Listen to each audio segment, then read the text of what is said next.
The Pat McAfee Show. There'll be no rules for our guests, for us, for the things we can talk about. Yes, speaking his mind. I've never had a problem expressing my opinions or my thoughts or anything like that.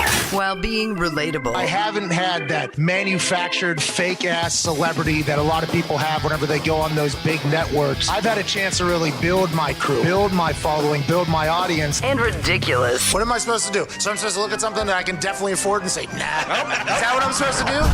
The Pat McAfee Show starts in 3, 2, 1.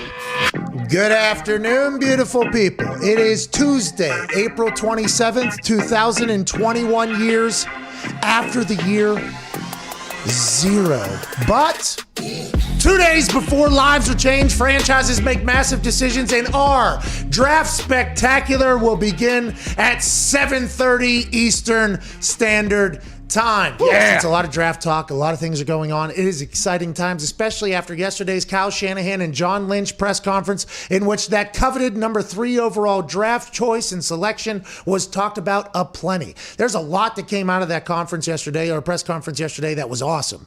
And I think if you didn't listen to the entire press conference, which I actually did after it was live. I saw all the clips and I'm like, because we knew Kyle Shanahan and John Lynch had to speak to the press conference and they announced it yesterday at 3:30. We would be live, but we knew that was going to be a tough play because the question of who's going at number 3 has been something that has become an absolute huge controversy among everybody that's outside the San Francisco 49ers organization. It feels like pundits everywhere are talking about who's better. There's quarterback coaches being judged. Who's traveling to what pro day? Who makes an incompletion in shorts and a t-shirt in the middle of April that potentially is going to affect their entire lives going forward? What billion-dollar operation is traveling to Birmingham, Alabama? No. Tuscaloosa. Sorry about that, Tuscaloosa. That's what I mean. But flying in there to see if a guy can make an off-balance throw to see if that's who they want. It has been insane talking about the number 3 overall pick. Zach Wilson, I guess, has been locked into the Jets, I guess. That is just something that we all know as a fact, and we've come to know as a fact. But the 49ers, we had no idea why they went to 3, who they liked at 3. The speculation was massive at 3, and they had to go sit at a press conference and answer questions, and they did just that, by the way. They somehow found a way not to look like assholes, not to be combative, not bury Jimmy G, and not let anybody know what the fuck they're doing at number 3. So it was an overall success, I would say, from John Lynch and Kyle Shanahan. They looked like they were a unit, a team, very much on the same page. They did not get shy about talking about any of the situations that you would think they might get kind of tight-lipped about. Let's go through it a little bit here. Some of our favorite parts of the press conference, if you didn't get to hear it. Ty Schmidt's here, Boston Connor's here, Zito's here. There's a poll out. Zito can't wait to hear it. We missed it the other day because we do potentially think that the polls are bullshit. But anyways, let's move forward here. So the first thing I found interesting in this John Lynch, Kyle Shanahan press conference as of yesterday, John Lynch lays out at the very beginning of it all the shit that they were able to accomplish during this COVID protocol football season. And by the way, whenever I think people judge them, like, you went all the way up to 3 to do what? You're doing what? You're at 12. Why are you going to 3? Is it for Mac Jones? A lot of people were saying. John Lynch led off this press conference with basically like, okay, let's have a little bit of fucking respect for the amount of work that went into this. Please play what John Lynch did and his staff did last season through this entire COVID year. Tough year, a different year, a unique year with the pandemic. But in the face of that, we attended 176 games and practices despite COVID and travel restrictions this year. 176. We saw essentially every player of note that didn't opt out play live this fall. We had eyes on him. We took part in nearly 400 Zoom calls with schools, made countless calls and texts to gather background information. 400. Interviewed nearly 600 players in person, by phone, or by Zoom. That's a collective effort of myself and Kyle, to scouts, to coaches doing those. I don't think we I've covered ever 128 separate pro days on 128 our board. pro days. I think you guys always find it interesting. We have roughly 160 draftable players. Those are our grades. Everybody's got their own. And then finally, I'll leave you, and then we can go to questions. The number of players we were permitted to officially give physicals was reduced from roughly 350 to 150. That's been a challenge, but again, outstanding effort by our trainers, our doctors. They've done extensive research on over 350 players. So John Lynch just said, why don't you just fucking chill? Calm down. Okay. 128 pro days we won to, 176 games or whatever. We saw everybody. We think, by the way, our estimation with the intensive research you just heard about, we think there's about 160 guys we think are draftable or whatever. Oh, we can only draft a few. 160 we think about. We did physicals on 150 of them, I assume. So whenever we trade up, we had a pretty good feeling. In their feeling, we learned through this press conference was that there was 3 great quarterbacks in this draft class. That was their mindset. If we get to 3, we know that there's at least 3 good draftable quarterbacks that we absolutely love. Through our research, Kyle Shanahan literally said that in one of his answers. Yeah, I mean, I'll say, when we made this decision, we knew that there were 5 guys that we thought we felt that we'd be okay with taking. We knew that there was 3 at the time exactly. That's why we thought 3 was a good spot to go to. After going through this whole process, I feel good about 5 guys at 3. We had a guy probably at first back then, but we knew that wasn't set in stone. And we knew the only way we could figure out a little bit more, especially when you can't work out guys, you can't meet with these people. There's a lot of things you can't do this year. The only way we could go off that is if we got closer to where we could do a little more in-depth thing that we didn't have to hide. And we did. And in that time, I think every candidate's gotten stronger. And we probably started with one in mind, but that one's gotten better since, and so have all the other candidates. Okay. So he and John Lynch and the scouting staff and everybody, they did all that work, and they all came to the conclusion, like, hey, are we moving on from Jimmy G? Are we thinking about the future moving on from Jimmy G?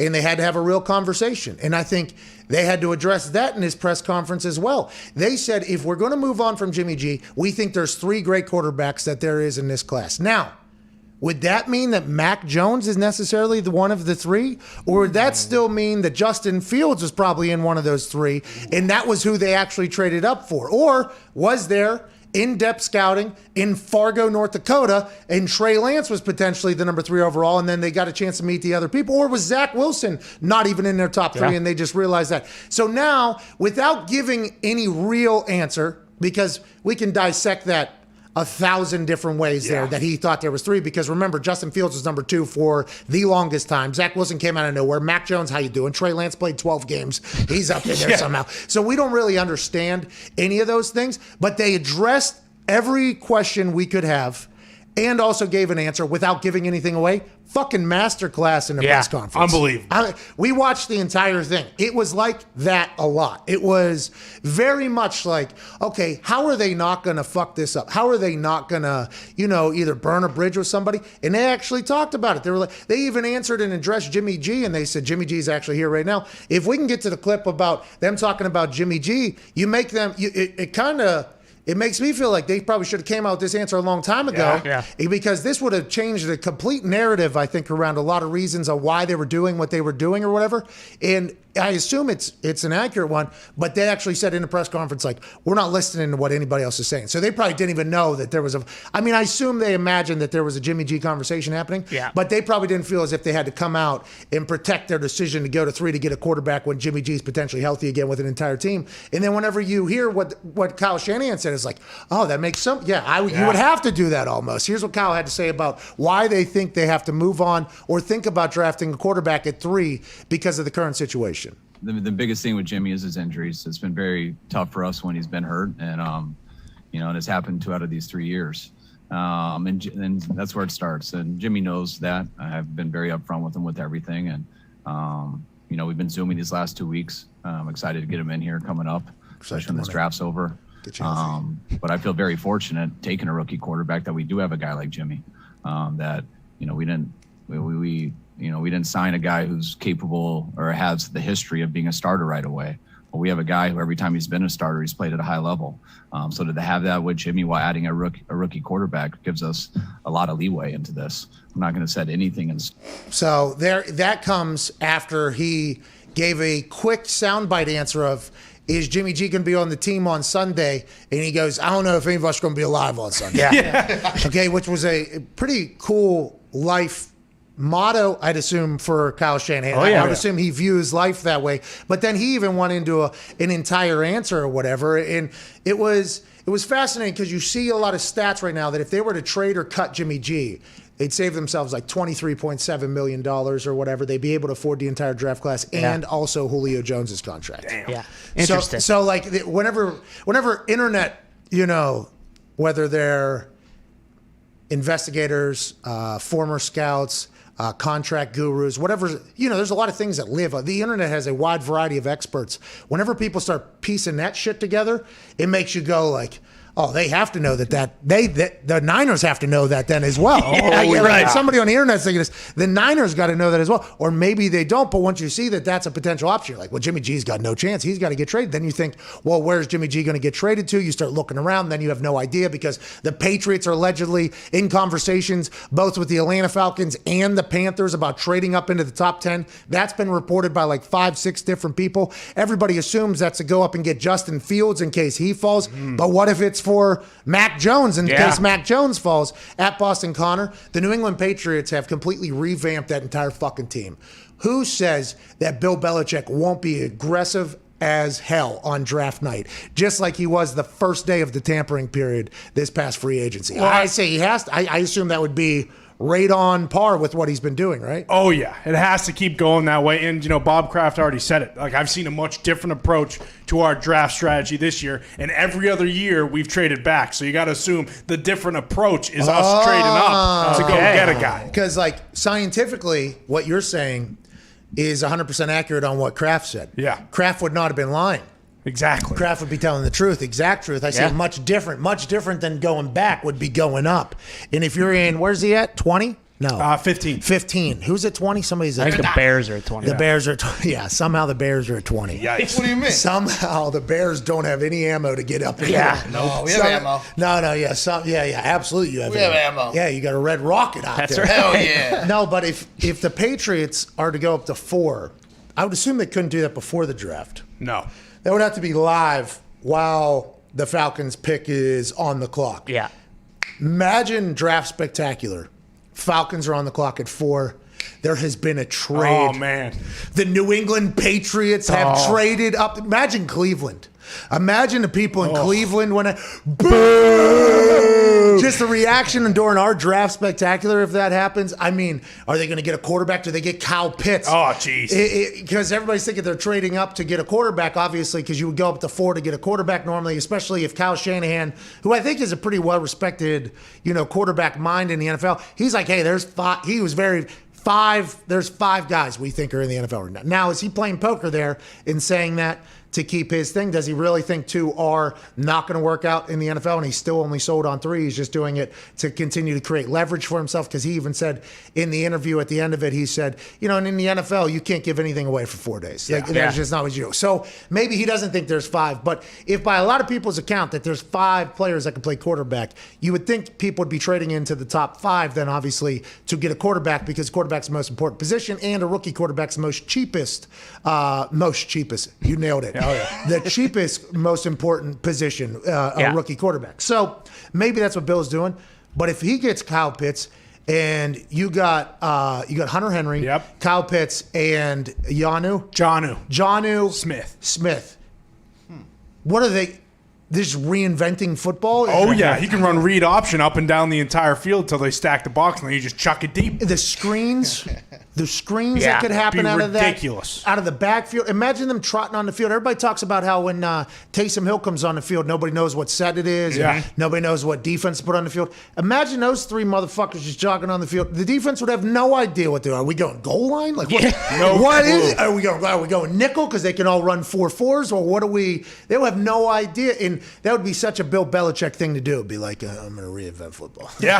Like that. Yeah, everybody wants to do a tight end. This is what I would do. So I don't think anybody has a clue what could happen. And I think that is why the conversations have heated up so much, because I feel like it's a real crapshoot. And I think there's a big part of general managers and head coaches and people involved that know that it's a crapshoot as well. Yeah. Like I think we all expect GMs and coaches to always get it right because the amount of work they put in, they're being paid to get it right.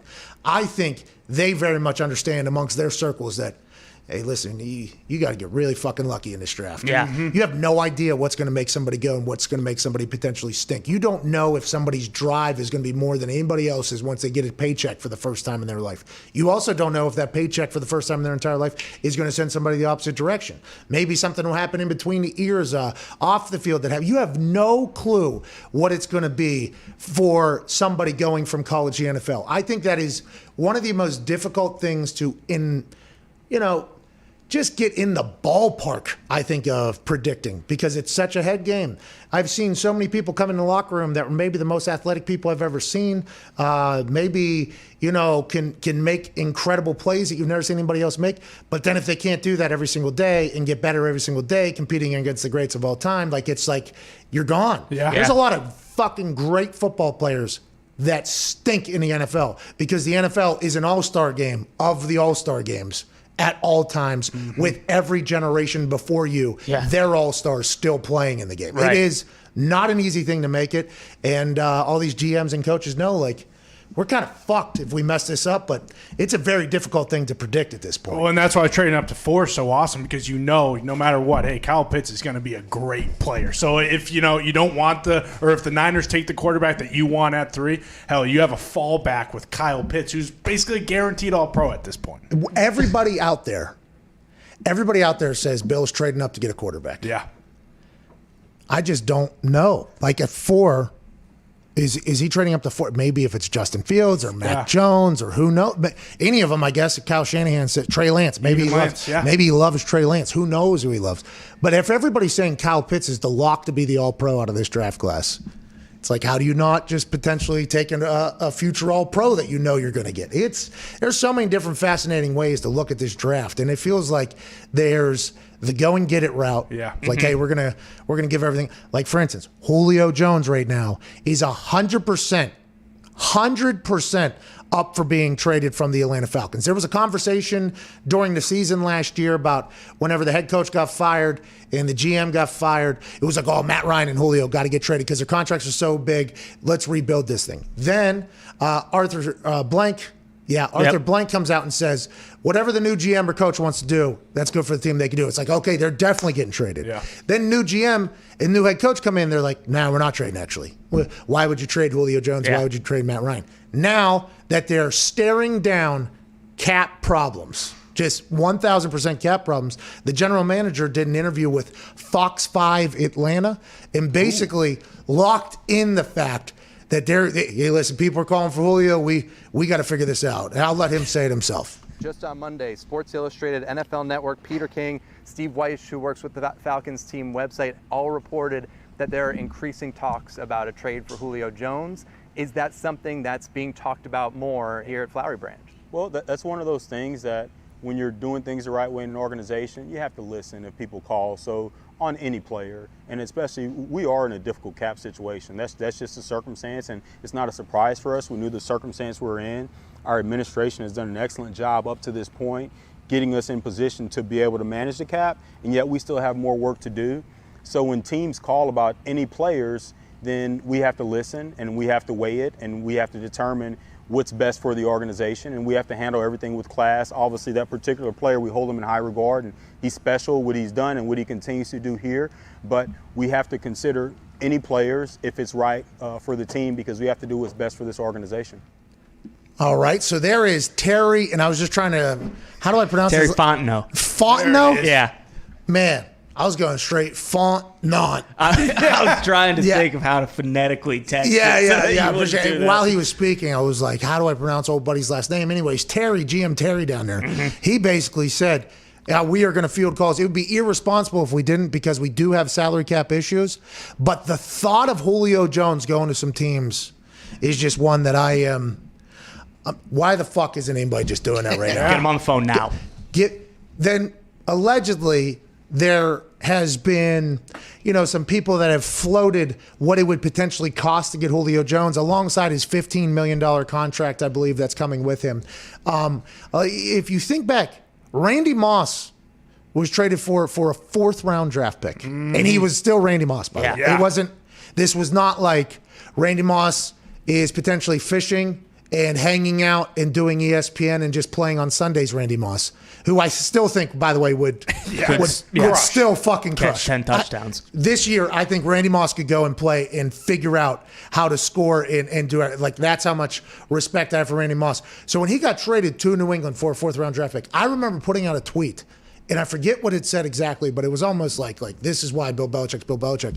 People question me inside the building for why I put over Bill Belichick so much. I'm like, Randy Moss is a 4th-round pick? And they were like trying to school me on how football works and assets and value and all this shit. I'm like, it's Randy fucking Moss, dude. Like, what are we, if you can get Randy Moss in here, what's a 4th-rounder? Okay, Austin Collie. Love Austin Collie. Okay, absolutely love Austin Collie. He's a stud or whatever. And I'm happy we got Austin Collie with our 4th-rounders, or with our 4th-round pick. But let's go back through all the 4th-rounders and see, hey, was there a fucking Randy Moss in there? If there was, maybe there'll be another one, you know? But if there wasn't, let's assume it's going to be tough to find a Randy Moss in next year's 4th round or whatever year 4th round you gave up. So you know what I call that? That's a win. Yeah. That would be, you know, P&L, I believe, profits and loss, Right. Of course. Risk assessment, you know, whenever you're doing that. If you're getting something that is better than what you're giving up, I feel like in your particular side, it's like, that's a win. They're like, well, then you're not thinking long term. It's like, well, how long? How long are we expecting a Randy Moss to show up? Is that person going to show up at Randy Moss year 8, year 9 when Randy's potentially on ESPN or whatever? Or how's this other? I just have a very different mindset, I think, than a lot of people. For instance, if it's a 4th rounder to get Julio Jones, I would walk to Chris Ballard's office and I'd say, Chris, I can no longer publicly support you. Yeah, sorry. I can't do it. I can't do it. I just say, it's over. I've been very thankful for everything that you have done, obviously for the city of Indianapolis, for this show. You've been a very nice guy. I will say, hey, Chris, okay, go Colts, congratulations. Yeah, great work, Chris. But if Julio Jones ends up getting traded for like a 4th-round pick somewhere, there's going to be a lot of teams that are like, how did we miss out on this conversation? Packers will be one of them. I'd assume the Patriots even would be like, who would it be? If he gets traded for something like a 4th-rounder like Randy Moss was, which was absurd in my mind but did not get talked about, I assume there's going to be a lot of fans that are like, what are we fucking doing around here?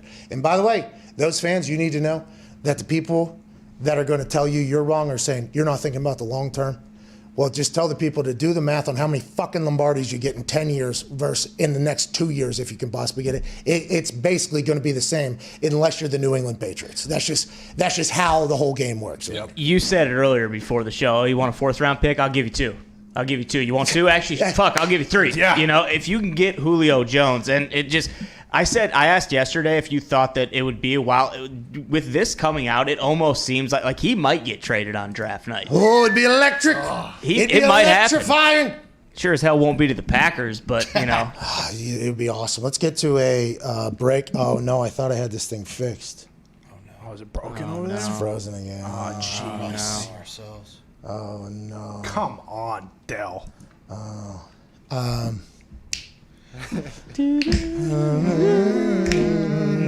Okay, so we gotta get to a break. We'll be back with Trent Dilfer on the other side. I'm saying back from the break. We'll have Trent Dilfer on. Oh, what a ride. We got Trent in Fort. Oh, we're back. We're back. All right. I like the other one. All right, we got a break we gotta get to. We did have a pretty good little thing going. By the way, Trent Dilfer will be joining us on the other side. The 49ers announced yesterday that they gave $49,000 to Trent Dilfer's, I believe, either his son maybe or brother passed away. There's a foundation that is in honor of him.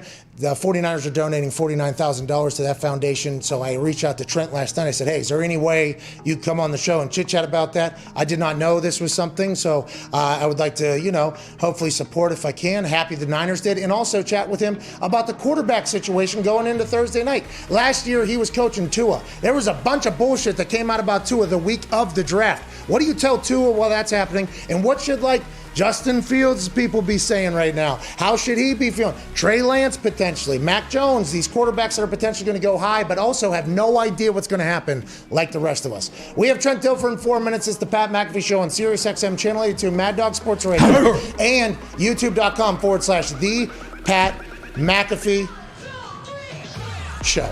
Cheers.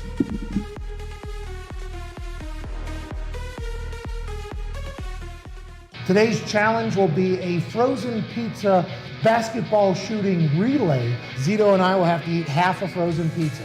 Once we finish a half a frozen pizza, our teammate that'll be next, in my case, Nick, will have to make a layup, then a free throw using the same ball. Once he makes those, he will then pass the ball to Foxy, who will have to make an NBA three and then a half-court shot. Boys, are we ready? Get to our spots. Zito and I are starving. Social distance. No, social. Cheers, pizza.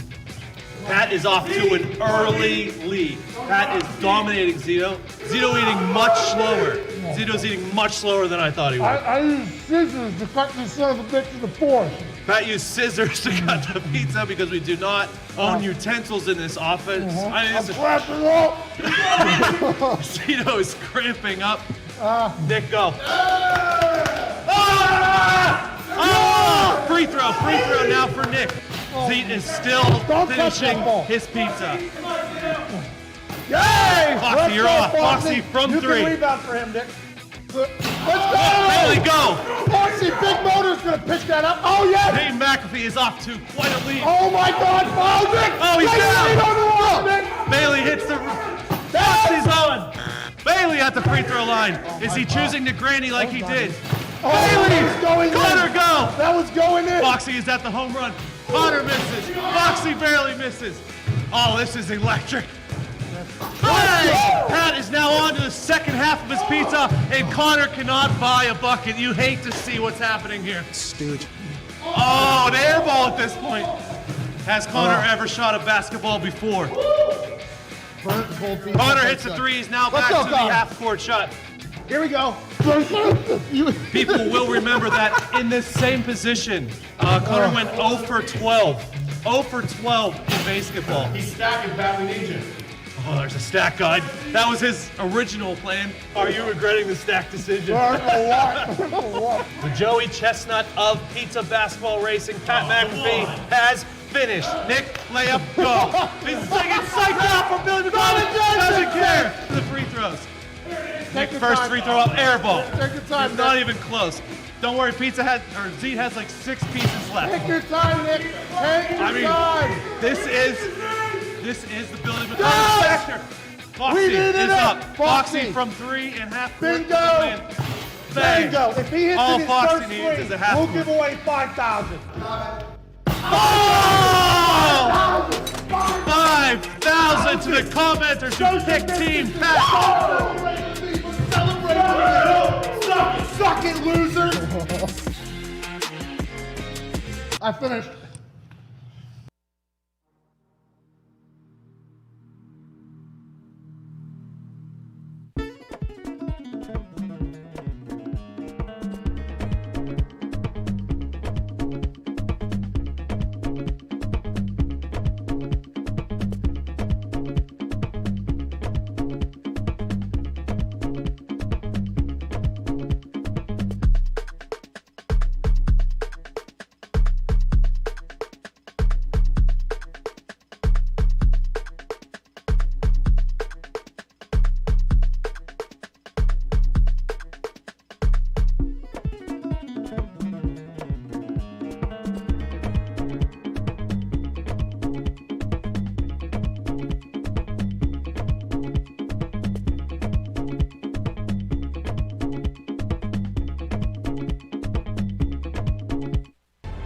This is the Pat McAfee Show on Sirius XM Mad Dog Sports Radio. We thank you for taking the time to seek out this small regional show that streams internationally. Here's Pat and the boys. That's us. Whoa. This is a new beat from DJ Griff. Damn, DJ Griff. This one's called Doug Flutie, dude. Oh, okay. Yeah, I think has a little drop kick in it, you know? Oh, nice. Is that what it is? Yeah. Flutes there. Oh, there's some flutes and a drop kick. Yeah. And maybe this one was considered undersized, but got the job done. Hell yeah. You know what I mean? This song right here, great cereal. Oh, man. We're talking in Canada and in America. This song bangs, dude. A Flutie video game tomorrow. Oh, man. This song throws a Hail Mary really well. Yeah. All right, that's all I know about Doug Flutie. Heisman. This song might win a Heisman. Yeah, this song would win a Heisman, wouldn't it? Yeah, it would. That's all I know. He's incredibly athletic. I think he surfs now, doesn't he? Probably. I think he's a big surfer now. He looks like he'd be good at tennis. Yeah, he probably is. Join us now. I'd assume somebody that knows more about Doug Flutie than us, if I had to guess. Head coach of the Lipscomb Academy down in Nashville, Tennessee. Super Bowl champion, former NFL quarterback, which means he was also, guess what, former college quarterback. That's right. And high school, I would assume, even. Okay. Ladies and gentlemen, Trent Dilfer. Attaboy, Trent. Thanks for having me, buddy. More flute. You can't go wrong with the flute. Hey, Doug Flutie, you know him? Good guy?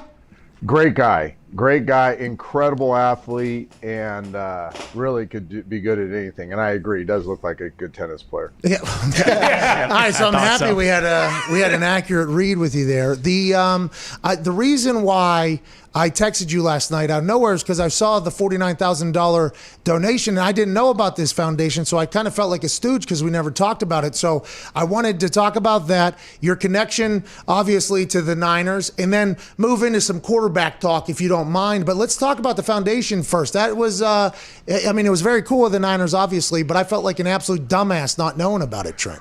Well, I appreciate it, Pat, and because I never intended to do some media push for it. That was never the goal. I connected with this company, Give Game, out of Northern California, and during COVID, no foundations, charities could do galas and golf tournaments and other fundraising events. So they created this cool little way where fan bases can interact through, for lack of a better term, prop betting on big events. So they do it for The Bachelor, The Bachelorette, all reality TV shows, the Kentucky Derby, they did it for March Madness. Well, I connected with them and they'd never done anything around the draft. So I said, well, people are super engaged in the draft. It's the ultimate reality TV show for the sport fan, for the football fan, excuse me. So why don't we launch the foundation around the draft? So for those who don't know the story, we lost our son 18 years ago today. Today's the 18th anniversary of it. He was 5.5 years old. He died, ironically, of a virus that had attacked his heart. About 1 in a million attack a young person's heart. And he was on life support for 40 days, and we had to turn off life support. So we've done things for the past 18 years, kind of honoring him and his memory. But my wife, now that we're kind of implanted in Middle Tennessee, wanted to kind of gain momentum, create a foundation around him, and really do some good. So the mission of the foundation is to unite young people around a ball. Let's unify young people through a ball and reach out to distressed communities. We built this beautiful stadium here last year at Lipscomb Academy. We're trying to give away for free 600 hours of field time to different community activities. So boys and girls clubs, track clubs, mini football clubs, girls soccer, whatever it is. A lot of the areas around Middle Tennessee have lost their field space. They've lost their leagues due to COVID. Why not come to our great place, be able to get their kids playing sports, bring them around kids they didn't grow up with, teach them that a ball can bring people together. And so we launched it around the draft, and that's what all it was about. And then John called me the other night. He had seen something on my Instagram or Twitter. I hadn't talked to him about it. He was really excited about it. And then they surprised me with the donation yesterday, the 49ers. So really humbled. I've known Jed for a long time, played there for 2 years. And John's been a teammate, great friend, was in the hospital with us. John and Linda were in the hospital with us and at Stanford when Trevin was in the hospital. And then Kyle's become a good friend over the years. In fact, bought our home in Northern California from us when he became the head coach there, and then we retired in Austin. So a lot of stuff going on, but that's kind of what we're doing. Well, obviously, so sorry to hear about that. It can't be easy to talk about any time, so I appreciate you doing so. And pumped that you're taking something and making, the world a better place because of it. So, Trent, let's go! That's awesome, dude. Okay, that's awesome. I wish we could have added Dilfer Dimes in there somewhere, but I do like, I like the fact. So I appreciate you doing this, making the community a better place, man. It's not easy to do, and I'm thankful you're doing it. Let's talk about some of these quarterbacks that are going into the NFL right now. So Kyle Shanahan, John Lynch, they did a press conference yesterday. You obviously have great relationships with them, have lived in the same house as the head coach. They had a great press conference yesterday. It was a master class. I thought they were potentially setting themselves up for disaster because there was a lot of questions, obviously, revolving around the number 3 overall pick. Why did they trade all the way up there? Who's it for? This is dumb. And what's going to go on with Jimmy G? They answered everything, and I was really impressed by the way they seemed like united over there. How do you see this whole thing panning out, and do you believe them when they said they thought there was only 3 originally, but now they believe there's 5? Do you think they really believe that there's 5 good quarterbacks that can potentially be NFL guys, or do you think they're already sold in and that was just kind of a poker play by them? All right, so full transparency, in my conversation with John the other night, we never talked about the quarterback stuff. Smart, by the way. I think our friendship trumps the football thing. I personally don't care who they take. I think whichever quarterback goes number 3 ends up being the best quarterback of this draft because of Kyle, his staff, the organizational structure. So I'll say that whoever they take, I believe will end up probably being the best of the group because the support they're going to have, especially, I mean, Kyle's a guru. He's a master in getting the most out of the quarterback. Whether the kid has Hall of Fame talent or whether he's a journeyman. So saying that, I do believe they think all 5 guys have the potential to be really good pros. I think there's different reasons to fall in love with the different guys. They all do something kind of unique that differentiates them. I do believe Trevor Lawrence is your big-time number 1 pick. It's kind of in the books that he's going to Jacksonville. I know that they feel highly about Trevor. Pretty much everybody does. It's hard to find something wrong with him. The Jets, I think, to a fault, have been too honest about their love affair with Zach Wilson. So I think everybody kind of knows that he's going to the Jets at 2. Now, the other 3, I honestly believe that there are teams, including the 49ers, that see them equally.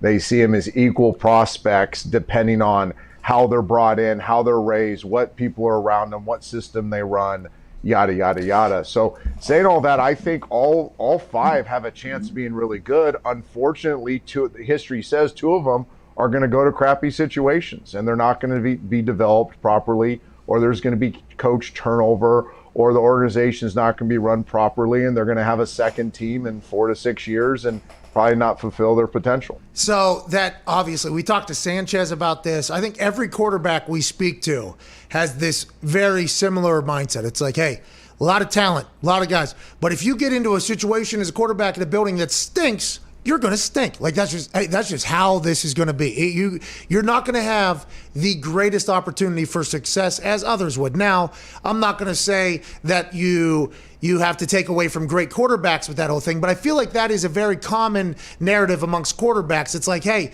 it's going to take a lot to win long term, and I feel like that's why the older quarterbacks talking to younger quarterbacks and telling them to be patient and just understand, like, hey, there's some shit you're going to have to go through potentially here is such a big deal. Does it feel like almost agents will then tell their guys, like, hey, we're hoping you go 3 because that team, that situation is real for success? Like, do you think the guys know that, or are they just, as young guys, they're just pumped to go anywhere and they feel like they're going to be able to turn every place around? All the 4 outside of Trevor are begging to go to the 49ers at 3. There's not one of those agents that doesn't know. All the kids are real enough to understand. All 4 of those kids want to go 3 to San Francisco. I mean, it is the golden goose for quarterbacks right now. That they're already a good roster. They have talented players. They have future Hall of Famer in George Kittle. They've developed young wide receivers. They have a stable of running backs. Anybody that plays running back for Kyle Shanahan is going to be successful. They have monsters on defense. Hey, hold on, Trent. You have a chance to be really successful. Hey, that's real, though. The defense is very good as well. Yeah. I mean, they just got somebody a head coaching gig or whatever. They had COVID last year and injuries, and they got kicked out of their stadium at one point. I mean, it is not a team that should be where they are. Now, granted, they had to move to get there, but this is – I bet you there's a lot of quarterbacks that went in the first 5 picks or whatever that are looking at this situation and been like, are you kidding me? Could you imagine if we – like Andrew Luck, for instance, we had that year where Peyton obviously has a broken neck, Curtis Painter, Kerry Collins, shout out, and Dan Orlovsky comes in and tries to lose us the first overall pick by winning games there late. But that team, there was vets around. There was equipment managers. There was athletic trainers that have been around. The entire building almost, most of the key parts that you're going to be around had won before. And now, granted, Andrew Luck took us to he won us a lot of games that we shouldn't have won. But it felt like that was an okay opportunity to land at because at least the organization knows how to win. There's a lot of places. Jacksonville has had a top 10 pick in every single draft since 2008. Except for one, I guess. Yeah. And they have not gotten it right once. It's like, will Urban Meyer change that? Maybe. Hopefully Trevor Lawrence does that. But with the way you talk about Shanahan and his offense and say every running back's going to be good and Shanahan can make any quarterback good, do you think that's almost like a gift and a curse for Shanahan to be like, I can make anybody good? Do you think he knows that? And is that a gift and a curse? One thing I really appreciate about Kyle is that he's supremely confident but not arrogant. Okay. And I think that, it's one of the reasons why I've gravitated over the years to a relationship with him and respecting him more was you find a lot of these great offensive coaches in the NFL that they become arrogant and they have that mentality, well, I can make anybody good, so just give me anybody.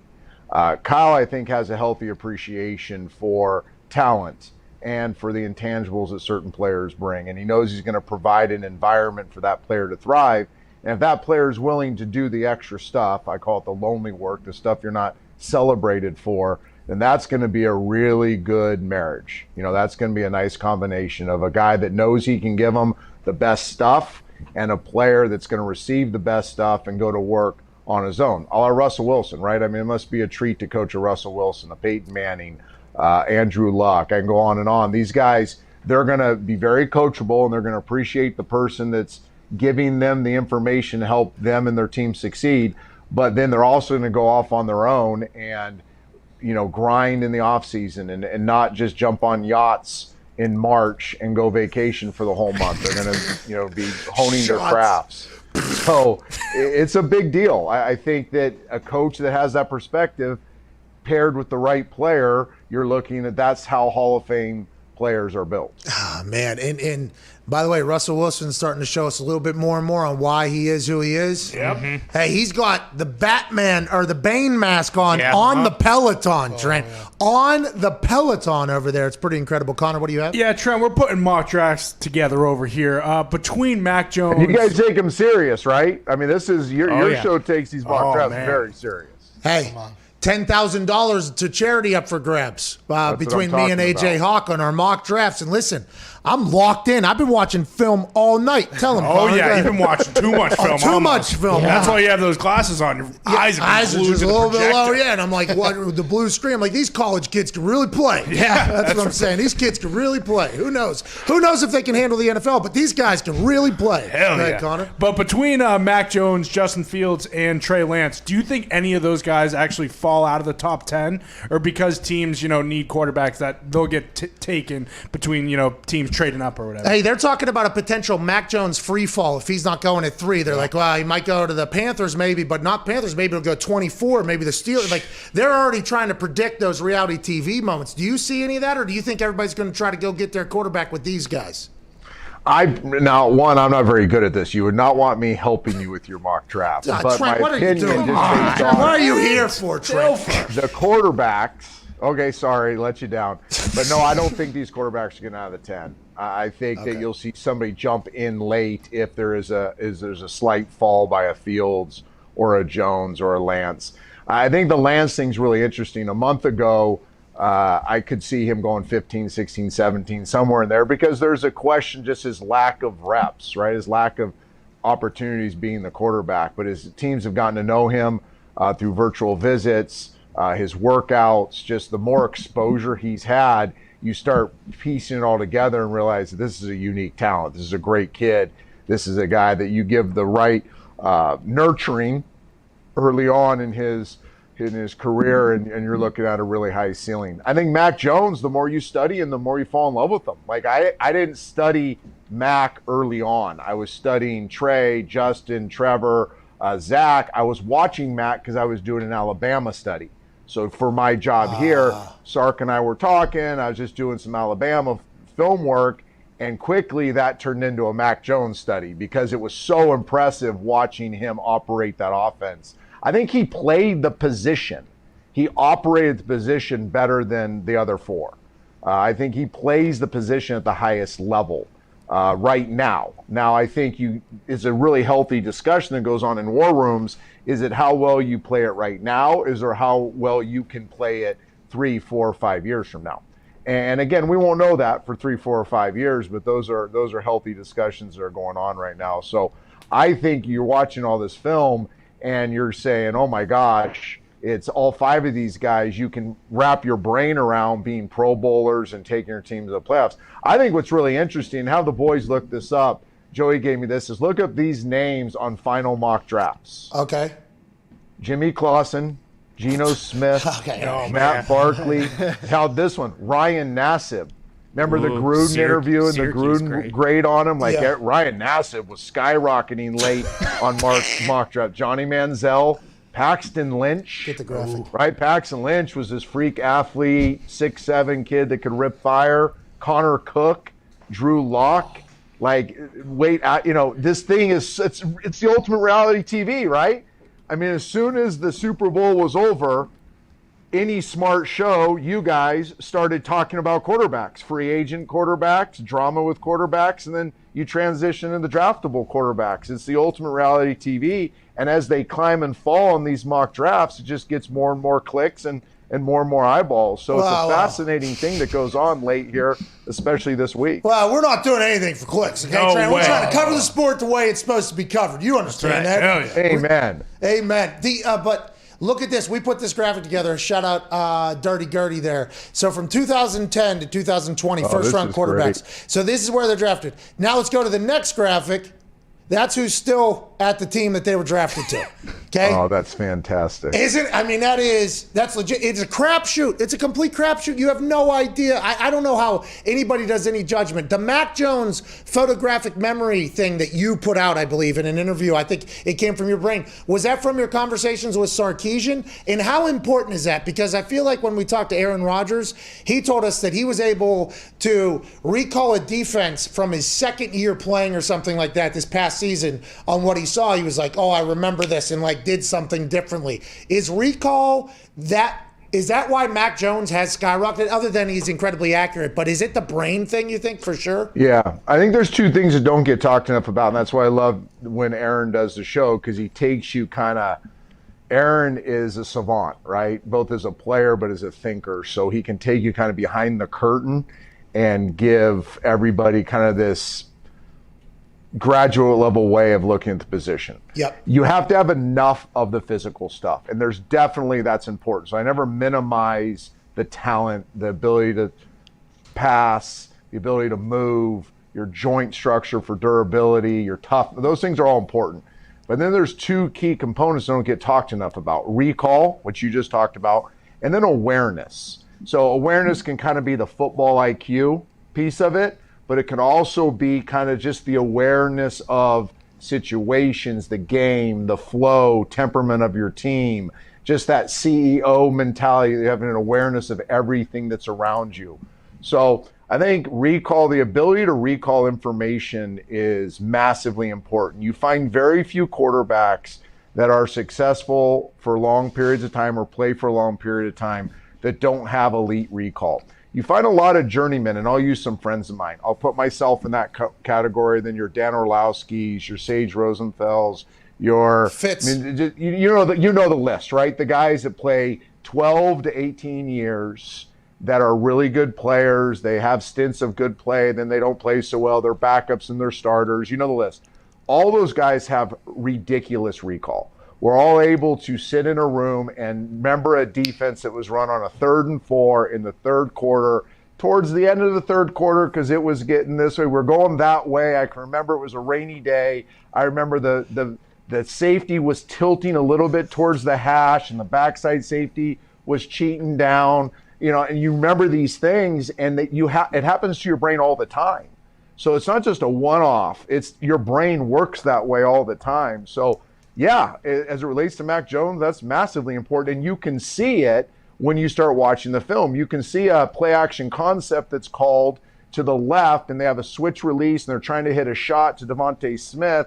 The coverage changed at the last second, and his eyes, boom, backside to his check down, running a shallow route that gets him 32 yards. But if he didn't get to it right away, it wouldn't have got 32 yards. The defense would have reacted. So you see a lot of that when you watch Mac Jones play. So that's why I call it he operates at the position better than the rest. Yeah, and I would assume that film study by people is like exactly what you did, where you're looking at Devontae maybe or Waddle, and then all of a sudden you're like, wait, this is, hey, Sark, what was this concept? Why did this happen the way it is? And then Sark was running an NFL-type offense, it felt like, with all the motions and everything. You have to be a very smart quarterback to see the motions, see what the defense gives you. And he was just picking apart. Normally college defenses are terrible to begin with, but once you add a couple like graduate-level concepts in there, he was just picking it apart, and I assume that's what everybody is falling in love with. Ty, what do you have? Trent, if you were the quarterback on a team that is very clearly in a Super Bowl window and you were coming off an MVP season, and it seems like the organization is kind of spiting you and shitting on you on every turn of the corner, like at what point would you maybe insert yourself and be like, hey, it's time to do a little more for me? I mean, I see what's going on in Kansas City. I see what's going on, in Tampa Bay. Maybe you do a little bit more for me, and let's get over the hump. Like, at what point would you do that? It's a tough one because with all the eyeballs on you these days, with every conversation that you have tends to get leaked, you got to be pretty strategic and political with your approach. Obviously, I think everybody knows who you're talking about. I think it becomes an offline conversation. It becomes, hey, let me take you to dinner. Let's talk through some things. Here's my concerns. Here's how I think it's like with your marriage, or at least my marriage. I can't criticize her. I have to say, hey, this is how I'm feeling right now. Oh. And you better help me understand what's going on. Oh, okay. And I think you have to have that relationship with your GM, head coach, where if you're quarterback A that happens to be in a cold weather city that's a historical franchise, that you may get with your peeps offline and be like, hey, this is how this is making me feel. I'm watching all this stuff go around, right? There's Julio. The perception that other teams are working harder to win a world championship than us. Can you give me kind of a global outline of what we're doing to help me win another one in this short window of time? I think that's a really good communication style that you may get more you may get more bang for your buck if you approach it that way, instead of launching through your agent, hey, we're not trying hard, they're wasting my window, yada, yada, yada. By the way, what a way to feather that. That was great. The way you just feathered that in there was like, hey, listen, I want to explain what you guys are seeing. Listen, I have faith in you guys. You guys just need to tell me what we're thinking, because everybody else is talking. Now, listen, I've seen it, I know, but a lot of people are saying, like, Julio's available. Like, yeah. You had Julio here with Devontae and Aaron Jones and Big Bob Tunyon and in the sauce. We could be really good, but I understand you guys have a vision. What is it? Just so yes. That is such a good way to balance. That's life, by the way, Trent. You said your marriage, but that's like business too. There's a lot of things you got to do that in. We have to get to a break. I can't thank you enough for joining us. Every time you come on, I absolutely love it. You've completely shit the bed in helping me get my mock draft right, which is unbelievable. But I appreciate the hell out of you, ladies and gentlemen. Trent Dilfer. Thanks, guys. Appreciate you. Thank you, Trent. He's awesome. Good guy. Yeah. I do like him a lot. I hated him when he was on TV. Yeah. Then I met him. Mm-hmm. And then I realized that what he was doing on TV, he was literally talking shit to his friends who play the same position as me. So I kind of respected him. Like, I like this guy. Now he's the man. I wish you would have been a little louder about that. Yeah. Okay, because we're getting buried out there, Trent. That's the Kyle Shanahan, John Lynch situation with how they're handling this all is wild. It's insane. The feathering of something from Aaron Rodgers. I would assume Aaron is currently feathered. So I'm just thinking, like, hey, listen, I'm with you guys. Hey, listen, I'm with okay. you. Hey, it's going to be tough to explain to cheeseheads everywhere who I love that. Right. If Julio goes for a fourth rounder, we could have potentially done it. Or a third round or second round, whatever. Oh, man. Just something I want to be on the same Even like a first next year.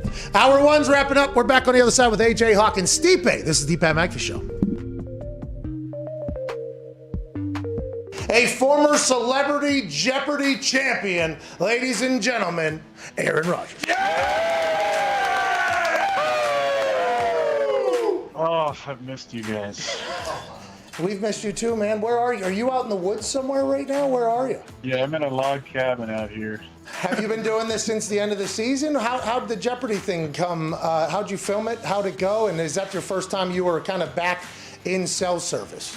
Yeah, pretty much. I did some quarantine during the off-season, early parts. The missus was filming up in Montreal, so I was, Quebec has some strict quarantine rules, so I was in quarantine for a few weeks, and then went out to LA and filmed the 2 weeks of Jeopardy, had a blast, and then back for some more quarantine. And now, the off season feels like it's just beginning now. Okay, good. Well, congratulations on everything happening. Let's talk about the Jeopardy job. Did you watch the other hosts as well, what they were doing potentially that you would want to do differently? How did the whole film study go? I haven't watched an episode since Alex. Okay.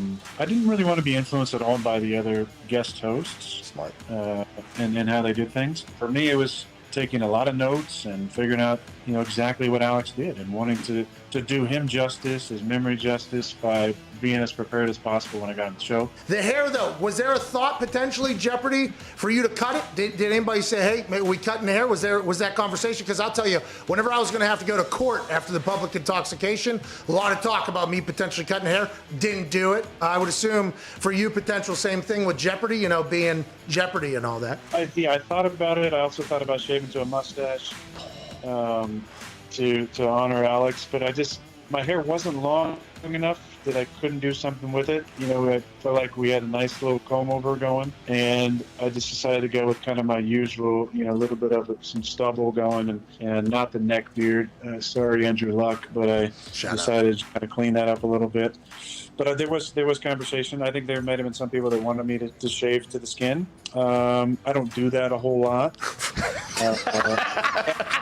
If that was a prereq to get the full-time gig, no problem with it at all. No problem at all. And Whoa. Did you just campaign potentially for the full-time gig right there? You loved doing it, didn't you? You enjoyed the hell out of your time doing Jeopardy? Hold on, you lost service in the middle of the woods, wherever the hell you are, whether it's in Canada, here, or in America, on a film. You would love to do Jeopardy more, you say? I would love to be the host of Jeopardy, yes.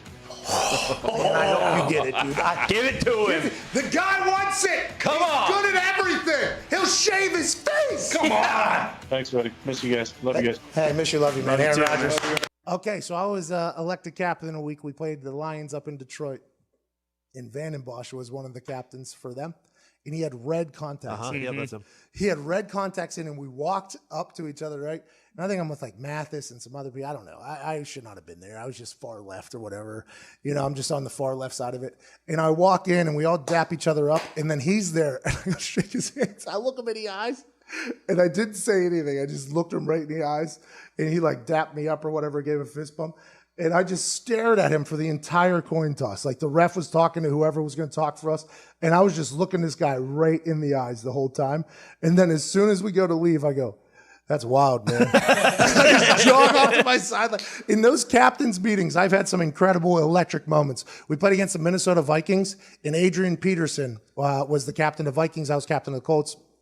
There was like 3 other people. We walk out there for this. And the only thing I've heard about Adrian Peterson is how firm, well, I've heard a lot of things about Adrian Peterson. Those aside. But I've heard that Adrian Peterson's handshake is a firm one. Like Adrian Peterson has a firm handshake. It's like this legendary story. So we go out for the coin toss and I see him and I'm like, here we go.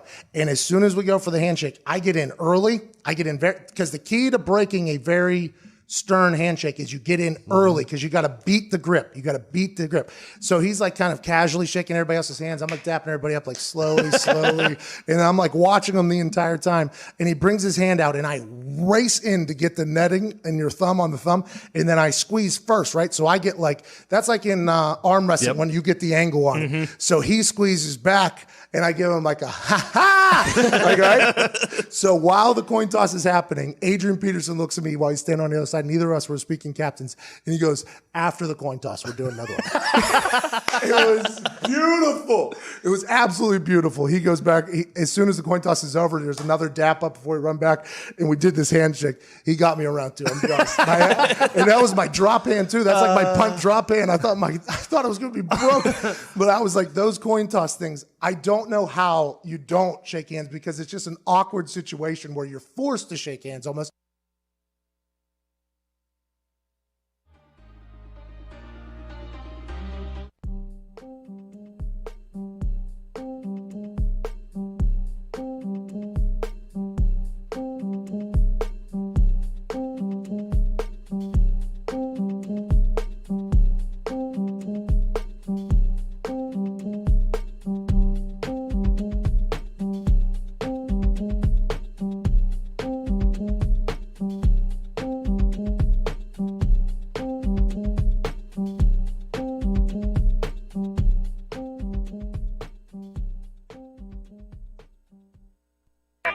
The Pat McAfee Show. There'll be no rules for our guests, for us, for the things we could talk about. Yes, speaking his mind. I've never had a problem expressing my opinions or my thoughts or anything like that. While being relatable. I haven't had that manufactured fake-ass celebrity that a lot of people have whenever they go on those big networks. I've had a chance to really build my crew, build my following, build my audience. And ridiculous. What am I supposed to do? So I'm supposed to look at something that I can definitely afford and say, nah. Is that what I'm supposed to do? The Pat McAfee Show starts in 3, 2, 1.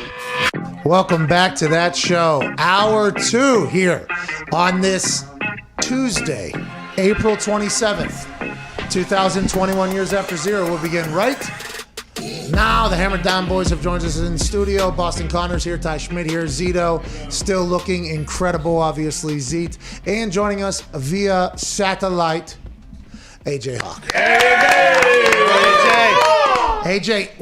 AJ, we're normally a sports show, and the draft is happening in 2 days from now. But did you see what Le Batard just did? That's fucking great news for everybody. Yeah. No, I have no idea what happened just now. First things first, massive congratulations to the Dan Le Batard show. Good job, Dan and Poppy. It is not easy to go independent and continue to be a profitable business. Obviously, they proved they were that and then some. DraftKings just made a $50 million investment, I guess, or a deal to license the show. So can fucking shout out. Massive congrats. Obviously, we are a FanDuel show, a much better app and much more convenient and more odds and better odds and more bets and everything like that. Yep. But with that being said, incredible work by Dan Le Batard and their team over there. Very, very, very, very, very happy for them.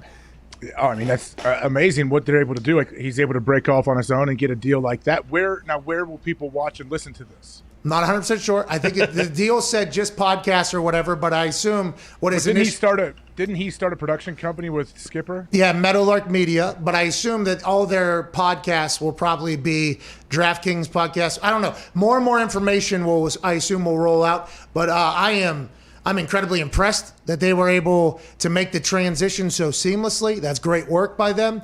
And also that is fantastic teamwork being done by Dan Le Batard there. And I am, he doesn't even know it. We're not even on the same team. But I am very, very thankful for what Dan Le Batard just did. Anyways, let's move along here. Draft Spectacular Thursday, 7:30 p.m. Eastern Standard Time. AJ, you got a haircut. Is that, did you get a haircut a little bit earlier so it could potentially grow out for the Derby if it's a bad haircut? Ooh. Or is this always what you do? No, it was just time, man. Like the sides of my hair grow really, really fast, so I have to get there every 2 weeks. And what do? You just say buzz it right to the top?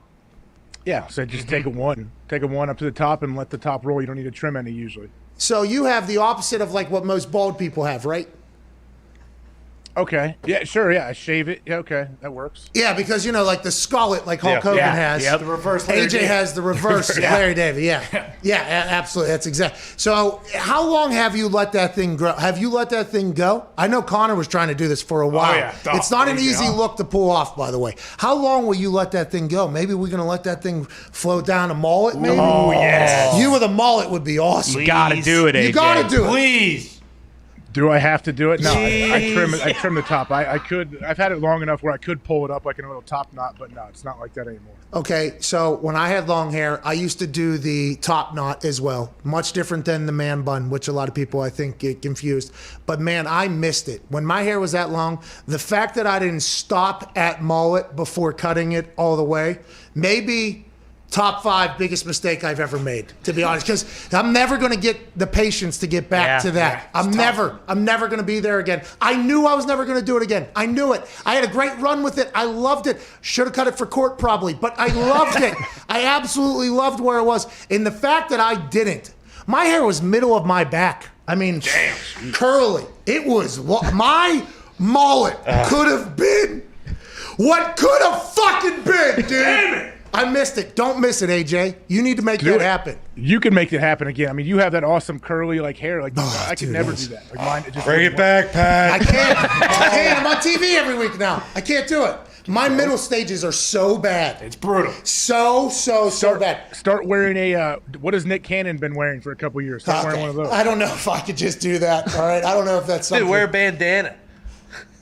I mean, it is. Good. That could be that's your character, man. You're going to be wearing weird head things. You're the goofy hat guy. Hey, they want Pat to be Pat, okay? And I was a bandana guy there for a little bit. I had a tight roll here. You know, I did that whole thing. And it was middle stage area is where I was. Yeah.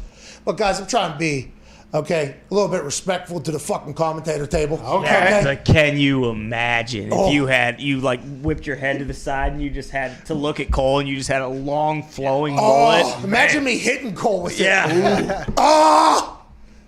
Takes too much time.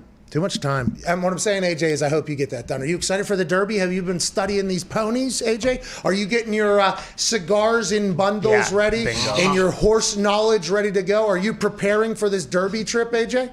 No, the horse knowledge, I like to pick that up day of. Actually, when I can get my eyes on the horses and see what I can do. And just bet off my instincts. I've been grinding away, Pat, all night and all morning on my mock draft, man, so I don't even know what's going on. By the way, about that. About that. I hope you didn't grind away past pick 10.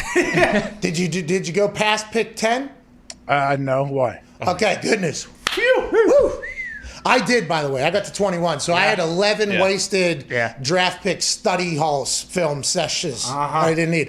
FanDuel's doing this top 10 mock thing, and you just fill in the names. They handle the scoring. There's no trade conversation. You don't even need to know the team. Basically, we have a set-up scoring system already ready for us, and they're just going to make us a private tab that we can go to, you and I, and they'll do the scoring, and it'll just be a top 10 pick thing. It's very easily regulated. There's a half point. I think there's another point. There's 2 points, I think. There's an entire system to it, and they're like, we could just do that for you if you want for the top 10. I'm like, awesome. So it's not a public thing. It's a private thing, and I think I think it should be called the 10K Top 10 Pat Hawk Mock.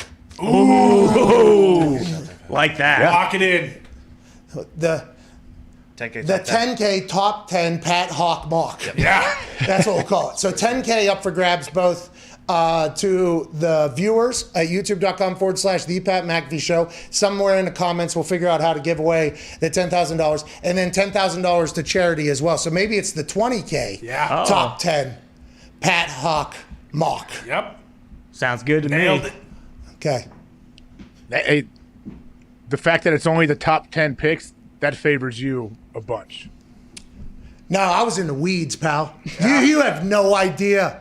I would have loved it. No, because I know you. If one of the boys didn't fill your mock out for you, after about pick 12, you get bored and trail off. Like, whatever. Yeah, circle that guy, whatever. Wow. And that's when I can really gain on you and I can get those points to win the 20K. I will say your observations from afar are noted because the first ever mock draft I did, we did just print out a couple other mock drafts and just started saying, That's good. Switch those two around. Right. That was the first time though. That was when I didn't go deep into the Fargo, North Dakota film studies. Right.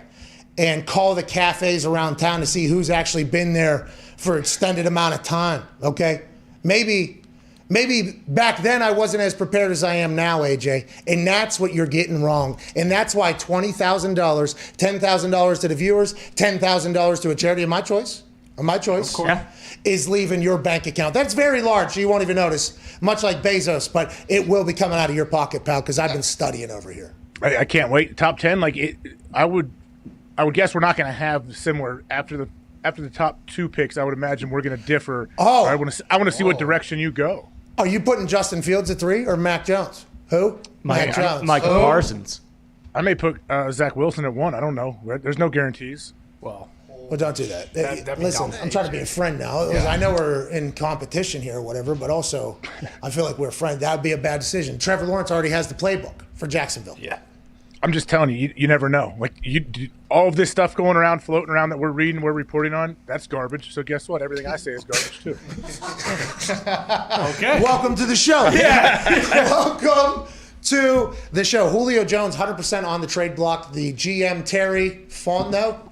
That's right. Terry Fontenot came out on Fox 5 Atlanta. They're on your side yesterday and said, with Julio Jones, there has been calls. It'd be irresponsible of us not to answer calls, especially because of our salary cap issue that we're in, and every phone call's being answered or whatever. This comes after a line of, they stink, coach gets fired, Matt Ryan, Julio Jones, both owed a lot of money, both very good, probably going to have to rebuild, so let's go ahead and trade them. Let's get them traded. I thought that was the end of the season. Arthur Blank comes out and says, yep, they're tradable. If you want to trade them, new GM, you do what you got to do. New GM, new head coach, go, nah.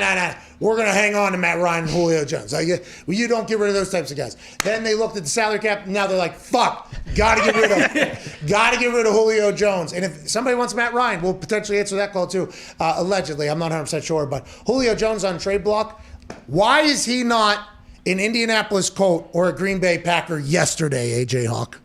Well, the question is, what does Atlanta need for him? What are they asking for Julio? You have to pick up his contract, but what do you have? Is this going to be 2 first-rounders, you think? I have no idea, but no way. Not this late. Brett Favre got traded for a 3rd-rounder.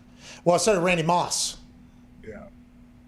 Julio's younger than they were, right, when they got traded? Yeah, and Julio was just like Randy. Randy's Randy Moss.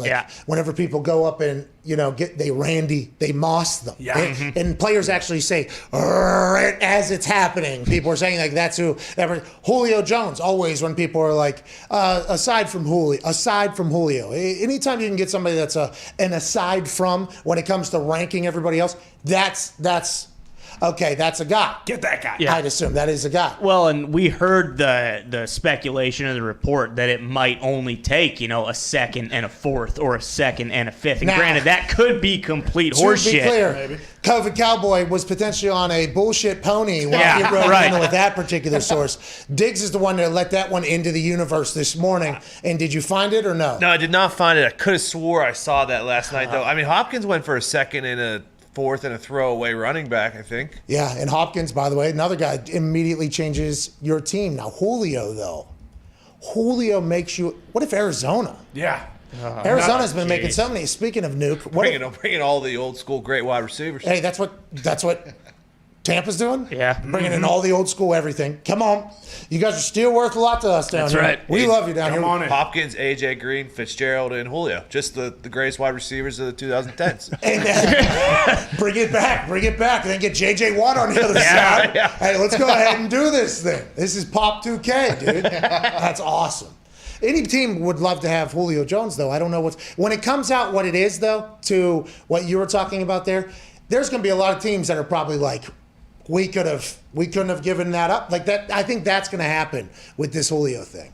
Well, and to Diggs' credit, like he said, he heard there was a second and a fourth. It's definitely much closer to that than what I said. With 2 first-rounders? Like it's not going to take that to get Julio. But I don't know. Like maybe a second or fourth. Is there a player involved? Is there any good players you can think of including in this? Well, their salary cap strapped, so I assume they're trying to get as young as possible if they were to trade. So it would have to be a younger player that wouldn't be as much. It may be. I don't know.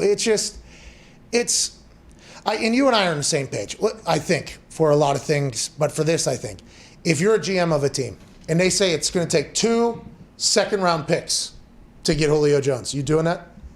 Instantly. Bingo. Yeah. If they said I would like a 2 and a 4 and some young player or whatever, I'd be like, How about 2 2s and a third, pal? How about that? Is that good? Just give me that. That's probably why I wouldn't be the best negotiator in there. But it's like you can get Julio Jones. It's Julio fucking Jones. Don't the Ravens make a lot of sense to you too? Yeah, they were looking for a wide receiver. They got Sammy Watkins. They've been trying. Yeah. They try to get Juju. They try to get T.Y. They try to get in the game.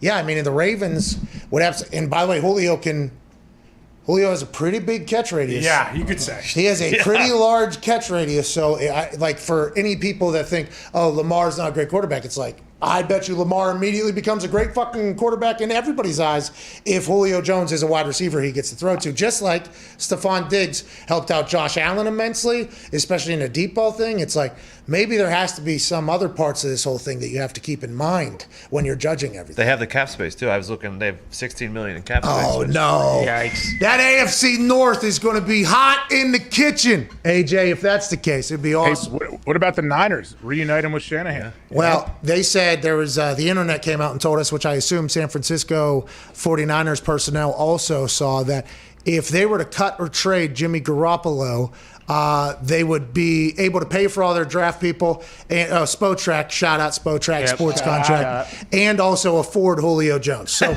interesting. It's just like once you see that, it's like, Jimmy, I know that they have a lot of respect and appreciation for you. Love you, Jimmy. This is going to be tough. I think this could be a tough thing to stare down if you're Kyle Shanahan, especially with the relationship he and John Lynch have. And their draft pool just went down as far as what they had to pay because they just traded a pick away to the Think about how good Mac Jones could be if he's thrown. Yeah.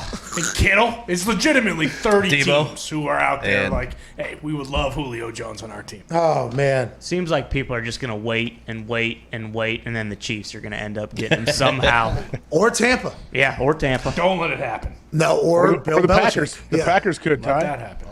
The Packers. We both know that's AJ. not going to happen, AJ. Why are you doing that to Ty? There's Yeah. no reason to do that to Listen, Ty. I agree. Hey, listen, we'll send y'all 7 next year. You want them? Fuck them. Take them. All right? Just bring Julio to town. It's not going to happen, but it's fun to dream. Ty, as an owner of the Green Bay Packers, and AJ as a legend of the Green Bay Packers, I would like to get your guys' takes. Ty, we'll start with you, obviously, as the owner of the team, as opposed to lousy linebackers. Stooge. But AJ, you did not deserve that.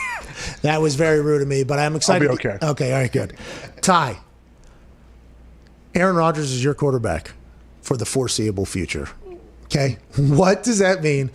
When Gunther Kuhn says that yesterday, what are your immediate reactions to that? Because the literal definition of foreseeable future is like 20 years or something like that. And I assume that is not exactly how you and a lot of Packers fans took that. No, because it was still kind of just like non-committal. I mean, like you see the clip. It's like, I mean, I don't know. With everything that's happened, it seems like same deal. It's like you're just poking the bear, like foreseeable future. We love this guy. Hey, listen, he's still under contract for 3 years. We're not getting rid of him. I mean, it just seems like disingenuous almost. But I do have an axe to grind.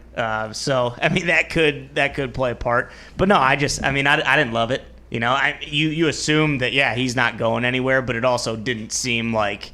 It's like, hey, he's our guy. We're putting everything we got behind him because we know, his window doesn't last for the next 10 years. Like, it's right now. We need to do whatever we got to do to get this thing done. AJ, your thoughts on the foreseeable future thing? It just sounds like giving a no answer, basically. And it's because foreseeable future, because there's different ways you can describe that.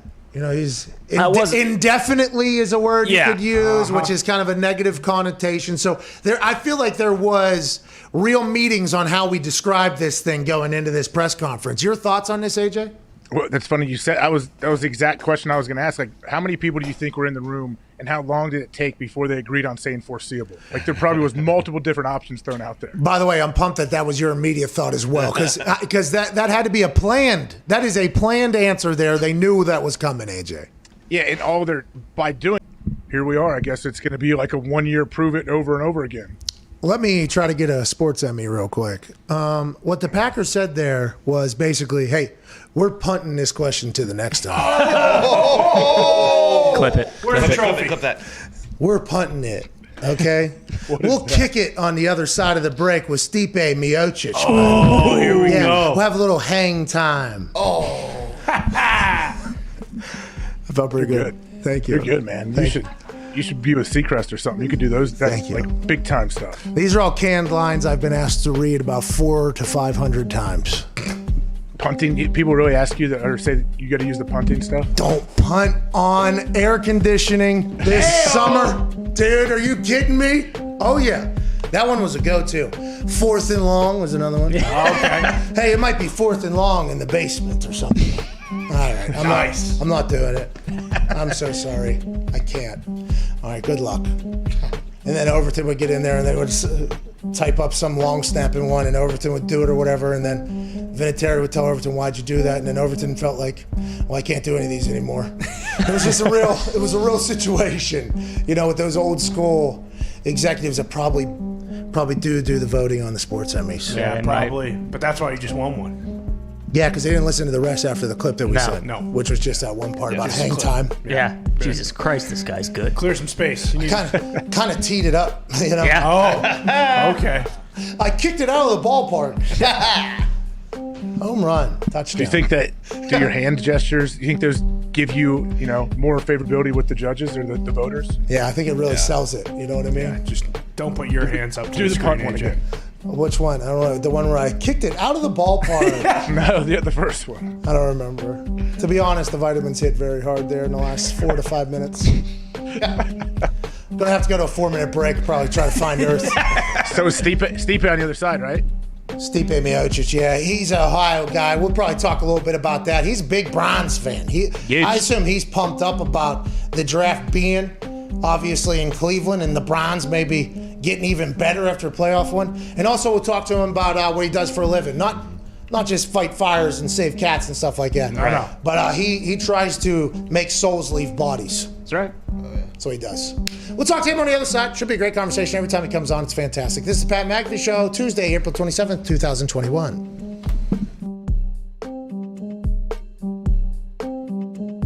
Pretty big breaking news. Oh, no. What's that? Oh, he got got. Oh, he got got. He got got. Oh, shit. Oh, shit. Tony. Gordon Sheffield.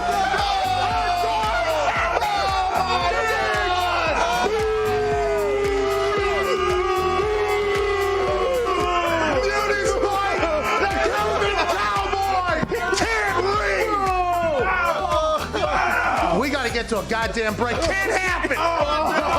Can't win with it. Everything I just said was wrong. It would have been cool though if it was right. It would have been cool, wouldn't it? Diggs just got it, darn Schefter. Oh my It was at Ultra Weed Hater.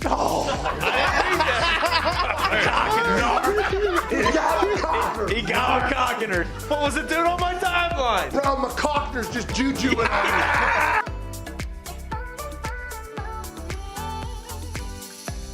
That opening kickoff in that Super Bowl you're referring to with the Colts, Hester takes to the crib. You having a little bit of a heart attack there? Very bad decision, Pat, on my part. All week up in Indy, we're practicing, and we know he's their number one threat. They don't have a lot of offensive weaponry. They win with defense and special team. So for the whole week, we're in Indy. We're not going to let him touch the ball. We practice squibbing to the corners, bouncing the ball, high kick, pop-up kickoff, punt it out of bounds, everything to not let him touch the ball. We have a chapel service, and the chaplain talks about David and Goliath, and he says, hey, the reason David beat Goliath, he wasn't afraid. Everybody else was afraid. David ran right at him, threw it right between the eyes, and it was over. And I started thinking, we're acting like we're afraid of Devin Hester. So I told the team on Saturday night, I hope we lose the toss. We're going to kick off. We're going to kick it right down the middle. When we pound him, they'll know we mean business. David and Goliath, it's going to be over. We kicked it to him. 12 seconds later, he's in the other end of the sideline. He's looking at me saying, what idiot decided to kick the ball to Devin Hester? But fortunately, the last 59 minutes, the team made up for it. Wait until they see the tone we set on the opening kickoff. Yeah, that was it. I bet you Vinatieri was sitting there. I don't know if that's such a good idea.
giving the old white guys something to complain about. It's the Pat McAfee Show.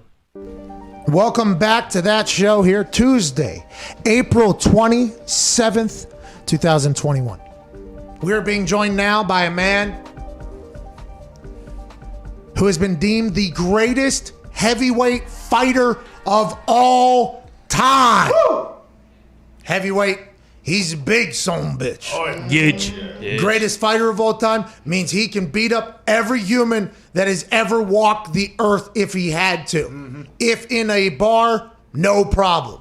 In a street, no problem. Greatest heavyweight fighter of all time. Ladies and gentlemen, Stipe Miocic. Yeah! Hey, boy, Stipe, how you doing, pal? Good. Yeah, it didn't go good a couple weeks ago, but thanks for the Are you talking good about stuff? Greatest. Yeah, it happened. It's life. Hey, man, you know what, though? It was pretty cool to see you kind of answer that and respond to that. That's something, obviously, that's worst case scenario whenever you get in there, but you have to know that that's potentially going to happen every time you fight, right? That is something that is just very understood whenever you sign up to do that thing? Yeah, 100%. I hate losing more than anyone. I'm probably the most competitive person you ever meet. And it burns, I'm still butthurt about it. It is what it is. It's part of the game, and just I lost, and you got to swallow my pride and get back on the horse. Hey, Stipe, I think because you guys have such less opportunities to compete because of the way the sport is, you don't get it. Everybody kind of highlights an L a lot more than everywhere else. AJ and I almost won completely defeated in a season. Now, granted, I was a very small part of that team, a very, very small part of every team, but that team also. But there's, everybody catches an L. Excited to see what you do next. Let's talk about Cleveland, Stipe. Hey, Cleveland hosting the draft. We got 50,000 people going out there, and the team actually doesn't stink anymore. It's got to be electrifying over there in Ohio. Yeah, Cleveland's a great place. People think that, but when they come here, they do like it. I'm actually going on Saturday, so I'm pretty excited to go check everything out. And I'm so happy that we get to get cool things like that happen here and be part of it. Hey, what's it feel like being a Cleveland fan right now? I know I grew up in Ohio. I've known I grew up a Browns fan for a long time and Bengals. What? A lot of people will not let you be Bengals and Browns fans, but guess what? I like players on both teams, so deal with it. Okay. Hey, even you, But what's it feel like now, though? Stipe, you guys have a winner, someone that you feel like can truly contend for the Super Bowl. What does it feel like around Cleveland? It's honestly, it's kind of weird. It's like probably the first year in a very long time where we're not as excited about the draft because we're not like one of the top 3 picks. Usually it's, we're usually right in the beginning, but, we're further down, which is kind of weird, but also a good thing. Means they're doing something right. And, they're doing a lot of good things during the offseason. We got a couple of great DBs from the Rams. We got Clowney. They're doing good things, man. It's good to see that, we're moving forward. You went to the game last year, I think, the primetime game, and you said there was, I forget how many people were limited there, but do the Browns know you're a diehard Browns fan? It feels like that's something, if I was the Browns, I would want potentially on our sideline is the greatest heavyweight fighter of all. Hey, by the way, if anything pops off, look who the fuck is right over. I feel like that is something the Browns would want. Do you have a relationship with the Browns? Yeah, I've gone to practices before, and I've gone to games and stuff like that. I don't know if they want me on the sidelines. I usually wear a big, huge Browns blazer with helmets all over it, so it's kind of very, Oh, so you're like diehard Browns fan, yeah? Yeah, the one year I forget I wore that. I've cut off button-up shirt underneath that with a Browns tie, and then I have like these bright orange Converse Chuck Taylor's high tops, so I don't mess around. Okay, it's awesome that I'm happy, by the way, because we always said the dog pond. Was always loyal. The Browns fans were always loyal. And those teams stunk. They left town once. They came back and they just continued to stink. We played against the Browns late in the year, and there was zero hope for playoffs for the Browns. And that place filled up cold as hell. Now that there's a winner there and everything like that, I think we're all very excited for the potential of the dog pound to maybe get some national spotlight because Bills Mafia is obviously incredible and everything like that. Wait till the dog pound gets on national TV a little bit. It is an impressive group. Stipe, you're getting into podcasting. I think you're streaming now. What are we doing? Are we fighting fires and taking on new jobs as well? Yeah, I stay busy. I want everyone to hear my beautiful voice and my sweet hair. So just what I do. I always want to do a podcast. If you listen to it, been in 4 years in the making, and finally did it. And then I've always streamed. I always love video games, just because it kind of kept my mind off of fighting and other things. So I just so why not stream and just get it's another way, another avenue to talk to the fans and stuff like that. And, it's fun. It's great too, and you get trolls on there too. It's fun. Have you gotten back into? Have we gone back into the gym? Is that something you will always do? Like after you lost there, how long did you take off? Was there an off season at all? Did you feel like you had to get back in there? And are you currently still training? Oh no, I'm just relaxing right now. Just enjoying myself. My wife's pregnant. Okay, let's go. I should have played hockey. I slipped one other past the goal. Hey, attaboy. Got sticky mitts. So we got a baby boy coming end of August, so pretty excited. Okay, that's awesome, man. Go ahead, AJ. What is that? So do you have future plans right now, like in the next 3 to 6 months of what you want to do in the UFC? Yeah, I want to get back w's mine. Let's go! Hey, you're bulking, right? Aren't you gaining some weight? Yeah, I'm trying to. Bulking season, so I'm gonna eat as much as I can, and just get big and strong. Try to be like you. How much weight do you have to gain? What are we going? I'm out of the loop here. I'm trying to get it like 250. And that is for you're going to instead of light heavyweight. That's like jumbo. No, I'm always been heavyweight. I just made 230 last time, not because I tried, just because from training. But I'm really gonna stick to like really trying to gain a little bit of weight and just get a little bit more mass. Did you feel small? No, I felt good. It's just I think 20 pounds will help. I think I feel a lot stronger, and he's a big dude. There's no question about it. Yeah, you said it's all coming back to me now. Your post, I remember your post. Okay, the post. All right. So you said you had a plan in there and it was working. You thought, and you kind of just either got lazy or got caught or whatever happened in that. Was the plan like, hey, this guy is unbelievably tough. He is an absolute monster, but I feel like if we get him in the deeper waters a little bit, we'll be okay. Was that an actual plan and a mindset going in there? Because I remember the post that I think it was on Instagram, I think. Yeah. Was that what you were alluding to there? Yeah, I felt good. The first round, I gave him the first round. I wasn't worried. He's usually stronger in the first round, and I kind of felt him gassing a little bit, but he was still good. But I was like, okay, we still have 4 more rounds to go, and then I hit him with that right hand. And I just I hesitated for a split second. He caught me with that hook. What are you gonna do?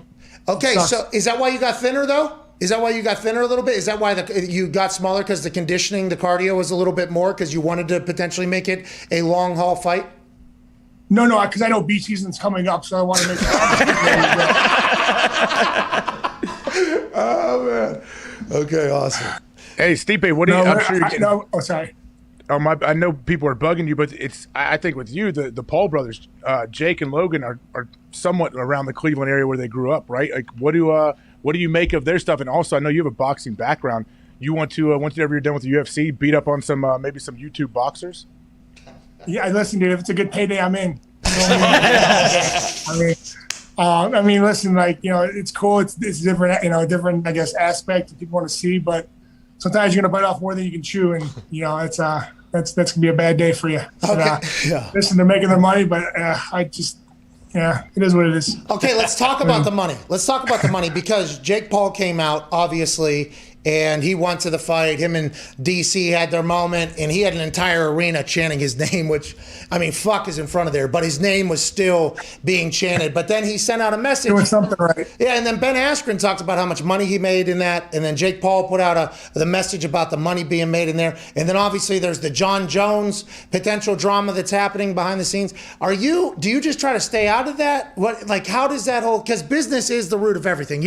I assume you would fight people for fun. I do assume you would do that if there's potential, maybe something to be had, fulfillment to be felt there. But I feel like the business side of this, of the UFC, is getting talked about a lot right now. And you're somebody that's been around for a long time with the UFC. Do you have thoughts on all of that? And how do you think it ends up playing out?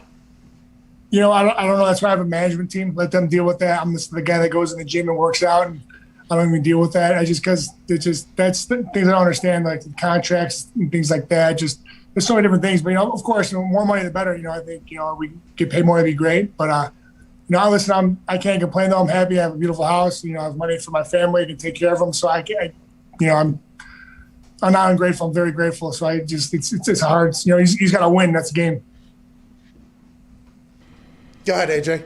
I thought for sure it was you, Pat. No, I apologize. No. Hey, Steve, on your podcast, do you have guests? Like, are you talking to other fighters, or like, what is it? I guess, what are you going to do on there? Well, we pretty much talk about like, you know, just pop culture, what's going on in the world, conspiracy theories. Just kind of nothing really. Whoa. Let's hear about it. What was the what conspiracy theory are we cooking on now? Obviously, the aliens, very real. There's another sighting just the other day, very real. What are you cooking on? I mean, yeah, like, you know, like, I don't know, like, I'm trying to think, like the Denver airport. That's like an airport. Of course. Too big. Why is it so big? What's going on? They're like combining the humans and monkeys together now. Oh yeah. What? Sasquatch? I mean, Squatch. Yeah, you didn't see that? Yeah. Come on now. Whoa. We're squatching? Oh, that's the pod. Okay. I got to give it away. I appreciate that. Go ahead, Connor. Yeah, you mentioned pop culture, Stipe, so I got to ask, did you see Mortal Kombat, and do you think that you'll put your name up to get into the next movie? I've not seen it yet. Actually, I should get it because I actually got HBO. I only went the week free because of King Kong Godzilla, and I forgot to discontinue it, so I've been paying monthly now. So I should go watch it, of course. It's all of us, yeah. And then, but yeah, I would love to. I mean, I would love to be like part of something like that. You know, actually, I got to be part of. You ever see Tacoma FD, the guys from Super Troopers? Oh yeah. Yeah, I'm on their show in October. I'm on one of their episodes. Do you just knock somebody out? What happens? Maybe. Okay. I remember the Entourage, you know, what the fuck's a Chuck Liddell? Whatever, drama, parks or whatever, and then it becomes a whole thing. You have to know, at what age do you think it'll come time where a regular human could potentially cause you any, like worry about? You know, like, do you think like until you're 80 you could just beat the shit out of most humans walking this earth, or at what point do you think like that thing? I assume you're not worried of anything at any point ever. Well, if I'm 80, hopefully I'm still walking because I mean I have so many knee surgeries that I'm crippled. No, but I don't know, man. I never think about that because I try to be a lover. You know, I mean, if I'm at the bar, I'm always like, yeah, let me get you a beer. Like, you know, I'm not trying to like start fights like that. Like, I can't, man. I'm a nice guy. When you spar, are you trying to, like, are you guys actually? Yeah, we're sparring. I try to kill you. So you go into a bar, or not into a bar, into a gym somewhere, and it's just like, all right, here, we'll shut the door. Anybody can get it in here. And then you leave and it's like, all right, I'm a firefighter. Okay, I'm going to do this podcast. I'm going to do this whole thing. But in the gym, it's like anybody can get it. The sparring partner knows, and that's what the sparring partner is signing up for. And they're also trying to do the same to you. Is that all camp? Yep. Well, yeah, we you know what I'm saying? Like, if one of us gets hurt, like in the process of sparring, we back off a little bit, maybe just throw jabs, kind of just get them, get themselves set, or have to take a break, catch their win if they have to. But I mean, like, we treat sparring like it's like a fight. You have to. You can't just kind of half it. Like a lot of guys don't like to spar. I mean, I think sparring is great because that's like full action, the full Monty, I guess. Yeah, so you're doing the whole thing. I mean, you got to do it. Yeah, just go fight a guy. Hi. What are you doing today? Here we go. I'm gonna go fight a guy. I'm gonna easy. No, but on a serious note, though, when I spar, though, like there's days where I have like a bad day, I'm just not feeling it, and then I go in there, I let it all out, and I feel like $1 million when I come out. It's like a therapeutic session for me. Yeah, you're just beating the hell out of a guy. That always feels nice. I assume they rotate. It's not just one person, right? I hope so. I assume there's a rotation there, or is your sparring partner potentially the Washington Generals? Yeah. Is that the team? Is that a fair assessment, or has it changed? Do you change out who it is? I usually change it out. Like one guy will 3 rounds, another guy will 2, just because most of those guys aren't trained for 5 rounds, so it's a little bit tougher for them. Will you use the same people for if you were to get back in the ring with Francis?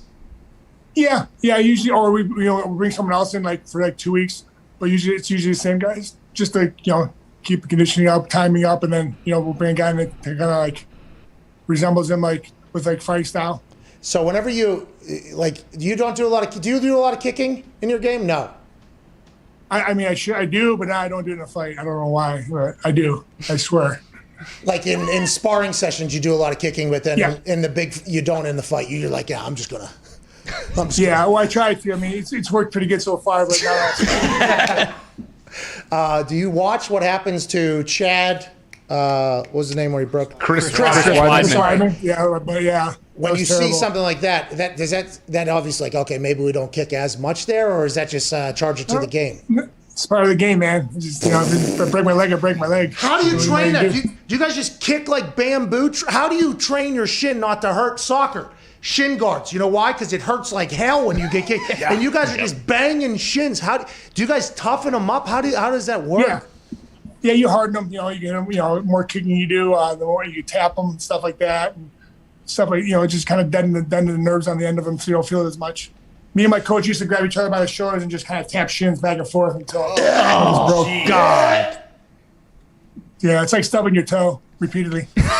Hey, having a good time? Yeah, How you doing? This hurts, huh? Yeah, Keep bashing. It won't hurt in like 6 months, though. That's unbelievable. Ty, what do you have? Stipe, I'm sure you saw how awesome it was in Jacksonville with the packed house. When you come back, are you gonna have to readjust it all to that with not being able to hear your corner anymore? Or are you just ready for the roof to come off? I'm just ready to, get in front of the fans again. It's great. Actually, at first I was like, I'm okay without the fans, but then watching the fights this past week, I'm like, man, I do really miss the fans. They make it something different. Is it ever weird, Stipe, in the middle of a fight? I know this doesn't happen to you much, but can the crowd impact what's going on? I watched a fight and it looks like a guy's landing a bunch of shots on somebody, but he's really not, and the crowd's getting into it. If you're the guy taking those shots, does that? I don't know. How does that feel when the crowd is jumping on his back? I'd be pissed at the guy and the fans. That's not real. Yeah, I mean, I don't really think about it. Just try not to get hit. Try to get clean. There's 4 different things you got to worry about. You're like, oh, you got to throw a head kick, or you throw more punches. Because the cool thing is the fans can't come in the cage and fight you too. So that's a good thing. I mean, I don't mind the booing because I'm allowed to swear, right? Yeah. I can swear, right? Yeah. Okay, so I'll be walking down. People like, hey, oh my God, Stipe, you're awesome. And one guy go, fuck you, you suck. I'm like that. You know what I mean? There's that one guy, and it is what it is, And last couple of fights in the Apex were great because I didn't hear none of that, But it is what it is. But that's what makes the sport so great is just the fans. Connor said in a tweet that he was, after seeing the fans in the packed arena, he's drooling to get back out there. Are there some fighters that, because you see some guys would be like, no, they even tell a shot will hit, I think the fans will think a shot lands, to AJ's point, and the crowd will start, and you see the person no. You see people ride the wave. Whenever you're fighting somebody who maybe is a little bit more of a showman fighter, I don't know if you have it all. Is there a different thought process into that thing? And how do you handle for instance, the first fight of the night, it was 2 ladies in there, and it was for 5,000 fans or maybe in there, and they just stood in there and they just decided they were just going to punch the shit out of each other. I mean, it was the most electric start that you could have wanted if you're Dana White and the UFC. But is there a mindset going into a fight hey, this might be a slugfest. Oh, this one there might be a little bit more dancing. Is that all a part of it, or do you just have your style and you just got to execute it?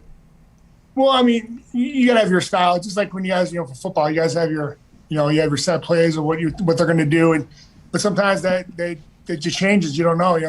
There's times where I'm going to do my thing, but then my first JDS fight, I was like, I'm going to keep my distance, do my thing, and then it just turned into a straight just sock and bop and just terribleness. You know what I mean? It was I'm really just sitting between the 4th and 5th round, go looking at myself, thinking in my mind, going, why am I doing this? Well, who wants to fight 5 rounds? This is so dumb. And then I get up, and there's 19,000 people on their feet standing. I'm like, man, this is why I do it. This is awesome. Are you not entertained? Yeah. Gladiator. I should have did that, right? And I should have said that. Yeah. Gladiator. I was I couldn't see my left eye. My mouth was dropping down. 16 stitches.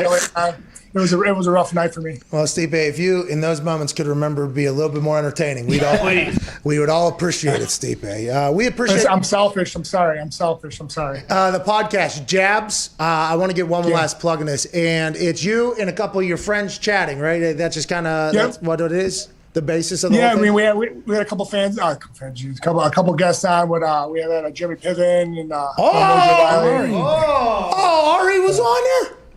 Yeah. Wow. So he was actually our first in studio too. So it's great. We just kind of getting our bearings straight, understanding everything, knowing everything that's going on and how to do everything, and just so now we have more guests on. So we're excited. We're loving it. It's just fun. We just we have our topics we talk about, which we kind of go from one to something totally different. And it's awesome. I love it. It's honestly a lot of fun. All right, well, keep crushing it. We appreciate it. It's great content. We see clips, get clips from the things. We'll continue to grow. Can't wait to watch you. Ladies and gentlemen, Cleveland Browns fan, greatest heavyweight fighter in the world, Stipe Miocic. Yeah! Stipe. Hey, man, I completely forgot about that post he had. I should have looked into that or whatever a little bit more, but now I'm remembering because he let off, I hate losing or whatever, and I think in that post he even said, like, I'm sorry to everybody I let down. Yeah. And I'm like, dude, you didn't let it. To everyone in Cleveland. In Cleveland, Yeah. I let you down. It's like, no, please don't feel like that. Don't worry, they're used to it.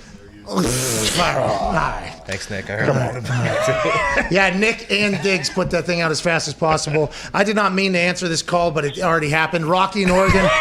What's going on, Rocky? What's going on, Pat? How's it going, boys? Hope y'all having a great Tuesday. Absolutely. So I inevitably have a gut feeling that the Niners are possibly going to fuck up this draft. Okay. And I don't know how I'm going to live with myself because I don't think Mac Jones is the answer. I just don't think he's what they need. I think like Trey Lance, Love, or not Love, Fields, my bad. I think those would be like way better options because Okay, and I appreciate Rocky saying that. To his point, though, John Lynch knew that some Niners fans were going to say that, and they came out and actually said, just want to let you know what all we have done leading up to this point. And if you have done the same thing, let's talk about this. But John Lynch led off the press conference yesterday with this quick tidbit here. Tough year, a different year, a unique year with the pandemic. But in the face of that, we attended 176 games and practices despite COVID and travel restrictions this year. You remember? That's a lot. We saw essentially every player of note that didn't opt out play live this fall. Every fucking one. We took part in nearly 400 Zoom calls with schools, made countless calls and texts to gather background information. 400. Interviewed nearly 600 players in person, by phone, or by Zoom. That's a collective effort. 600 players. And myself and Kyle. Wait till you hear how many are draftable. Scouts, to coaches doing those. We covered 128 separate pro days Didn't even know that was on our possible. board. I think you guys Should be a always find PowerPoint it deck interesting. with We this. have roughly 160 draftable players. Those 600 are our players were grades. interviewed, 160 Everybody's got their own. draftable. And then Okay, finally, we I'll whittled leave out you, and then we can go to 440. questions. Number of Unbelievable. Done a lot of work. So, Rocky, listen, I understand what you're saying, and I think a lot of people potentially feel that way.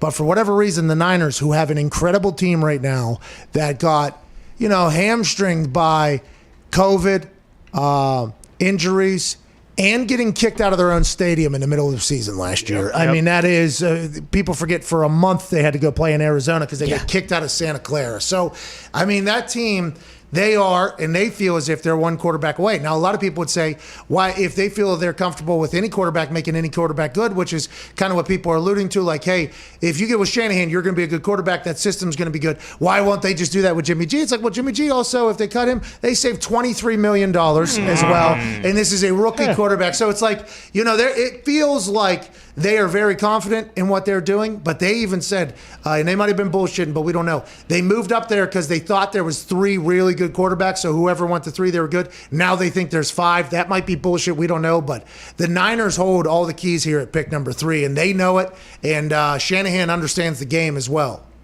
And it seems like Shanahan's the guy calling the shots. Obviously, John Lynch is the GM, but Shanahan, I think, has final say, right? Actually, funny you say that. They did talk about that, and John Lynch actually addressed it, which was pretty fascinating because I had the same exact question that you had, AJ.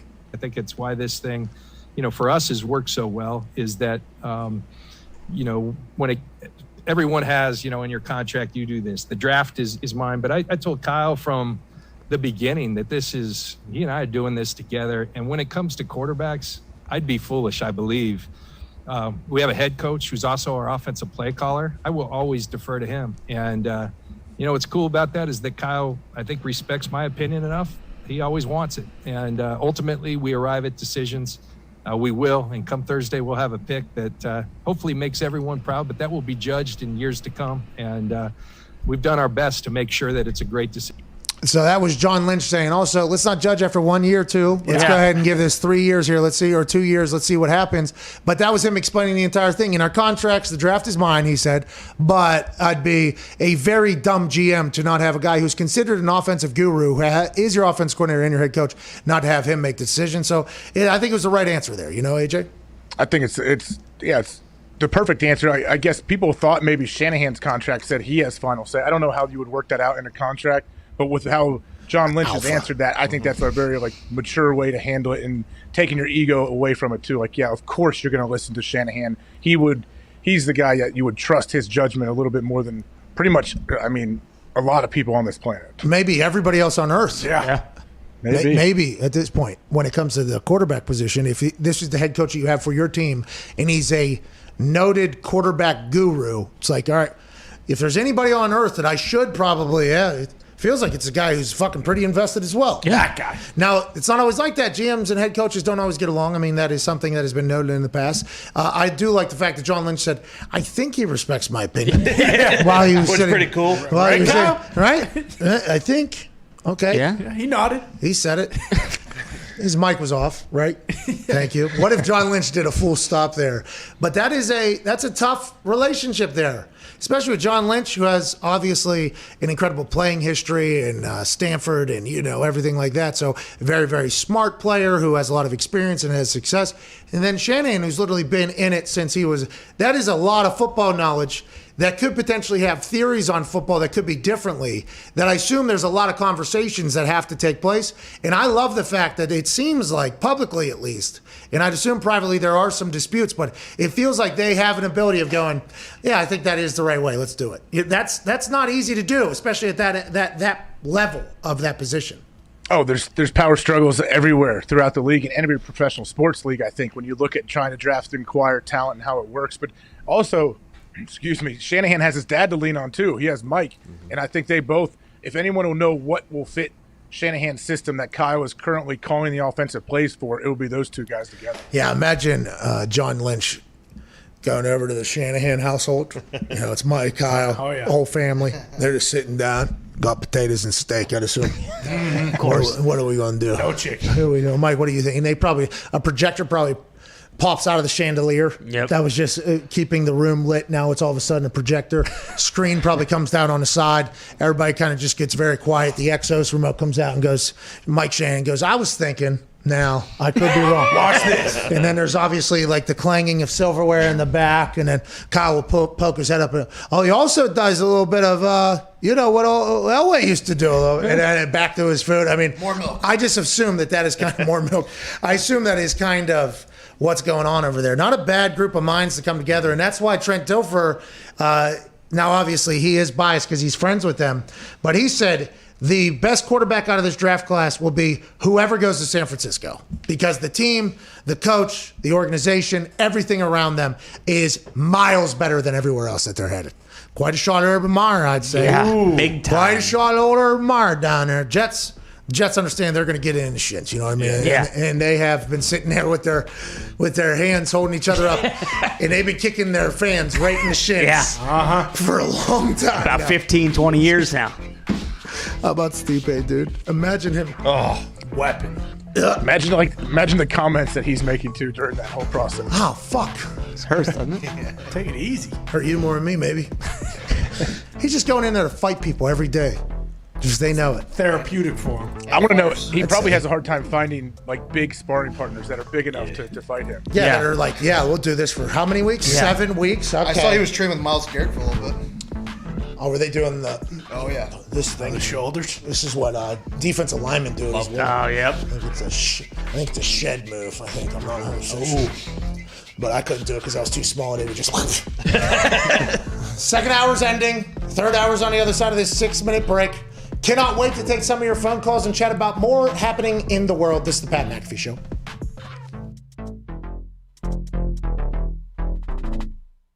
I'm just checking your availability. If you're in Indianapolis now, did you get to Buffalo? Yeah, I got a plane that's supposed to take me down to game day anyways, so I could definitely have it go to Buffalo first.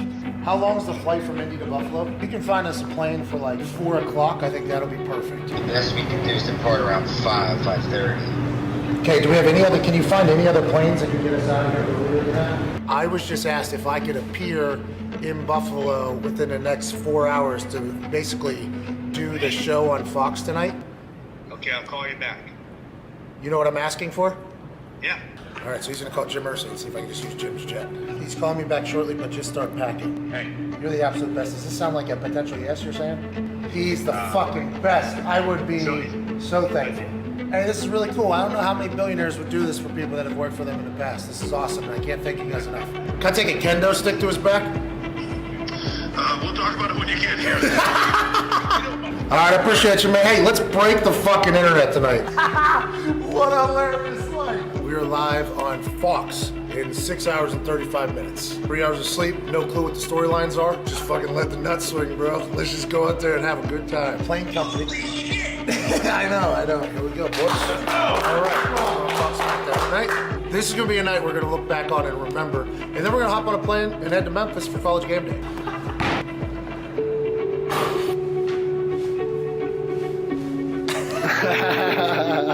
I think this is a joke too. I just want to let you know, like, this is the Truman Show. I very much understand that this is not supposed to happen. I got the text at 1:42 p.m. today from Mr. H that says, "Have you heard there have been some travel issues? Can you make your way to Buffalo?" Jim Irsay, owner of the Colts, literally lent me his plane. Might be the most confident I've ever been in something. I didn't know we were that good of friends, to be honest. I was throwing a Hail Mary, and he responded and said, yeah. So I got here about an hour and a half before the show, and to work with Renee, Tom, and be on Smackdown with a bucket of makeup on my face. This has been a dream come true bucket list type situation here in beautiful Buffalo, New York. Come on, boys. We're going to be on cable.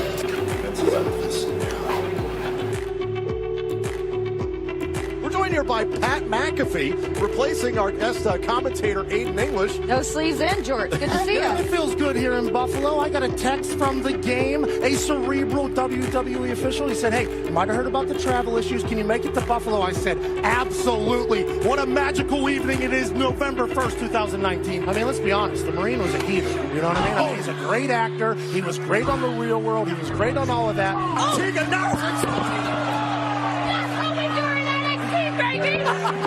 That's how they do it in NXT, baby. Almost took me out holding another grown lady in the air. November 1st, 2019, greatest SmackDown in the history of SmackDown. Pat, you joining us? It might absolutely be correct the way things have gone here tonight.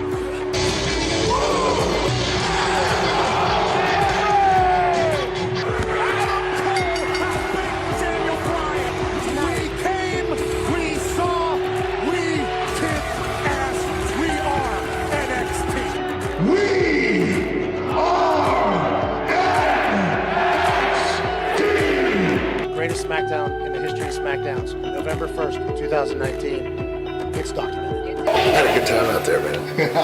I had no idea what was happening, so it was really just natural reaction to everything. That was awesome, dude. That's a real bucket list thing.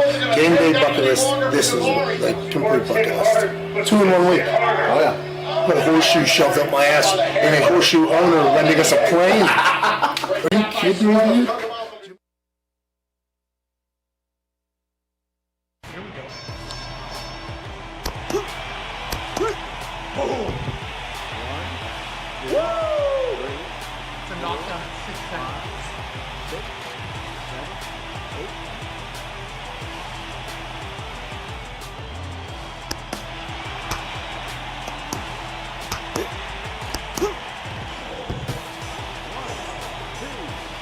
He might be dead. Come on. Come on.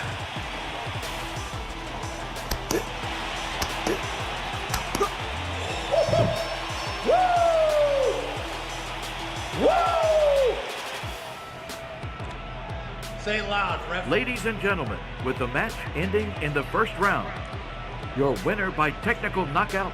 Thank you. The red corner. Woo! Fuck you, buddy. You too. We did it. We did it. Yeah.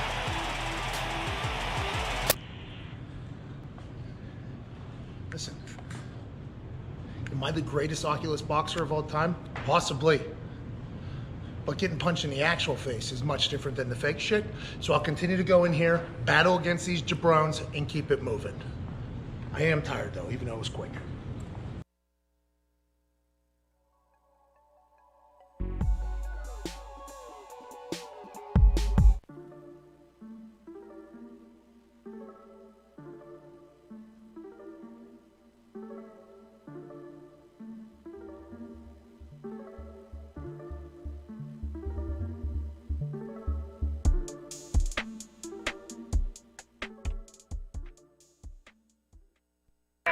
The Pat McAfee Show. There'll be no rules for our guests, for us, for the things we can talk about. Yes, speaking his mind. I've never had a problem expressing my opinions or my thoughts or anything like that. While being relatable. I haven't had that manufactured fake-ass celebrity that a lot of people have whenever they go on those big networks. I've had a chance to really build my crew, build my following, build my audience. And ridiculous. What am I supposed to do? So I'm supposed to look at something that I can definitely afford and say, nah. Is that what I'm supposed to do? The Pat McAfee Show starts in 3, 2, 1. Welcome back to that show. Tuesday, April 27th, 2 days before the draft spectacular. Hour 3 will begin right now. I don't know why it happens. I don't know what happens. Between hour 2 and hour 3, I take a sip out of the same green tea that I drink during the shows. I shotgun a Celsius before the show. Yep. 2 green teas during the show. Shotgun a Celsius after the show. Drink of water. Maybe then I eat because my intermittent fasting goes from about 3:45 to about 7:45. Then I go home. Play some ping pong against Gump. Win. Most times. If I can get one, I am happy. Yeah, he beat me in a match last night. Gumpy beat me in a match last night. Shit. We do a best of 5 matches normally. Okay. It's a good time, fun time. He beat me in one match last night. What happened? What went wrong? He was hot. I don't know what happened. It's been good battles lately. We had a couple epic, wish we were recording type things. Yeah. You know what I mean? Like wish we were good recording. volleys. There's been some great volleys. Yeah. This happens in cornhole too. There'll be some good battles for 6, 7 straight back times. Yeah. And then one thing will happen where there'll be a bunch of points scored and it's like the score does not indicate the game. Mm-hmm. You know what I mean? There's a lot of the score does not indicate the game. I believe in our ping pong, there's a lot of that going on. I honestly do believe that we've been battling in there. I know when I'm mentally beat. Yeah. It's very obvious, too. Your cat head slouches down a little bit. It's like, it gets very quiet, He starts yelling at Gumpy. He starts doing a full yell over there. It's awesome. There's always one return you get, and it's like, oh, okay. He turned it on a little bit. So we played. Yeah, a couple games. We got to play. Yeah. AJ, have you been in there at all? I have not. I have not had my Oculus on in weeks, maybe months. Carl, you're missing it, dude. It's such good fitness. It's such good cardio in there. And then the ping pong. You got kids, though. I guess that's kind of what happens. Yeah, I mean they want to try it all the time. They haven't in a while, but yeah, it is. You're right. If you do the boxing game, you will absolutely be tired. Well, we saw Aaron Rodgers doing it just last week alongside Bakhtiari. That's how I knew he was taking his offseason serious. That's right. Because when you're throwing jabs against a robot or an animated person, what is that? What am I punching? An AI. Is that an AI? Yeah. An avatar. Because it exists. Because when you hit it, it does vibrate. Mm-hmm. So it does know that you hit it. So it is something. Yeah. Jay, what is that? Jay probably knows a little bit more about that. What am I punching in that game, Jay? Is that a robot? Am I allowed to say that? I don't think so, because it's not physically there. So maybe cyborg. But it is physically there, though. AI is a robot. Right. Yeah. It's AI is how I describe Cortana. it. Anyways, when I fight that AI in there, and when Aaron Rodgers was fighting that AI, a lot of strategy in there. You saw Aaron starting to cerebrally take him down there. You saw what was going on. It's good cardio, good explosion. Aaron's coming back to go back-to-back on the MVP run. Maybe next year he'll get longer than 45 seconds, I think, AJ. Well, we will see who else is on the card. Who else got some time in the show next year? Do you think Steve Harvey will be back if it's a live show? I hope so. If it's just going to be him roasting a Zoom call, Yes, please. I don't know if Steve Harvey is... I don't know if there's anybody better than Steve Harvey for what they needed last year. On Earth. Maybe Ricky Gervais. Okay. Yeah. If Ricky Gervais would host the NFL Honor Show, that would be awesome. Electric. Oh, Lord. We need that to happen. Did you watch the Oscars the other day, AJ? I did not watch the Oscars. I'm not sure. Yeah, I'm not sure Ricky Gervais knows a whole lot about NFL football. Bingo. That is why he would do his research. The things he would learn would be unbelievable out of his brain, and the things that he would say would be awesome. It would be now the NFL would never, ever in a million years let that happen. Nope. But boy, it would be great content for all of us. And if not Ricky, Bill Burr does know his NFL. So he you does. just roll him right in there too. What about Foxworthy? Why can't we get Foxworthy out I mean, what the hell's Jeff Foxworthy doing? Why isn't he hosting that? Bill Engvall, too? What are we doing? Yeah, bring the whole crew back. Come on. Larry? Steve Harvey fucking kills it, though. He's awesome. I watched him. He was doing Family Feud in South Africa.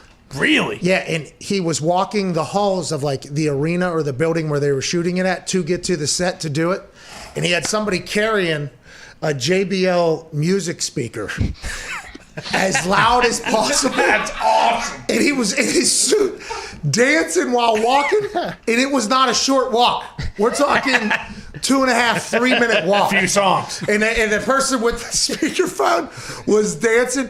Then he gets into the set or whatever. They mic him up, music still on, and then literally it goes, Steve Harvey walks out right on the set to shoot the thing. It was one of the best things I've ever seen in my entire life. I was like, I fucking love this man, Steve Harvey, dude. I love him so much. He's awesome. I think I told you the story at some point when, so I had to do Celebrity Family Feud. I got to do it. We got skunked like 380-0. Yikes. But Steve Harvey, watching that dude work live was awesome. But he had his guy with him. It was a giant soundstage. And backstage, the guy walks with like carrying almost like a tackle box type thing with just little supplies and water and whatever, and chapstick and all this stuff.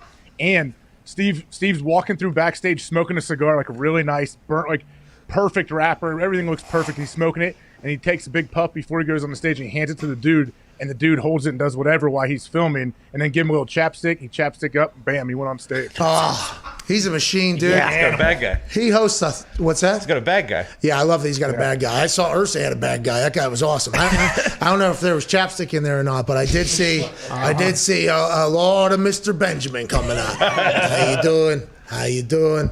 How you doing? Man, the sound. Yeah. Tackle box guy. Just, hey, I need to be in a good mood. I got to host 7,000 shows. I got a stooge named AJ Hawk here in front of me next to Von Miller. They're going to get 0 of these things right. Okay, these guys have no idea what the poll of 100 people have any idea of. How'd you get invited to that? And why did you embarrass yourself? And it seemed like you were the lead. Like you were the captain. I was like the speaking captain. Yeah. I mean, we were playing Joe Staley in the offense, the other team, and they all were huge fans of the show, loved every second of it. And my team, a lot of them, I don't think had heard of the show. And I was not given any help either. Like I watched the show every once in a while, but not much. Yeah, sure. But you don't have to watch the show to know. Yeah, survey says. That's all you got to know, dude. Once you're screwed, you're screwed. And if you don't steal and all that, like, it's like, all right, cool, guys. That's why you got to steal. Sure. Yeah. Bro, but you got to think, like, best game going maybe when Steve Harvey came back. Yeah, because it was almost dead there whenever the Al Borland looking guy was hosting it or whatever, and then Steve Harvey came back. It was Al Borland, yeah. Yeah. It was, in fact, Al Borland. Richard Karn. Yep, survey says. Guy goes from Tool Time to Family Feud. I assume it was watched by people. You know, I assume that it was watched by people. Yeah. But when Steve Harvey came in and did an entire, remodel to the place, and really his comedy got in there, I think it opened it up to it got on prime time, I think, for a little bit. It was really going there. And then Steve hosts absolutely everything. That's a good show. I'm a big Family Feud fan. Big fan of the show. You would have loved it, Pat. So there's like probably, I don't know, studio audience, maybe 300 people, kind of stadium seating wherever we were. And after like one of the commercial breaks, we take a break, Steve walks over and has this couple. I see a couple, a husband and wife, go from the front row to the very top, and they replaced them with some other people that were super happy to be down there. And I was like, man, what happened there? And he's like, he came back, and because I was looking at him the whole time too. This lady was stone-faced him the whole time, like just not laughing at all. And Steve was putting out great material that'll never get on air. It should. And so he just hasn't moved because they weren't very good guests. I think he even said multiple times he made jokes towards them about smiling and like lightening up. Hey, listen, these 3 rows. You ever seen Zach Galifianakis? You ever seen Zach Galifianakis' Live from the Purple Onion or something like that? And there's an older fan. There's 2 older fans that are there, and he basically goes and accosts them. And he asks them, why they're there. Why did you have to come ruin my Netflix special? Yeah. And this is all on the thing. He's talking to this. And they got tickets because they won something. And, that whole thing. And he literally said to him, but why'd you have to ruin my career? Like, what? You know what I mean? But whenever you're in those first couple rows, now granted, that one was just a restaurant that he was literally speaking. You could hear the kitchen working while he's doing his stand-up set.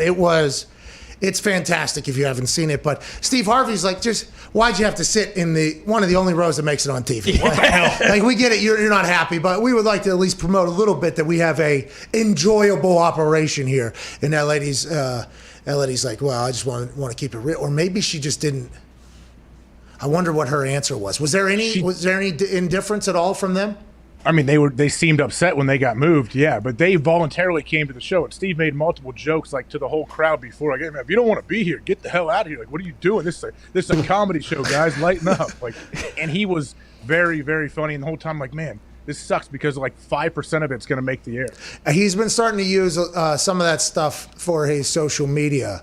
It'll be like a question from the audience or whatever, where he gives like a motivational speech to his data. He had a morning show, an afternoon show, Family Feud, Miss Universe, and so he was the Shaquille O'Neal commercials of hosts, and he was crushing everything though. So it was like, I wonder how hard that had to be. But it's primetime show, Big Shot or something. You had a primetime show for a little bit. The kids, no, it's Little like Big Little Shots? Big Shots, yeah. Crush that. That guy had 45 shows. New Year's Eve with Gronk. Yeah. Why are you here? Why is he here? Good question. Tony. Cowboy. What's up, man? It's a New Year's Eve show, Tony. It was celebrating a It's brand a good new time. year. Who parties better than Gronk, dude? Hey, Draft Spectacular, dude. We need a Gronk spiking the Legos moment out of you over there with that bookshelf, hopefully. Gronk spiking the late. What is that even from? Is that New Year's Eve? What the hell? I told you, I've been grinding on my mock draft, bro. I don't know. What's going New on? Year's Eve. yeah. 6 months ago, New you Year's Eve. asshole. But yeah, we need, Jay Glazer will be here. Mad Mel will be here. So what do you need from me then? What are you trying to say? Well, we missed out on a Ty picture. Ty will also be here. This is a great graphic, though. We very much appreciate that. Obviously, Nick, Zito, Connor, Gumpy, Mr. Hawk himself, and 3 surprise guests. Ooh. Potentially. Maybe 2. But it was going to be 4. It was going to be 4. It got moved to 3 last night officially. Now, will it be 3 or will it potentially move to 2? If it's 2, still great. Still big time. The 2 that are locked in, big conversations coming. Massive. Bitch. Now, the other 2 that were kind of dancing, do-si-doing, thought they were in. Turns out they were all the way out. Come on. And you do the hokey pokey and you turn yourself around. That's what it's all about. No, they agreed to do other draft-a-thon things. Can you say who they are then? No, I'm not going to say. Well, that show ain't going to do numbers that this show's going Well, to. they actually probably will because there's a lot of people on that draft-a-thon. Last year. Last year we did beat The Rock, Kevin Hart, and Russell Wilson. Yeah, no big deal. And the NFL. And it was just these 2 stupid faces. On the screenshot is just us 2 stupid faces, and then a 10 shot of The Rock, Kevin Hart, DJ Khaled, I think Russell Wilson, Tom Brady on there, and Rich Eisen and somebody else. And somehow ours had a higher number than theirs did on YouTube. It was the biggest joke of all time. It might be like the YouTube polls, it's not real, but fucking who cares? Love that that's happening. Real for us. Prime was even on there, too. Oh, yeah. By the way, love Prime. I think he's hosting this year or whatever. Oh, really? Yeah, it's probably going to be a much better show. We're not competing with them, but we do have a show on at the exact same time. There's also other watch-alongs for the drafts that are happening that other people are potentially going on. Yeah. I won't say who it is, though, AJ. I don't deserve that. They did tell me, yeah, cool, then, can't. So should I?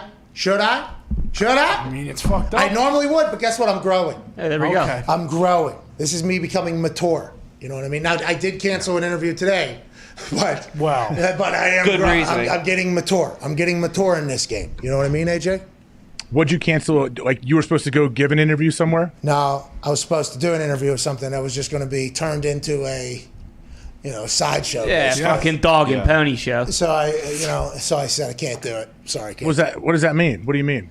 There were stipulations on it. There was a lot of stipulations on it. The name, definitely worth potential. Remember, this happened with Tiger. This happened with Tiger before, okay? I was potentially supposed to go shoot some stuff with Tiger. Then we had a pre-briefing with his people. And even though you're Tiger, and I love you, and I will love you forever, I'm a big fan, I can't make any of these promises. Because I have no idea how this thing's going to go. I wish I could tell you that won't happen, Tiger's team, but I'm not 100% sure it will. So I can't, and it's just like, all right, we'll go our different ways or whatever. Still have respect. Other people, same type of situation where I'm like, I can't fucking promise that. I just can't do that. Can't do it. That's just something I can't do. I think the person's going to look good, but I can't promise that my brain in the middle of what's going on isn't going to go, so what the fuck happened with that? That is potentially going to happen. Like that has to happen, and that's just sometimes, I'm going to have to do growing pains, I think, in this business for that. I'm just trying to narrow it down in my mind. So somebody got in trouble. It's a big time. Is this Kevin Spacey? You turned him down? Jesus. AJ. No, not your guy. That's your guy, man. That's your guy. It's your favorite actor. Why you turn your back on him now? Listen, I potentially knew of said human's existence because when he was president for this here United States, his run to the head of our government was insane. Incredible. Oh, yeah. Zero admiration, but goddamn, that's probably what's happening. A lot of that. Him and that pinky ring. Yep. And then I learned about said character in real life, and it was like, oh, maybe a lot of similarities. Terrible guy. But to be clear here, no, it was not Kevin Spacey, and he will not be on this show. Okay, neither will Francis Underwood. Nope. Okay. Sorry, Frank. Sorry, Francis. That ain't happening. That ain't happening either. Okay, I don't care how many times you fucking knock on that table over there, AJ Hawk. You know what I mean? Let's get some. It's a shame. It's a shame Francis Underwood's not going to make it. How about Jeremy Piven on Stipe? Yeah, awesome. That's awesome. It's awesome. I knew you got a good pop on it. He had a real hard time keeping his mouth shut. Yeah. It's weird you didn't interrupt Stipe to go, that's Matt's friend. Believe me. And the technology does not allow me to get it in as like the timing I would like. But Piven has a podcast. It's called How You Livin', Jay Piven. Oh, damn. Does he have merch? I'll buy it. That's yeah. Put it on my chest. With him, maybe with the paintball gun, maybe. You know what I mean? With the suit. With the... Yeah, I mean, that's a shirt right now. Yeah. He's already got it. He's Jeremy Piven. That's right. He's already. He's got good ideas. Why has he not had a spinoff? I don't know. They missed the boat, though. Can't do it anymore. Legit. Ari cannot exist. No way. Missed the boat. Drama. He was pushing for it hard there, though, I think, there for a bit. I thought it was potentially going to happen. And I think there's an entire generation of people that hadn't seen Entourage that would have got a pretty good introduction to. Now, granted, not a good person. Can't say that. No. Good character, though. But a hilarious, entertaining character. Yeah. That probably exists out there, by the way. Oh, yeah. That's after He talks about it. Pat, you act like it's not a public... He talks about how it's crafted after Ari Emanuel. Like, he says, I am playing a version of this guy. That's wild, isn't it? And Ari, I think, I've listened to stuff where Ari... Or the real Ari Emanuel was involved during the he's like, that's not what I would do here. I think he was going back and forth on what he does. I wonder if Ari Emanuel's family learned a lot about Ari Emanuel while watching Entourage. What is going on? What is all that? You're a psychopath. And why are we being depicted like this in these therapy sessions? Poor Ari Emanuel. Anything for the business, though, I bet Ari Emanuel. If I know anything about Ari Gold, Ari Emanuel is like, All right, let's get some phone calls. What a joke. Shout out, Rom. That's quite a niche group there that is understanding what we're talking about. And that's why this show continues to get worse and not better, which is what nobody expects for any show to really do. But that niche group loved it. Yeah, they did. Let's go to Justin in Fresno. Yeah, that hit, by the way. Yeah, niche group. Let's go to Justin in Fresno. What's going on, pal? What's up, Pat? What's up, the boys? AJ? Hey, just hanging Justin over there. What do you want to talk about, pal? The Bulldogs. Hey, I want to talk about a couple things. Okay, I'm a huge Dolphins fan. I got 3 brothers.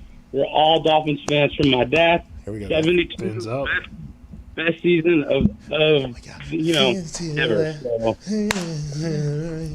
I know Zito's probably over there like, I don't know about that. Pretty good. What was that? What the hell was that guy talking about? That was a really good team. I don't know what happened there. What happened? He said I was disagreeing with them, and then I was.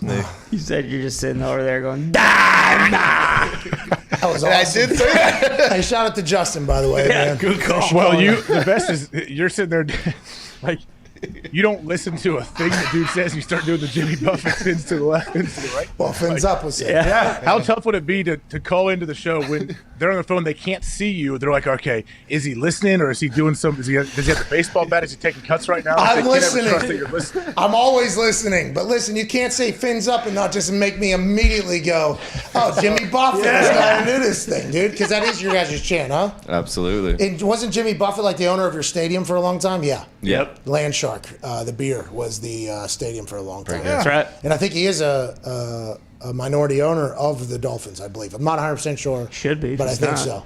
Yeah, he is. Serena. There's a lot of. I think J-Lo. They're all John minority. Mayer. J-Lo's right? ex-husband.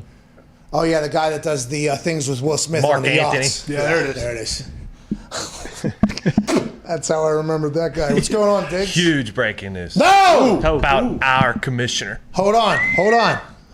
We've been waiting for this type of moment to happen. Let's go ahead and find it. Over here, Yes. Jay. I'm going to need some sound. Come on, Jay. I'm going to need some sound over here, Jay. You ready? Breaking news. Oh! Yeah. Oh, no! Breaking news. Oh! All right, Diggs, we have some breaking news, please. Been waiting on that. That's a good. That is not very good. From Sports Emmy. We're going to win a Sports Emmy. Shut up, For breaking Hawk. news, it's Stop. a little too Save it, AJ. Stop. We got to get to the breaking Focus news. on your fans, We're trying dude. to. Yeah. Huge news. We're winning Sports Emmys. Come on. Breaking news. It's got to have a little more pop to it. From Please hold on. Are you kidding me? Are you kidding me? What if someone gets his news out first? Breaking news. You know what I mean? Hello! See that? There's a little bit of Breaking news. Fucking Donnie Irish. wrote Shout out to All right. Trey Melee. All right. Oh, it's a sing-along, dude. Anyways, what is the breaking news? From @RapSheet. Remember the chair that NFL Commissioner Roger Goodell sat in his basement during last year's draft? No. Oh, It's yes. going to Cleveland. Yes! Wow! Peanut M&M's sitting right there on the side. Our commissioner is going to be unbuttoning his shirt through the night. Yeah. He's going to be putting on sweaters and cutoffs. Roger Goodell got comfy in the basement, became a fan favorite. Now they're like, let's do it again in front of 50,000 people. Let's go. And he's just like you and me, AJ. He's just like us. Yeah. It's just like us, Roger Goodell, our commissioner. Where is the chair located? How often does he Fucking sit dead there? center, pal. Yeah. He actually, you know how they had the band behind the stage there that one time and everybody hated it? Yep. So Roger's actually going to do his thing, and then he's going to walk up some stairs. And then his chair is just going to be sitting there, kind of over the shoulder. There's Like gonna a be throne. Some, yeah, like there's going to be some Yep. light. Then whatever's going to happen is going to finish.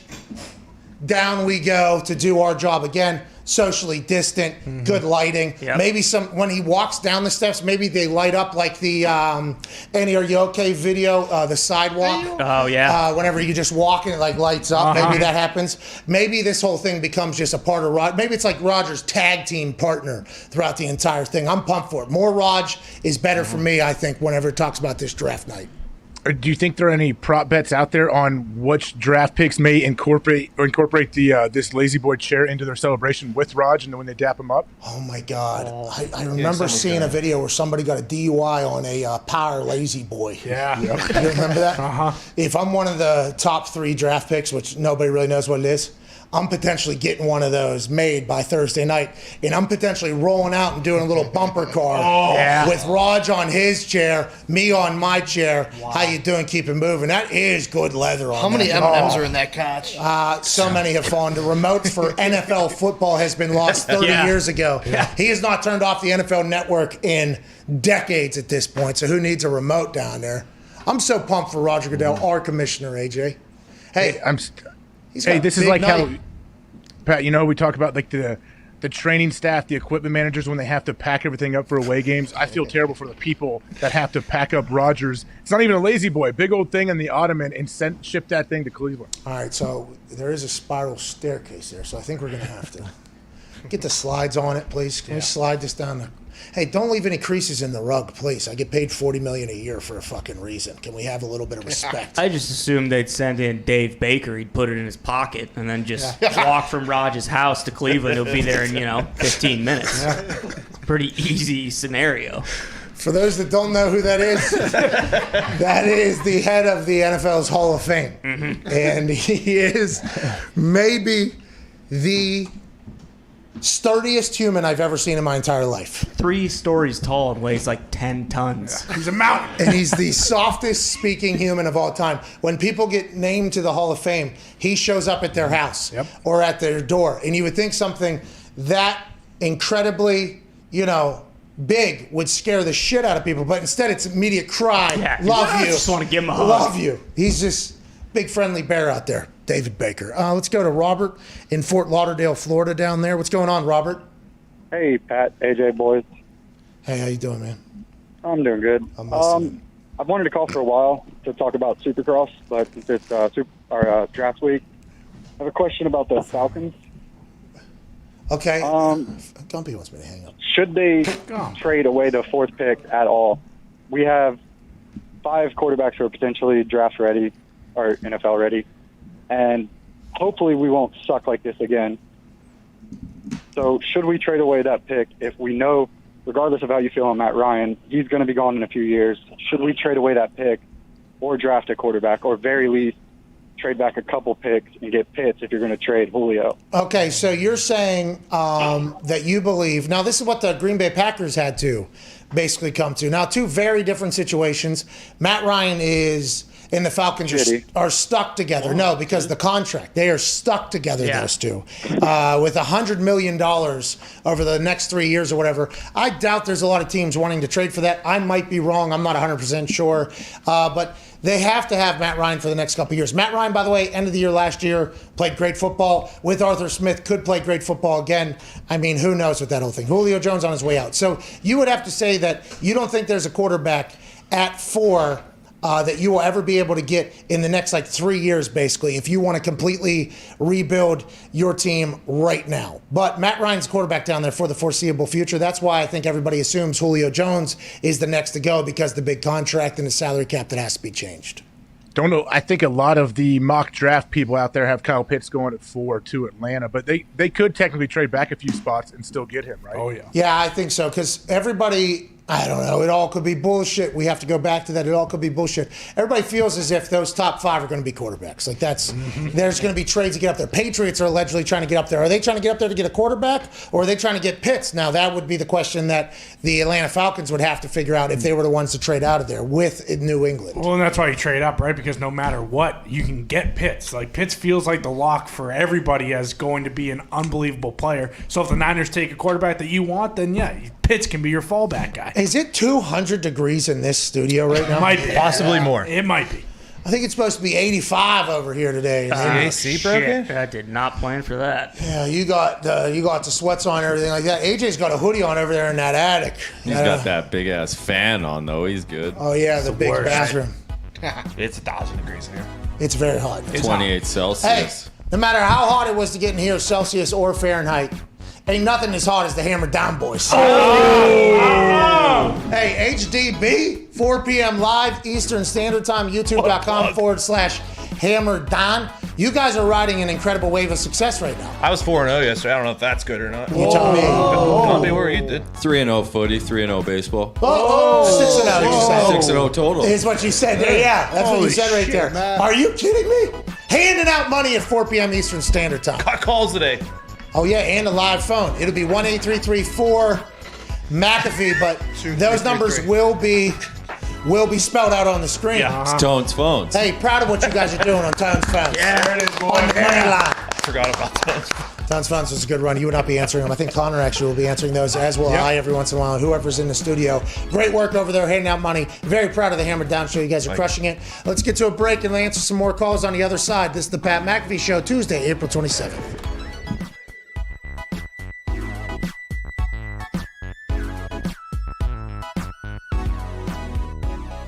They want to play for the Yankees one day, the people I'm playing against. They want to play for the fucking Yankees. Check out, like, in there, we put a little surprise in there for you. Let's get iced, it feels like. Yeah, I mean, let's start the day, I guess. What the fuck you get it? It's great to be a member of the Washington Wild Things baseball team. We're number 1 in the league, right? Yeah, let's fucking go. Fuck everybody. Fuck everybody else. When I take BP, will there be anybody telling me how to fuck the hit? No. Feels like the wind's blowing this way. Might have to attack that fence tonight, huh? Hey, you got it! Does the DJ play heaters like this all night? I started hitting 2 days ago. Oh, you'll be fine. I think I figured it out. You'll probably only face 90 miles an hour tonight. Is that me in the game there? This is a good at bat. This is a good at bat. Oh shit! Oh shit! Give me it! 1-1 pitch. Let's go! Line drive. Right son of a at bitch! the That came down a lot faster than I thought, though. Let's be honest. It's deep, and it is off the wall. Field it up. Excuse me! If you could all get off of my dick, we would be better off. Tell you what, would have been nice to take a nap earlier. Another throw. Get back! First. You have to tell me when that's happening. You're making me look bad. Hey, Steven, fuck you. Hey, fuck you, Steven. Hey, nice pitch. 149. Does that feel good, Steven? Oh, wow. Wow. He tosses him the ball. Wow. Back to being a player now. Making plays. Touchdown. What inning is it? Top of the second. Jesus. But it was finally my time to get in that box. Number 1, the right fielder, the former punter from West Virginia, a former Indianapolis Colt, and a current Barstool Sports personality, Pat McAfee. The anticipation is real. Oh, fuck. Hit out. I'm in the hole? Son of a bitch. This is about to happen. And that will bring up Pat McAfee once again.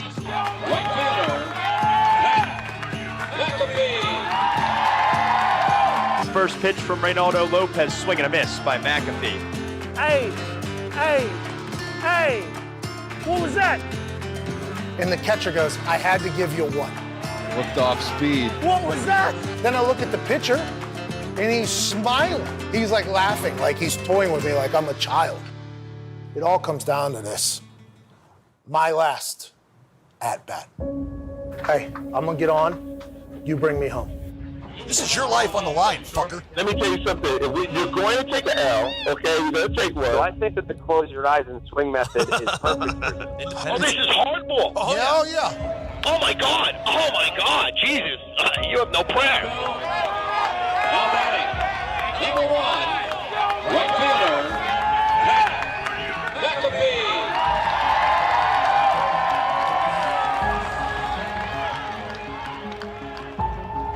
Oh, boy. Oh, this is the thing.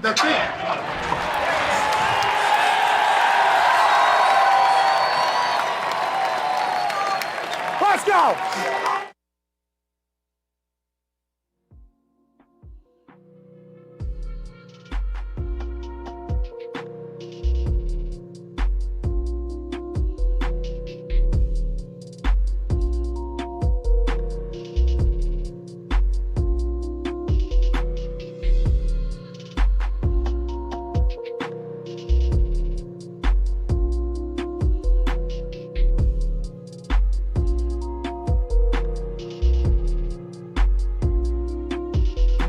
Give us a call at 888-MAD-DOG-6. Pat wants to hear from you. No, not really. He just ran out of things to talk about. This is the Pat McAfee Show. Welcome back to that show. Much like finding the perfect draft pick, finding the perfect wine can be hard. Yeah. That's where Bright Cellars comes in. Bright Cellars uses a sophisticated wine algorithm to match you with wines you are guaranteed to love. All you have to do is take their 30-second quiz and bam! Personalized wine right to your door. Bright Cellars and their sommeliers. Of course. By the way, I have been to Napa Valley. Wow. Really? Sommelier yourself. My palate is a sophisticated one. It has done the courses. Okay. I just choose not to use it because I can't necessarily figure it out. Sure. Yeah. But you know. But that's what Bright Cellars is for. Yes. If you're a stooge when it comes to the wine, even if they taught you everything there is to be taught, it doesn't matter if it's a maple thing, a wooden thing, an aluminum thing. It doesn't matter if it's kept cool, if the grapes are sweet or sour or purple or pink or whatever. I don't know any of that stuff. I wish I did. But I have no fucking idea what's going on. Nope. Bright Cellars is like, hey, we got you. They got us. You know you like the taste of some wines, right? Yeah, let us find the wines that you do like, send them to you, and then we'll also tell you what they pair good with. Foxy, you've done Bright Cellars, right? You've become a little bit of a wino. I love it. Yeah, it's almost become a little bit of a nightly thing for you, I think. Yeah, every night I have a glass of wine, and when I get the Bright Cellars box, it was like Christmas. Yeah, I noticed that, by the way, about Foxy. I noticed that about Foxy trip to Tampa. Yeah. Wino. Yeah. He's a wino now, full wino. It's good for the heart. He's not the only one, by the way. Diggs also into the game. I believe there are others that have gotten in the Bright Cellars game in our company. AJ, you a big wino? You drink the wine? No, I have in the past a little bit. I don't know. I got burnt out on it. Maybe these guys will bring me back into the game. And ladies, plus they have wine education cards so you can learn Guys about. encompasses all of that, Pat. Guys encompasses every human, animal, whatever's out there. No, it doesn't. Okay, I don't know if any animals work at Bright Cellars, but they do have wine education cards. Pets there, I bet. So you can learn. Want to be a safe work environment. How about me trying to get them? By the way, in the middle of the ad read, trying to slip it in, and you were like, no. Excuse me. That is an all-encompassing word, which I agree, by the way. But anyways, Bright Cellars, the best part is that if you do not like a bottle of wine, Bright Cellars will work with you to include a replacement bottle in your next order. Oh, that's Here we go. Yeah, they want to create like a wine community. It feels like they'll even give you wine education cards so you can learn about the wines, tasting notes, serving temperatures, and know what foods pair well. Perfect for a date night, wine tasting, or finding the perfect glass for a nice TV show binge or any other things you want to be a part of, like editing, like Evan Fox. Ain't that right? Yes, sir. To top it all off, Bright Cellars members also get access to premium, sustainable, sparkling, and biodynamic. Whoa. What? Biodynamic? Okay, that meant something to somebody. Science. Not me. That's dynamic. That's incredible. It's awesome. Mitt. Means something to Mitt. For listeners and watchers of this show, they're giving 60% off your first 4-bottle order from Bright Cellars. Excuse me? 60% off your first 4-bottle order from Bright Cellars.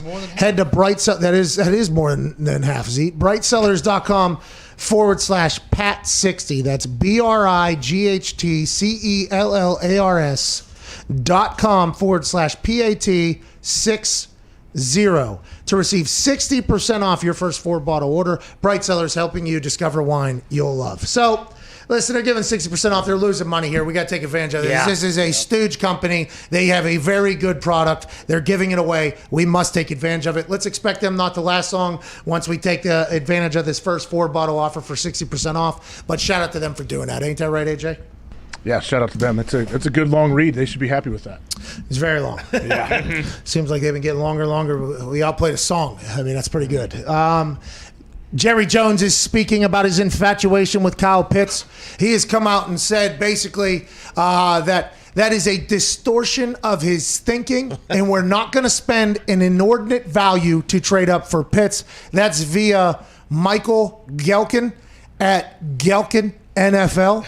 He says, Jerry Jones said that it is not legitimate to say he's infatuated with tight end Kyle Pitts. So there was videos released from the Dallas Cowboys of Jerry Jones complimenting the living shit out of Kyle Pitts. They only released a couple videos. The one I saw with Kyle Pitts, Jerry Jones said, it's amazing that you have your head on, your straighter on your shoulders so well and grounded for how incredibly athletic you are. And then there was rumors he was infatuated. I think Jerry Jones got upset by people questioning the fact that he likes him so much that Jerry's going to make a bad deal. Jerry's like, listen, inordinate value for something is not coming.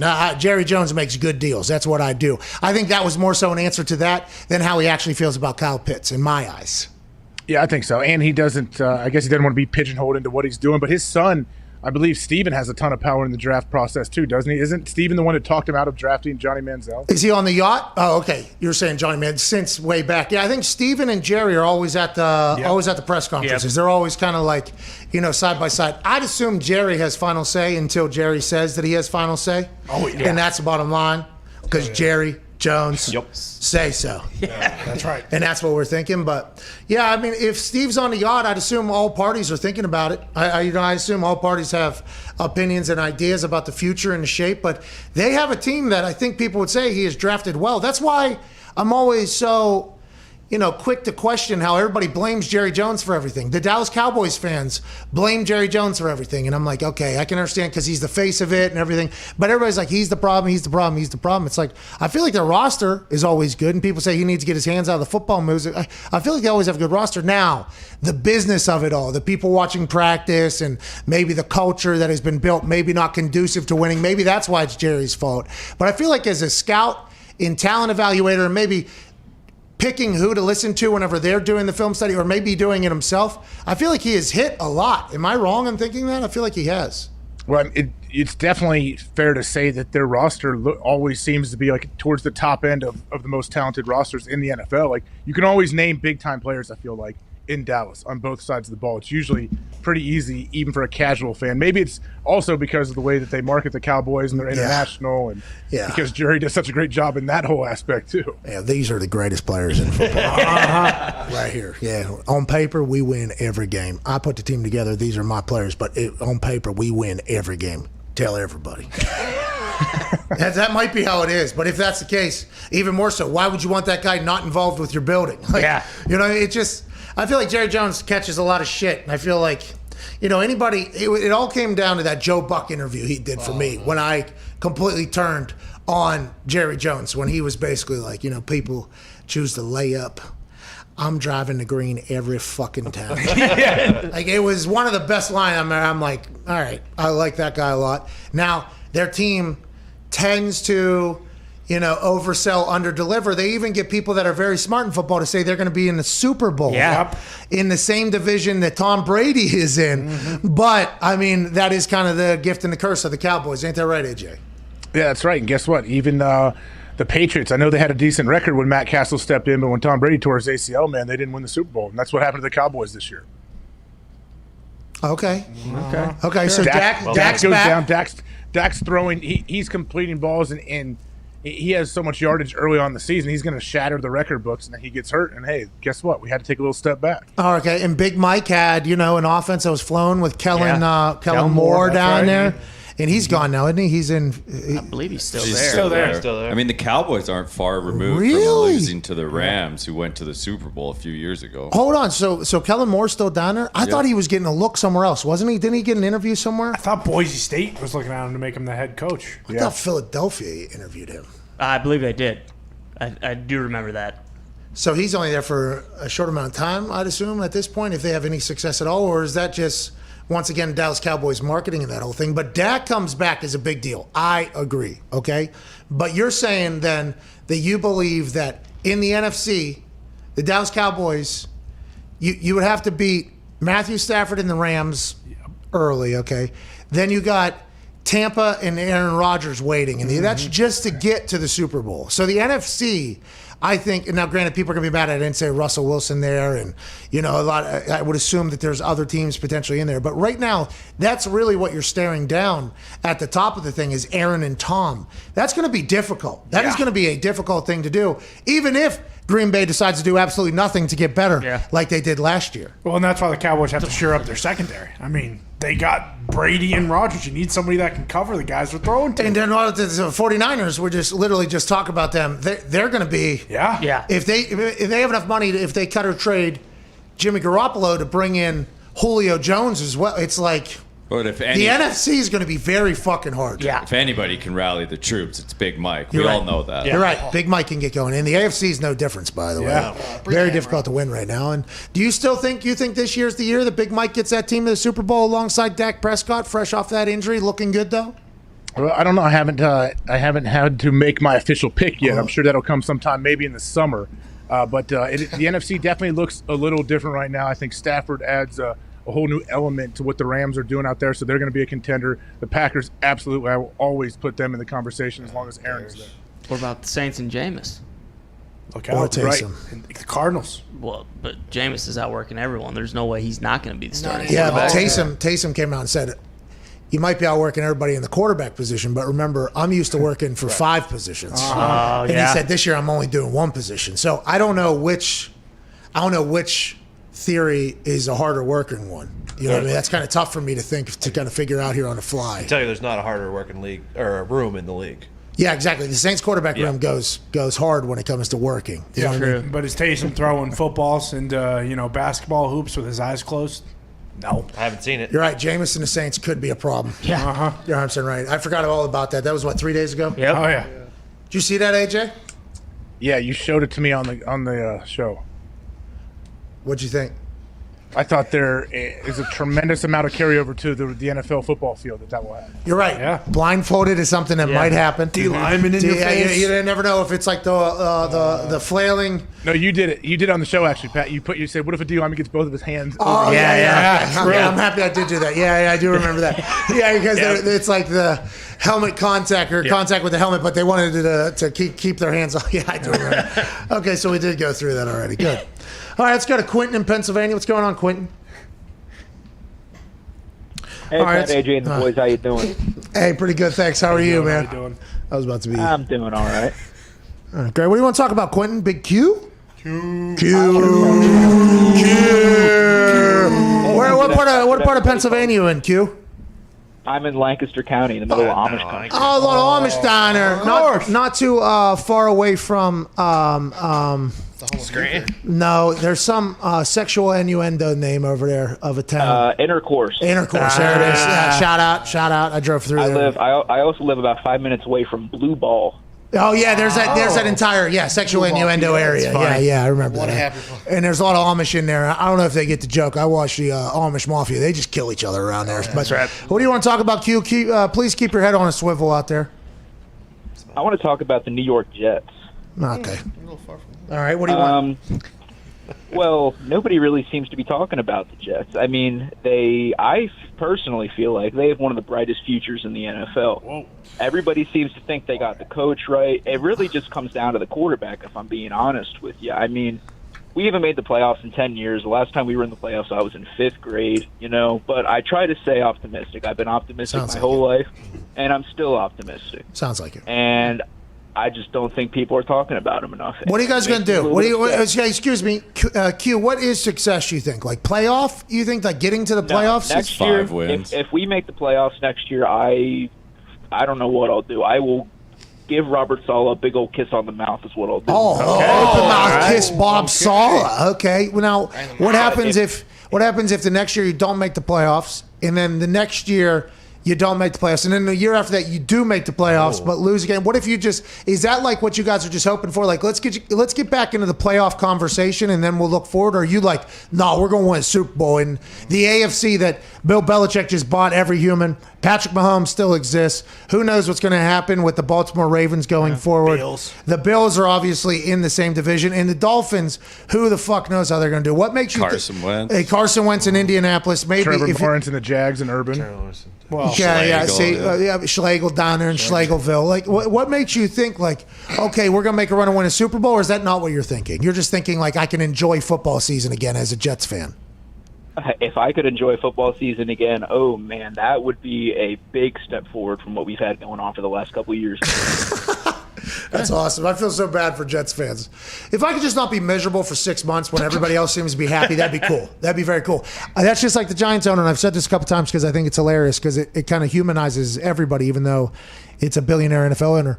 I'm sick and tired of having to explain why we stink, he said. I'm sick and tired of it. Everywhere I fucking go, hey, you guys good this year? No. Why? Oh, sure. We share a stadium. We stink. I don't know what to tell you. That's awesome. I like that. I'm tired of the losing aspect because it's miserable to be on a losing team, AJ. Miserable. When you're the face of that losing team, when people instantly see you or talk to you and they equate to, oh, this guy is the owner of this team. Oh, they're terrible. I like to be very outspoken about the team that I love that isn't playing very well as of late.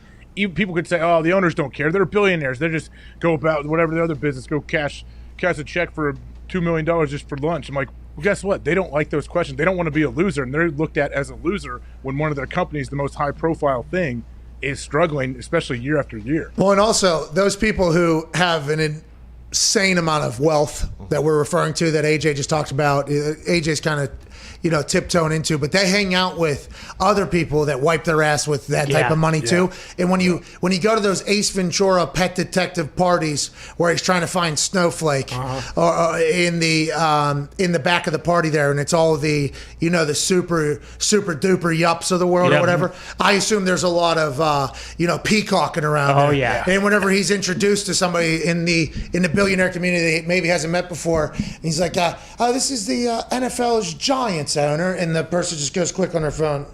Oh, this team fucking stinks. That guy's a loser. How you doing, man? Your team stinks. What happened there? Like, that happens, Now, granted, they have zero of actual life problems, okay? You have freedom for everything. Mo money, they say mo problems. I think everything is relevant, and I think that's a very accurate depiction. But when they get absolutely alphaed by the other owners, that is a moment that I guess they could go crawl back into their billion-dollar beds and fall asleep, but there has to be a little bit of I'm a fucking loser. Well, and the Mars going to deal with it at family picnics because they're related to the Roonies, so they got to deal with it there too. Man. Yeah, every fucking family event, we got to. The Steelers always win. Only 3 coaches. They've had 3 coaches in 56 years. I mean, now I got to deal with it on the other end here. Yeah. So I think that's a real thing, AJ. I do believe that, and I think it can make people better. Oh, it absolutely will make it better. Like they're billionaires for a reason. They're very competitive. They want to, like you said, they get around to other people with similar wealth. That's all they do is talk trash on each other. But tying it back, Pat, going back to your favorite show, your favorite actor, Kevin Spacey from that show, House of Cards, season 1. The redheaded girl, I believe she dies. She is related to. Her last name is Mara. She's part of the Giants organization. She ate a train. Her sister, yeah, she did. Her sister's Rooney Mara. Also, their parents. I did not know that. Rooney's and Mars. See, that's what I'm saying, though. I didn't know any of the characters as humans. You know what I mean? I just knew them as what they were doing in Washington, D.C., and I was calling into question all my civics classes with everything that was happening, and that's why you cannot continue to say what you said to lead off that statement. Unbelievable. You're a scumbag, AJ. Yeah, talking to you, pal. That's what Ty said, not me. Thank you, Ty. No, you stink. Ty wasn't, it was not a... No. Coming from Ty, that feels very good. Ty, how do you feel about what just happened there? It feels like you kind of got buried in this entire thing. Yeah, well, you take it with a grain of salt because it's coming from a fucking massive scumbag. Okay, so now back to you, AJ. Is this like a takes one to know one type thing? Is that why you guys are having this moment right now? Hey, I love that this is happening. I know you have a heart out in a little bit. I got a text yesterday from different family and friends that may see a clip of a show or something, and they're like, "Hey, man, like, do I need to talk to the boys? Like, what are these guys like? They got smart mouths, don't they?" No, it's okay, bud. Don't worry, it's okay. I understand. So General Bob Carter was going to come smack you two right in the mouth. It's not our fault. I tell them, I'm like, no, don't worry. They're awesome. I was like, I egg them on. I asked for it, so you're okay, guys. Don't worry. I did send AJ a text a couple weeks ago that was like, since you've been going for 2 hours with us, you've been eating a couple more ricochet shots out of nowhere for no reason. And he sent me a text back that said, has anybody ever told you to please tell them not to make fun of me? Because that is definitely not going to be me, basically. He was like, hey, I'm never going to tell somebody to tell people not to say something to me. Like, AJ got offended that I was like, hey, is it all right with the way things are going? And that's the type of guy AJ Hawk is. And many would say that's why he is. AJ Hawk. AJ Hawk.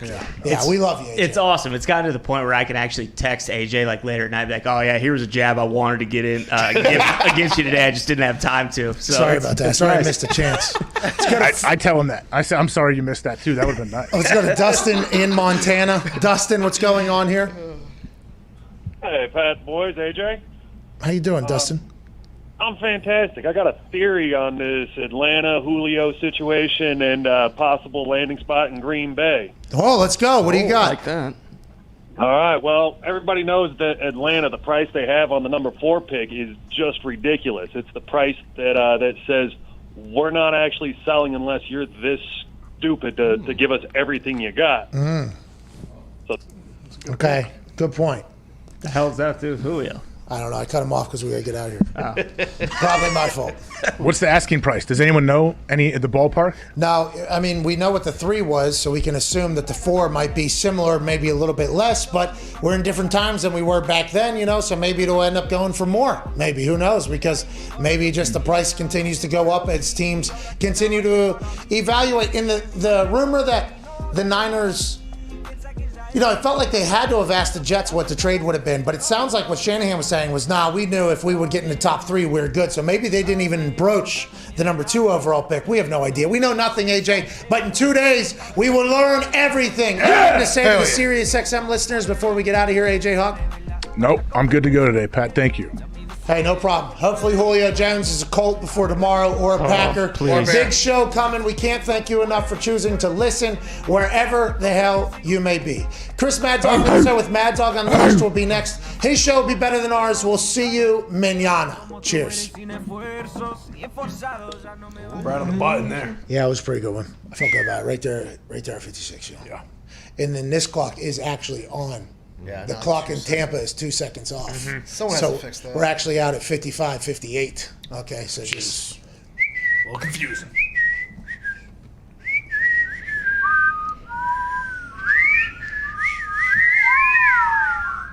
Is that AJ's fan? Yeah, I think so. Turn that thing down. RAC's on. It's awesome. That's much better. Not completely ruining the show like AJ's. Like Event was yesterday. Who was doing that? Who was whistling in the background? Your Event. Thanks for getting that fixed. Let's go to Fletcher in North Kakalaka. What's going on, pal? Himself. Well, you What punched up, the Pat? shit What out up, of it. AJ? What up, boys? What's poppin'? Like Nintendo. Brand new Ben just hopped in. What's poppin', man? Hey, I got 2 things I want to talk about this fucking dumpster fire we have going on in Carolina. Okay, what's going on? They've been in every single conversation, I guess, about quarterbacks. They're trying to make plays. You bring in Sam Darnold, not sold on Sam Darnold allegedly. Going to move on. You don't like. If we pick up Sam's 5th year, and with our current roster, we'd be paying 2 quarterbacks $41 million in 2022. That's my hope. Oh no! So what do you think happens? What do you hope happens? I really have no idea. But my second thing is for Connor. Okay. Why even talk about this fields at QB if not only to make someone like the Pats want to move up? Well, why even ask me a question just to begin with? What are you talking about? Was that a statement or a question? So I think he was talking about how the Panthers are potentially cooking up the quarterback controversy so that somebody wants to come up and get their pick. Because everybody thinks the Broncos might take quarterback at 9 or whatever. But they're saying, no, you can get in before the Broncos potentially because we're not. So maybe what he's saying, maybe they are trying to make this pick look a lot more appetizing, maybe to anybody that could potentially want to move up there. I'm not sure. I hope so. I have no idea. No one's talking about that number 7. Is there any chance they go quarterback there? Dude, there is a chance the Lions choose to do what old buddy just talked about and have $60 million in quarterback contracts. Yeah, true. That would be huge, dude. That'd be absolutely huge. I hope not. Like if you're Carolina, why do you bring in Sam Darnold if you're going to draft a guy? What are they at 9 overall? Right? That's where they are. 8. Who told us? Ian. 8. Yeah, they're at 8. 9's the Broncos. Everybody, since the Broncos have been in every quarterback conversation, they're assuming they're going to go quarterback there. So that might be scaring people. Who knows what's going to happen there? But who was it, Rappaport or Pelissero? One of them told us it's not really that much money to pay a starting quarterback. They like Sam Darnold, but he's not necessarily locked into being their long-term guy or whatever. They want to see how it plays out. So maybe they'll look at a quarter. I think it was Pelissero that told us that because he was like, it was only a $15 million 5th-year option. And when you talk about starting quarterbacks in the NFL, that's not really that much money. And I was like, so who's Pelissero hearing that from? Is he hearing that from Carolina that they're like, yeah, this is just a smart move. We're kind of hedging a bet a little bit, but if somebody else gets there, we'll do there. It feels like there's a lot of potential smoke screens popping off right now. There's got to be. Go ahead, AJ. Oh, my bad. But they, don't you think if they did take a quarterback, it would be like a Trey Lance that they would like to sit there and develop for a year under Sam Darnold? I don't know, but then how's this happen with Sam Darnold? I don't know because I'm big like you. I wouldn't do it. There's a big tackle out of Northwestern they may take. Like I don't know why you trade for Sam Darnold and then you would do that. Me neither. You should empower Sam Darnold, I think, and I'm not sure if you're going to trade for him and do that whole thing. But I guess did they do that with Teddy too? Did they? I feel like they said Teddy's our guy, and then obviously that all changed. They also said Cam was their guy too, and that all changed. So I guess they'll say Sam's their guy until that all changes, or Sam becomes their actual guy. They're both of them new to the NFL. Rule back in the NFL. owner, first time being majority owner, was with the Steelers for a little bit, got voted in, has $14 billion. He's like, listen, let's not get locked in, okay? Yeah. If we don't like it, we don't like it. Let's keep it moving. We'll be nice to everybody. Hey, we're sorry, we'll pay you, whatever, but we got to do. I guess you have to respect it, but Sam Darnold has to know he cannot get comfortable there. If you're looking at paying rookie quarterbacks, the number 8th pick overall last year, his contract total was $20.7 million over 4 years. So it's not like. So it's probably down, right? Has to be. Or is it up? I think it might be around the same. I don't know when this article came out. Yeah, I can because it look up. plateaued, right? That was the big conversation. Mm-hmm. Somewhere That's around there, doable. though. You can handle that. I mean, if Lance is going to sit for a year, a team with a quarterback who's on a 1-year deal like the Patriots would make the most sense. Oh, okay. Is that I'm just saying, is that what you're saying? especially when Cam and Lance, they both have the moves, don't have to change the offense at all. They have the moves. They got the moves. They got the moves. They got the moves. Who's got the moves? What are those When moves? you watch them, you think, hey, those two, they got the moves. They got the moves. One finger, one pinky, one thumb. They're going to have to trade. And why wouldn't Bill Belichick just say, fuck it, take them all? Yeah. Let me get up there and do this thing. Don't give a shit. Bill's how old? 67? 69. 69? Mm-hmm. When he was 67, he said that he realized 70 wasn't as old as he thought it was because he always said he was going to retire when he's 70. He's 69 right now, and he saw Tom win. So he is, in what he did in free agency, he's trying to win right the fuck out. Well, and he doesn't want to go out an absolute loser. He'd rather pass the baton to his son Steve and then have that team just keep going. What if he goes down just in flames, spends $100 and some million in one day, and trades all of the draft picks away, and then he just says, we stink. I don't care. At least he tried. To Kraft, see you later. See, I just don't think he's going to leave it to speculation whether or not he's a good coach or not.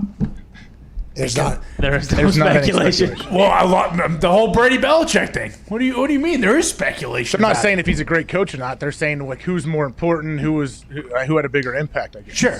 Yeah. So he doesn't want to go down thinking that everyone thinks Brady was more important than he was. You think Bill's feeding that dog Nike on that boat he has with his girlfriend, and he's going, these motherfuckers think Tom is more important. Oh, yeah. You think that's happening? Oh, yeah. We're talking about, guys who are butting heads every single goddamn day. Won a Super Bowl because of a spite Super Bowl was had in New England, for real. You don't think he's going to win another spite one in spite of Tom leaving? Oh, that's Come so on. awesome to think about Bill just being that petty, too, with it on a dry erase board, too. Yeah. Tom's better than you are. Just quotes from somebody underneath. That person's never getting another interview ever fucking again, and I am Yeah, because Tommy Curran, right? He's on the outs. Oh, yeah. He's done.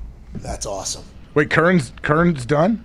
Tommy Curran still works for NBC Sports Boston or whatever. He's still a Patriots insider, but he has said a couple different times that his relationship with Bill used to be a lot better than it currently is. Yeah, Bill dunked on him this offseason. Then Tom, 2 days before free agency, called for a press conference from Bill Belichick to see what the deal was, and then Bill spent all that money, possibly in spite of Tom Curran, too. So maybe Tom, which Tom deserves more credit? Yeah. Let's go to Dean in Yuba City, California. Oh, nice. Yuba City, California. Dean, what's going on, Yuba? How's it going, Pat? Shout out to you, AJ, and the boys. Hey, shout out to you too. Is that Yuba? Is that right? Yeah, Yuba. Where's that at?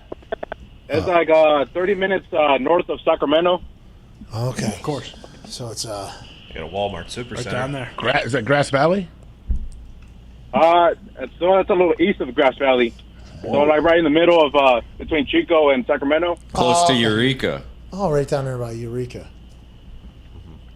Yeah, close to there. Kinda. I mean, you don't really It's not know getting it. too crazy. Yeah, you're Canadian. No, so. I do. I've stayed in Eureka, very small town. I think there's one light. Really? A lot of Yeah. national forests around there. Down there in Yuba? Yeah. Yuba, you guys got a lot of trees down there? Yeah, we're surrounded by orchards.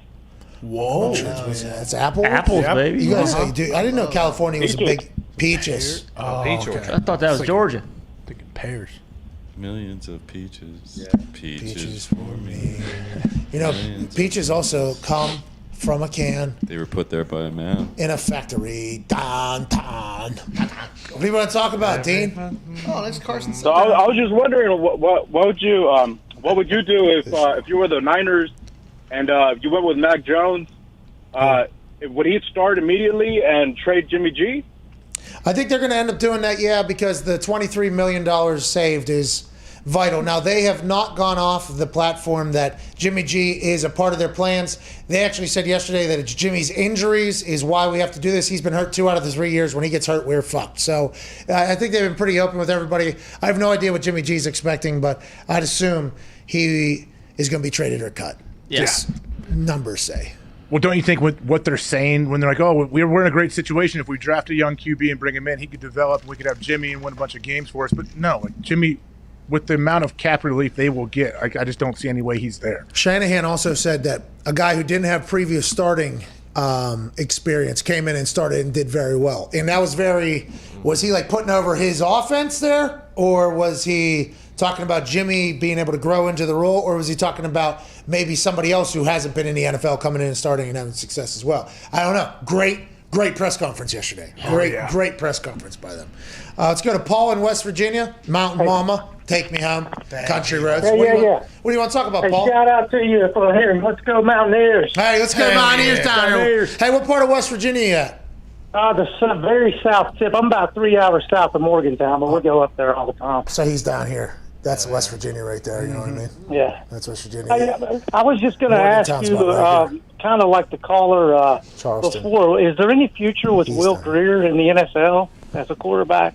Paul, great question. I have no idea. I like the way Will played at West Virginia. He was throwing the ball around. He was down in Carolina. He had a chance to play, I think, last year a little bit. Did not do great, I don't think. No. But the situation is the situation. Will will have to fall into one of those good ones and maybe make his way. I'm not 100% sure, though. I wish I had the answer for you there, Paul. Let's go to Juan in Idaho. What's going on, Juan?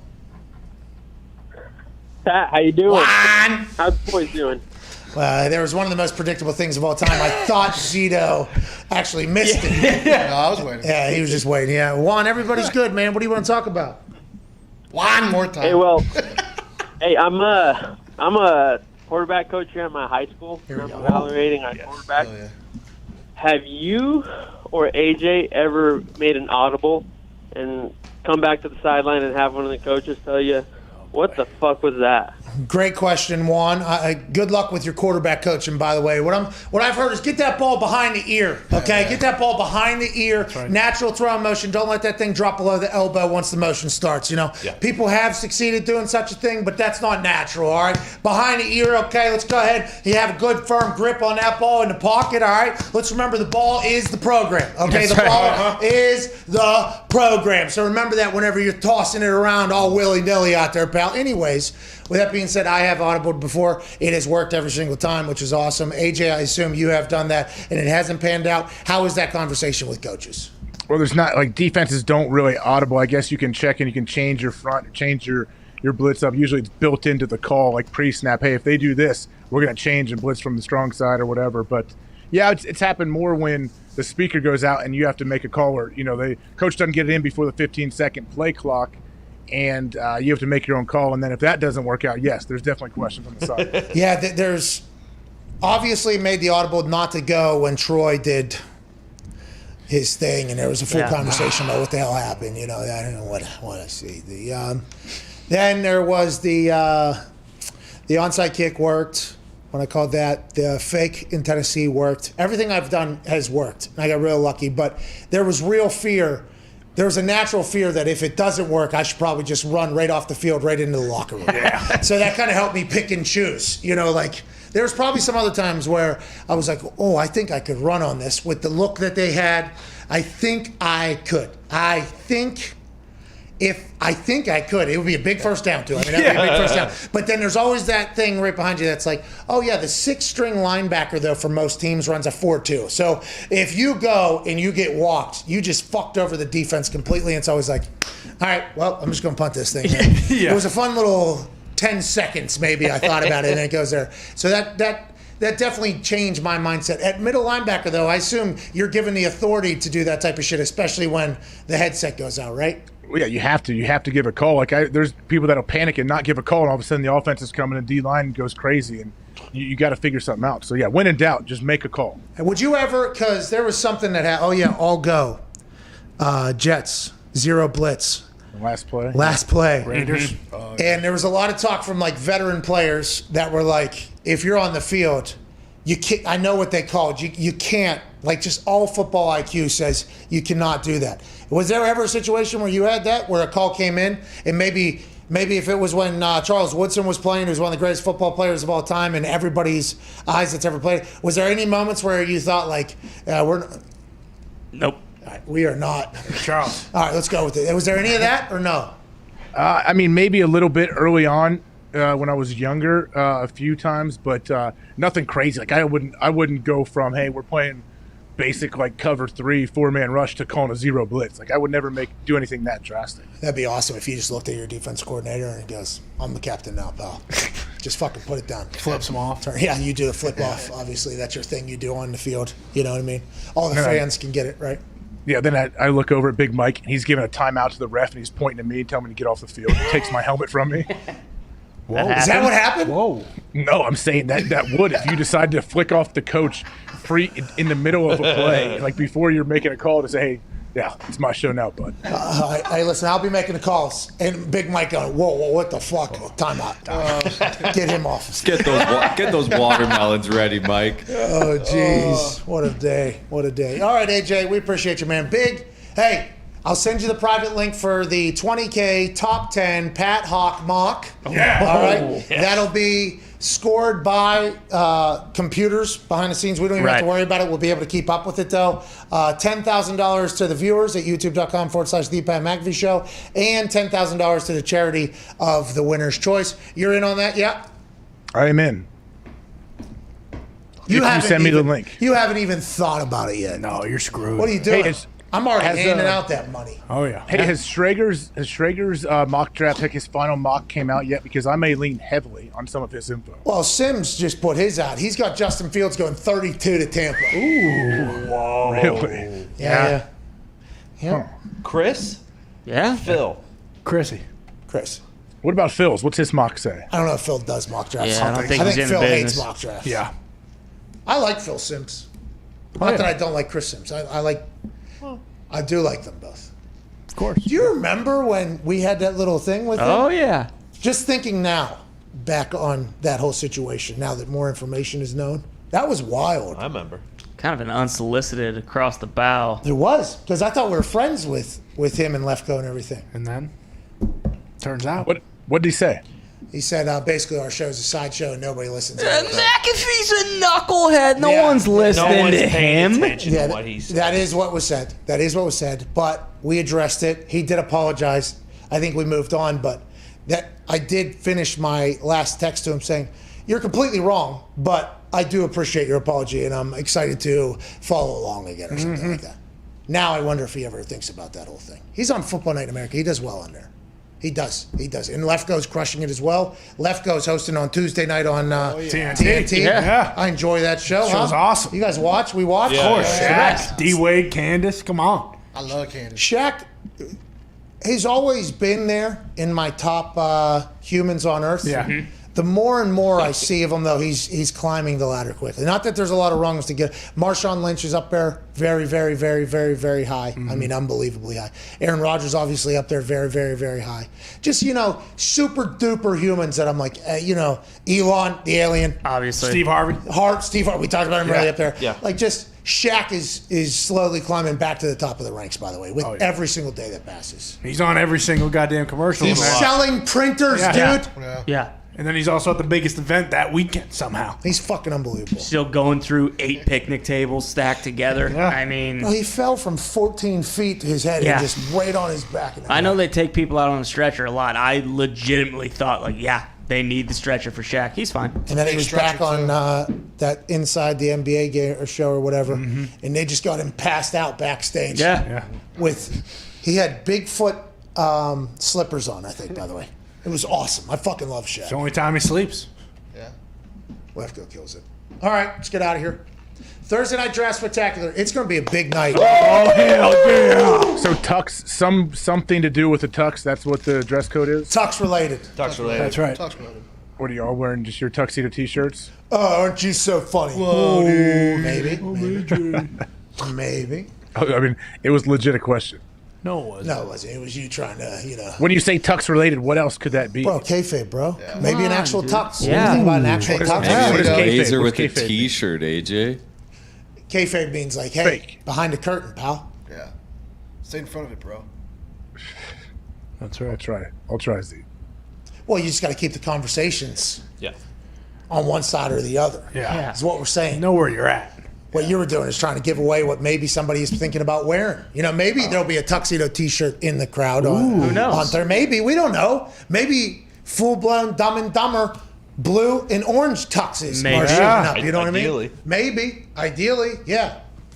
What about does anyone have a gray Pee Wee Herman tux? That would be a nice touch. What's your deal? Who knows what Jay You're a Glazer prick. could wear, AJ? We don't know. Oh, should I tell the guests too, tuxedo related? No, they don't have enough time. No, they can do it. It's our show. They're coming on our show. They're coming on tuxedo-related show. Yeah. Aaron did wear that denim suit last year, Yes, and he did slick his hair back, which we appreciated him appreciating the moment. Right. Which was draft night because it's a big deal or whatever. Look at that graphic, by the way. Looks great. Nice. Who made it? Who made it? Your guy. Who? What's his name? Master Beats or something? The dude who does the graphics. What's your fucking deal, dude? Sometimes. AJ. He's got a cool name, man. What is it? AJ, you know, dude. No, I don't. Yeah, you do. Master Beats. Prick. It's not your Pornhub username, dude. I don't have one. If I did, it would probably be Carl something. Carl Beats. Carl Beats. His name's something. King something. Dirty Gertie, dude. There it is. Drawn to the That's much game. cooler than what I thought. Drawn to the game. This is not a Drawn to the Game production here, though. Although Drawn to the Game has been absolutely crushing it. Michael Gertie, Dirty Gertie. He's a stud. Gertie. This is actually Billy Tubes' work right here. Really? Okay. Then Billy needs to put himself in there. He's part of it. Oh, believe me, I told Bill because they put the one up yesterday. I was like, Bill, let's put the guys in there, and then Bill started like he had to cut out each individual picture and add that onto the thing while writing the code of YouTube. So I think that is. Yeah. I don't know how he did it, but I'm very thankful for it. It's a good graphic diner. Good job, Bill. Is Bill going to have a show here on this network, opening Pokemon cards or Magic the Gathering, whatever he's doing? I think he's out on that. You know how people go through like scratch offs and they kind of get done with it? I think that Pokemon run with Bill is about dead as potentially other people. I wouldn't be so sure, my friend. Oh, he's back in the game. They got you hooked still, Bill? Bill, you're still hooked on the Pokemon bullshit cards? Hold on, I gotta talk to the chat first. Oh, man. Nick just updated us that Bill does have to talk to the chat first before he gets in there, and I think he just said fuck you to somebody. Bill. Hey, Bill, you still doing the Pokemon scratch card gimmick thing? You can't buy them anywhere without spending like 3 times what they actually cost, so it's not really worth it at this So point. Pokemon said, stop doing this. You're losing your money. It's unfair? It's pretty much. So Pokemon did, like the Flappy Bird creator felt so bad about the amount of people that were just spending their entire lives on Flappy Bird that they made it undownloadable anymore. No, they got sued by Mario Brothers. No, I thought he took it down because he was a hero. The Mario Brothers took him down. Mario. The Flappy Bird creator spun it as if he was a hero, but in reality... Well, he got me, by the way. And he outside the gaming world, I thought the guy was a fucking hero. I'm like, look at this guy. So I was wrong there. But Mario. So Pokemon's the only... they just feel bad that they're screwing everybody over on such a regular basis. They're like, hey, we're not doing this anymore? No, actually, everyone's just buying all the stock and selling it for 3 times what it's really... Okay, so Pokemon is continuing to try to... They're running a lottery. Pokemon has figured out a way to run a lottery. It's genius. We should think about that. Well, I think part of that, too, was Bill's lady threatened to cut his baloney off if he's going to spend another $10K on Pokemon cards. She's like, hey, listen, pals. How much did he spend on Pokemon cards? At least Bill. $10K.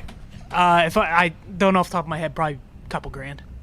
Yeah, Bill! exactly. But- she said, hey, listen, Bill, I'm going to smack the fucking taste out of your mouth if you keep doing this garbage. Like, I'm tired of eating top ramen every night. Bill got some rare Pikachus, though. Okay. And the Zard, of course. Yeah, and that made the money back for sure. And I'm sure his lady's happy. See, we need to get, whenever the world opens back up, I'm going to get a financial coach to come in here and talk to you guys. Oh, okay. You know what I mean? So you guys can really understand what to do with what you got. That would help. Thank you, I'm gonna do it. Thank you. Everybody, AJ, you'll be mandated to watch this as well. Okay, hopefully it'll be a life coach as well. We'll really be able to tap into. I got a few on the internet. I can send you some recommendations. Okay, thank you. By the way, you're going to be in the audience, so please remember that. That is something I'm thinking about with the new office we have, because there is, a stage area with an entire gallery with an audience potentially, so live shows could happen there. And me bringing in speakers for the boys to be forced to listen to is something I've been really high on, because, I think you guys could learn a thing or two about what goes on in this world. Absolutely. As long as we can ask that guy questions. That's all. That's the only thing we need. Imagine we went live. Oh, man. The follow-ups that would be coming in there. Probably get Big Trick Energy to open up. Not a bad idea. We will create a show. Hell yeah. You're right. Big Trick Energy or Carl. Yeah, Carl Mencia Magic. Please. The fruit How did too. The fucking did sergeant. Big Trick Energy did they get better ratings than the Jokers? What do you think, AJ? Joey Gatto. You think Murr's just going to go quietly into the night? I don't think so, my friend. They are the network. Big Trick Energy deserves more respect from this. No, room. yeah, it was a great show. But Awesome. We're talking about the fucking Jokers here. I did not watch the first episode. I told them right to their face I would. I did not do it. They sent me the pilot. I apologize for that. I missed it. I was busy. On Thursday night. I was taking a COVID test, I believe, while they were live, because I'm in a full COVID protocol now. Shout out to the boys, by the way, everybody buying in. It's kind of weird. Me and Foxy just kind of walk as if we got like 10-foot poles around us. It's just kind of like inside conversations are like 15 feet away from each other. One basketball. It's been very cool. Smart. Until we figure this whole thing out and how we get through it. But did not get to see it. Did you watch? No, I didn't. I saw it. I saw it. You watched it live? Yeah, it was very, very good. You were one of the viewers live? Yeah, one of the few million. Yeah. Wait a minute. I think so. So what were your thoughts on it? AJ, did you see Big Trick Energy episode 1? Did you watch it live? I couldn't watch it. I did. I was unable to watch it that night. Oh, okay. What were you doing? I think my power went out for a while. Oh, so you literally could not watch it. Yeah.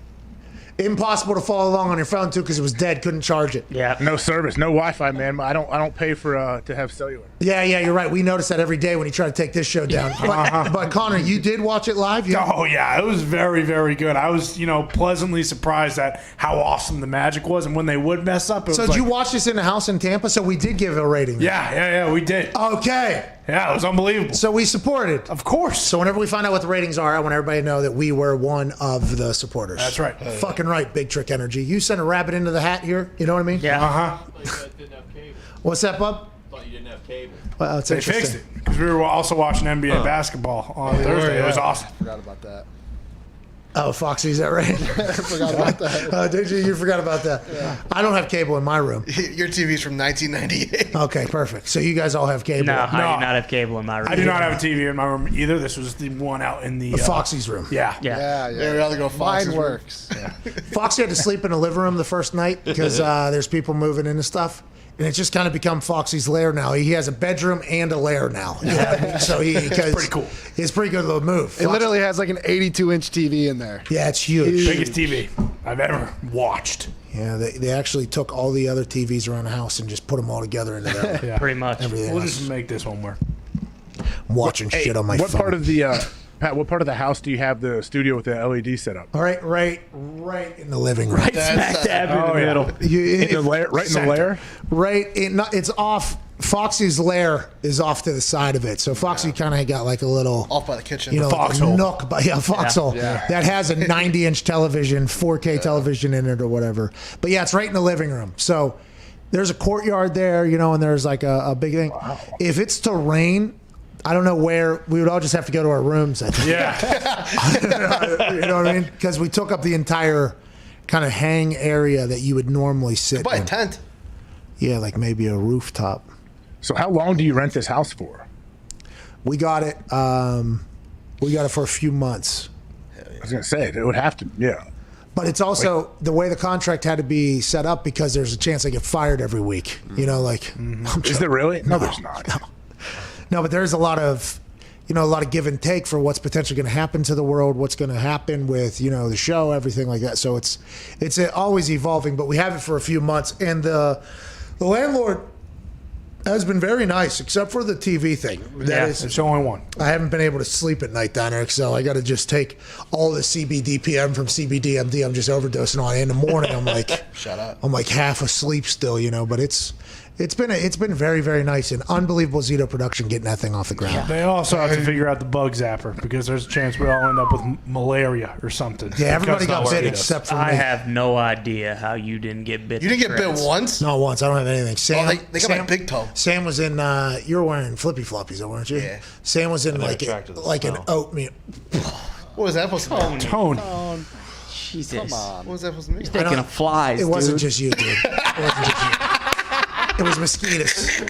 But it wasn't just you, Zudo. My wife was sitting in like an entire oatmeal bath, basically. Smart. Yeah, she got bit. I damn near had to go out and get calamine lotion. I was just itching until those things were popping and bleeding. Yep. So that means I'm going to get it next time. I'm going to get it next time, I assume. You guys hanging out a lot outside? Is there a pool, I would assume? Yeah. Mm-hmm. Any other questions? Come on. No, I don't know. You going to come down there ever? I don't know, man. We'll see. What reason do I have to go down there? I mean, we have a fucking show every day. Yeah. It's not in Ohio. Now, the issue is this, though. That is another excuse, I guess, you could very agree with, too. Like, it's not Ohio. Easily. And Tampa's very nice. The skies have been very blue down there. Man. Driving around's insane. It makes no sense. The city layout person at the beginning of the city fucked it all up. I mean, there is...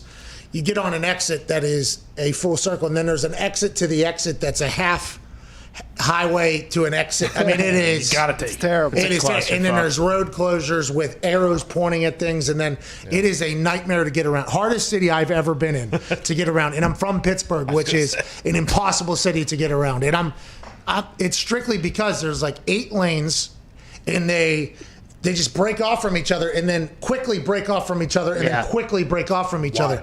So it's like if you're trying to get somewhere, you got to really be dialed in, or you can get left behind going, 4 circles in the opposite fucking direction, which is definitely coming because it's a circle. Everybody drives in circles down there. It's insane. But it's beautiful. You have to get down there, man. It's much smaller than I thought it was going to be, the house, though. There was a fisheye lens, I do believe, used in some of these pictures. Oh, yeah. And we were trying to figure out which room we were going to do it in. There would have been no other options. No other options, yeah. Like, remember, that was a full conversation, like, which room are we going to do it in? And like this, there would have been 0 other options. That it just fits into the room that we have it in. Like, barely fits in there. So I don't know how it's all going to pan out over the next, however long we're there. Yeah, because you just said that how it barely fits. AJ can't come down there. He'll destroy the whole fucking studio. Yeah, you won't be able to walk down the hall. To walk down the hall, you have to actually get thin around an LED board. It's wild. I could do that. I could definitely do that. I'd like to come down sometime. You just changed your mind a little bit there, so you would like to come down. It's very nice. If I can catch a ride with you. Well, you're buying the plane, remember? It's over here. You just drive over. Hop on the Hawk. You bought us. The Hawk. Yeah. It's your plane, dude. What a good deal for me, man. I get to buy it and pay for it, and you get to have it 10 minutes from your house. Yeah, you're welcome. Yeah. Good deal. Thank you. That's a pretty awesome concession on your end. Yeah. I mean, we could work out some back-end type points deal on that thing, I'd assume. You know what I mean? Probably make it worth your while. Paul? Okay. Paul. Sounds good. Hey, that Dan Le Batard news is the biggest news I've ever seen. So what? So it's a licensing deal with DraftKings, and so where will it be then? And is it with like the whole company that he and Skipper started? Like what's going on? I'd assume it's the whole company. I have no idea the distribution. That'll probably come rolling out, but it sounds like it is just the podcast that they signed that deal for. And if that's the case, shout out to fucking Le Batard and John Skipper. Thank you, Le Batard. It's incredible business. That's the OGs of the business right there, by the way, doing their thing. That's huge news. So that's because DraftKings just wants to get into more than just gambling. Is that why they're doing this? Well, they got VSiN, right? They just bought VSiN, which is just a radio. That one was interesting to me, but I think they have some heavy hitters on VSiN that are notable. So it's like a good hire. I think that was a good thing. That the number was also very good news whenever we heard it. Then the Le Batard podcast, like, you want to be able to get people that have an audience, obviously. So that's the big game here, especially in the sports gambling world. So I think they get Le Batard in there because he has proven, I guess, now that since he's gone independent, his following is a loyal one and an active one. So everybody's in an arms race right now. Everybody's in an arms race. They're trying to get people on their platforms and everything like that. So, I mean, that is just really... I mean, that's very, very good news. It's very, very good news. And I'm very happy for them, too, because I assume it was very stressful. I assume there were some stressful days. Whenever you go independent and you have employees, there's a lot of moments where you're like, oh, shit, I hope this works. And here we are, and it definitely has. Good for them. I'm fucking pumped for them and for us. Don't you think it shows how, I guess, like how invested, how engaged his fans are? Like people that are Le Batard fans, like they love him, and they watch the show every single day, I feel like. They must be. With the deal, like they must be legitimately. That is a massive deal for podcasts. 3 of them. From what is that what three are included? With I don't know. Maybe all the I don't know how many podcasts they got. They just brought in Adnan. I saw they had a new hire the other day. They got Le Batard Show. Le Batard Show is put out hourly, right? I think his podcast. They put it out as hourly show. Then they have other shit, but yeah, I think Le Batard's the driver behind it. Then the other shows around it. I assume DraftKings was like, okay, we would like to get involved with that. That is something they're in on. DraftKings might be buying everything too, by the way. It feels like DraftKings might be big spenders, being like, hey, whatever we need, let's go get, because this is a 10-year $1 trillion thing that we're looking at here. It's a new world, man. It's a new world. Aren't you glad that you started before most people? AJ, that Le Batard news today was some of the greatest shit I've ever read in my entire life. Okay, I want to let you know. Ever. I mean, I agree. Like, you should be very excited about it, but there's been other similar style news, things like this that have come out that should get you very excited as well before this. Oh, yeah. I mean, listen. What Portnoy has done both with the Chernin Group and then with Penn, fucking unbelievable. Rogan and everybody at Barstool, not just Portnoy, obviously. There's monsters over there. That's incredible in the gambling world. Rogan going to Spotify, okay? Massive deal, awesome deal. Very pumped about it. But those two, the OGs of the game there. Those are OGs of the internet game right there. Those two have been doing the business of the internet a long time. Simmons with Ringer, they've been doing the internet for a long, long time. Le Batard just got into this game, and he just got paid that. That's unbelievable for Le Batard. Incredibly earned and really, really good. But when I read it, I was very happy for them, and then I immediately thought, oh, wait a minute. Okay, we are buying a plane. Yeah. Okay, that was my immediate first couple thoughts. But who knows how the tide will turn as we move forward, But I think it's a big wave. Yeah, we'll see. The wave seems to be getting bigger.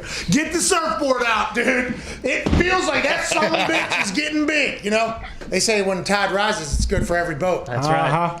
Amen. One of those waves you need a jet ski to tow you out with the board. You're talking about a tugboat? Oh, yeah. Oh, no, you're talking about whenever the waves get so big, you're on the back of a jet ski? Yeah. Bingo, pal. Oh, yeah. And it's me and a bulldog, an English bulldog standing on the front. Okay?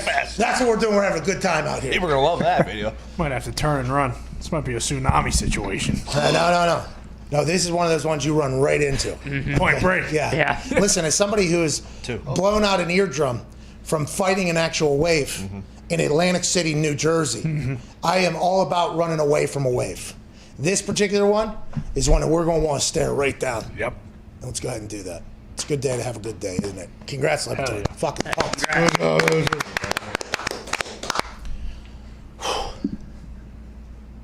It's all kind of hitting me right now. Yeah. Tsunami. So when are you moving into the church? I mean, at this point, we could probably have, if I'm viewing things right, which I think I am. Which you are. I'm just doing some math quickly in my head on things that, I've seen and heard and know. The first church will open here in a few months. Yeah. We will have numerous churches. We will have churches from what I do believe. We'll have a lot of live shows. We'll just have live venues, I think, in a lot of places. Just come on in. Water is fine. Maybe get Easter bee on Sundays. The booking fee for an Easter bee must be so high. We'll be able to afford it. Yep. All right, let's get to a break. for 20 hours or so. I got to go shoot something with the Colts. Man. Ooh. Here we go. I'm up to something, dude.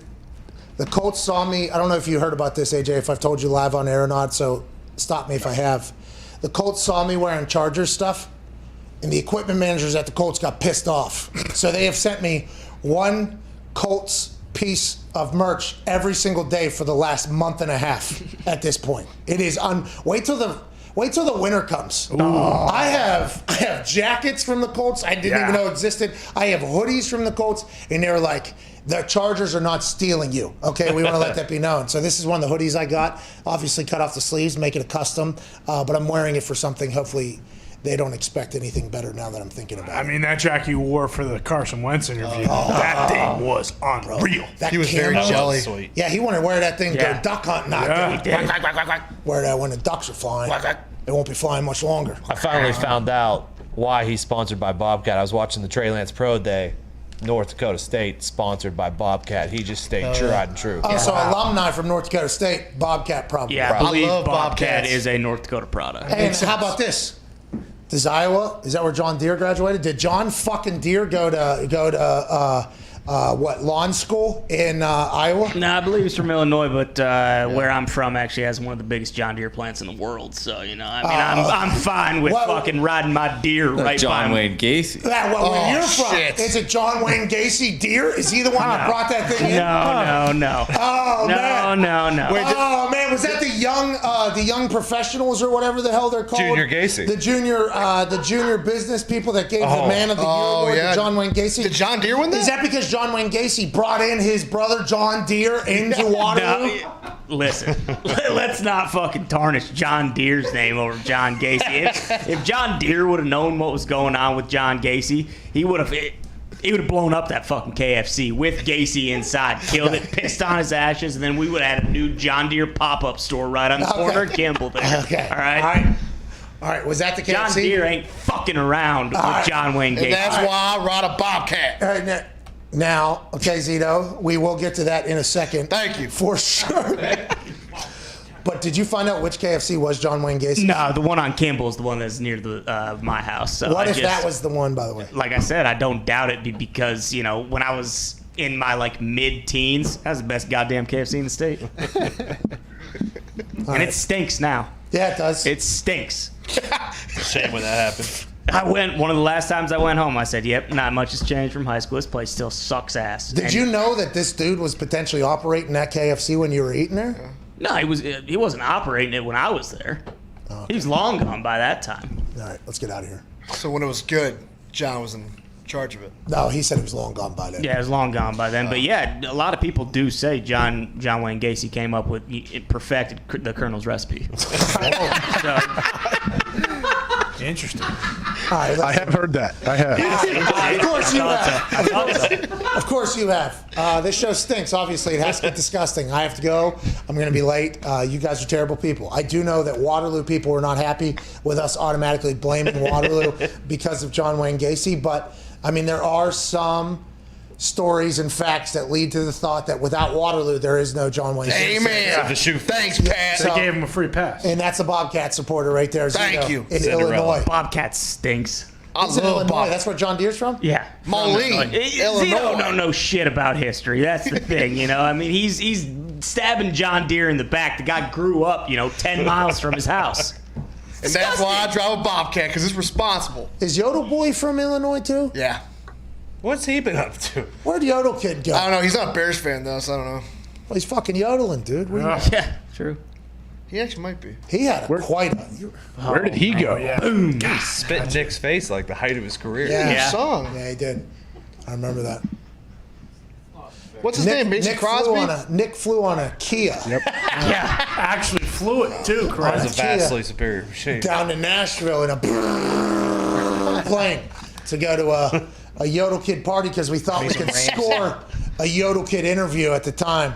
And it's the hottest interview in the streets. You guys got a little good interaction with the grandma, the grandpa. First of all, I don't need any slander from fucking Straw Hat Tony over there while I'm in the back with no microphone. Can't defend is that myself. your spring cowboy hat? That hat stinks. Professional roper was sent to me by a professional roper, Shane Hanchy, because it's summer and you can't wear a felt hat in the summer. It's too hot. Shit. I cannot believe Real you're rancher would. I cannot believe you're still a cowboy, by the way. We are all mind blown. Also, I flew that Kia. I got to fly that plane. Okay. So you and I being the only two people in the room who have flown planes before. Has anybody else? I have. I've done a barrel roll and a stall lot. I've done it in GTA. Simulator. Flown a remote plane. Oh, a drone. I've flown a drone. Me too. Not as good as you. You need to get in the drone racing. I do. I don't know how they do it. They fly around. Those things are moving. Those things are moving. I think you probably could do it. It's big VR. It's electric to watch. Yeah. I got car sick whenever I tried it. I got sick. Yeah. I puked in my house. Did you? Yeah, I was flying around. It was tough. All right, AJ. See you tomorrow, dude. Thanks, AJ. Sounds good. Thank you, AJ. Big show tomorrow, dude. Big guest. Huge. I don't think anybody truly understands how big the guests are tomorrow. No. They don't. Or Thursday, for that matter. I can't believe we had to cancel a guest today. That is unbelievable. That person. Messed up. That person will hopefully come back. Makes sense. So they were scheduled to come on today? Well, it was kind of like an after-hours thing, potentially. And then, I got the whole scope of the thing, and I was just like... Were they an athlete? Maybe. Maybe. What sport? All of them. Maybe. Yeah. Drone racing. You could you could say the sport and nobody could guess it. Maybe. Nah. Don't want to roll those dice. Yeah. Cricket. It's like the draft. It's crapshoot. I have heard of cricket. I actually gave a shout out to the greatest cricket player of all time on Get Up. Yeah, I can't remember what his name is. What was his name? Like Ranji Punjabi or something. I forget his name. I don't know if that was. I think it's in that ball. I don't think that's who it was. That's a disgusting thing No, I've ever heard in my entire life. No, I remember this very clearly because the guy responded to you and he was like, "Hey, thanks for shouting out cricket. That guy is the best." You're a scumbag. No. Someone cut that quick. Can we please get the fucking name? Are you Good serious? Lord, I can't wait when it's fucking letter for letter what I just said. Greatest cricketer of all time. Good God. I mean, there's man. There's Sachin? Sachin Tendulkar. Which Don wasn't even Bradman? close to what you were saying. It was Don Bradman, I know that. Anyways, Good Lord, Todd. I was asked, It was on Get Up. I was asked on Get Up if there has ever been a more dominant player in their sport than Patrick Mahomes. So everybody was going, basketball. And I was like, what would be the most obscure reference on earth? We went with cricket. We found who the best cricket player was. And that got picked up in the cricket community, which, by the way, big community. Huge community. Get Up almost told me to get the hell out of the studio when I said it. They were like, why nobody knows who that is or whatever. And I was like, just wait. Hey, just wait. And then that got into the cricket community. Yeah, boom, 12,000 retweets later. How you doing? Keep it moving. And that was not the name. It was very... Sachin Tendulkar. No, it definitely wasn't him. It wasn't him. Virat Kohli. Who? Virat Kohli. Is that who I said? Yeah. Ty. The last letter was right. The last letter? Yeah. You're a terrible guy. Who did you think it was, Ty?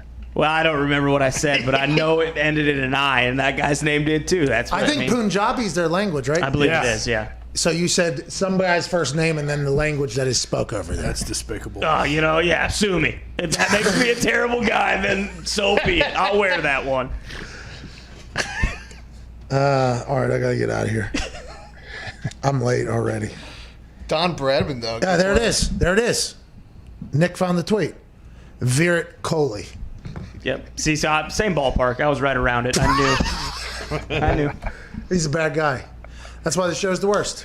Terrible guy. We'll get out of here.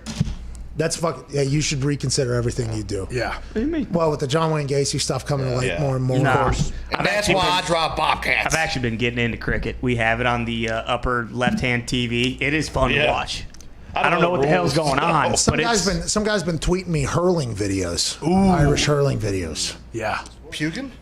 That sport's wild. No, I understand what you're thinking because Ireland and hurling, but no, it's they got this stick. It's like a field hockey stick, and then they got this little ball called a slither, I believe. And this dude was hitting it like a golf club basically off the ground, but he was swiping at it a little bit like a hockey stick. It was a piece of wood, and his ball would fly through the uprights. And he's like, basically asked me if I could do it and challenging me. And I assume I can't because I've never seen anything like it. No, you can figure it out. It's pretty simple.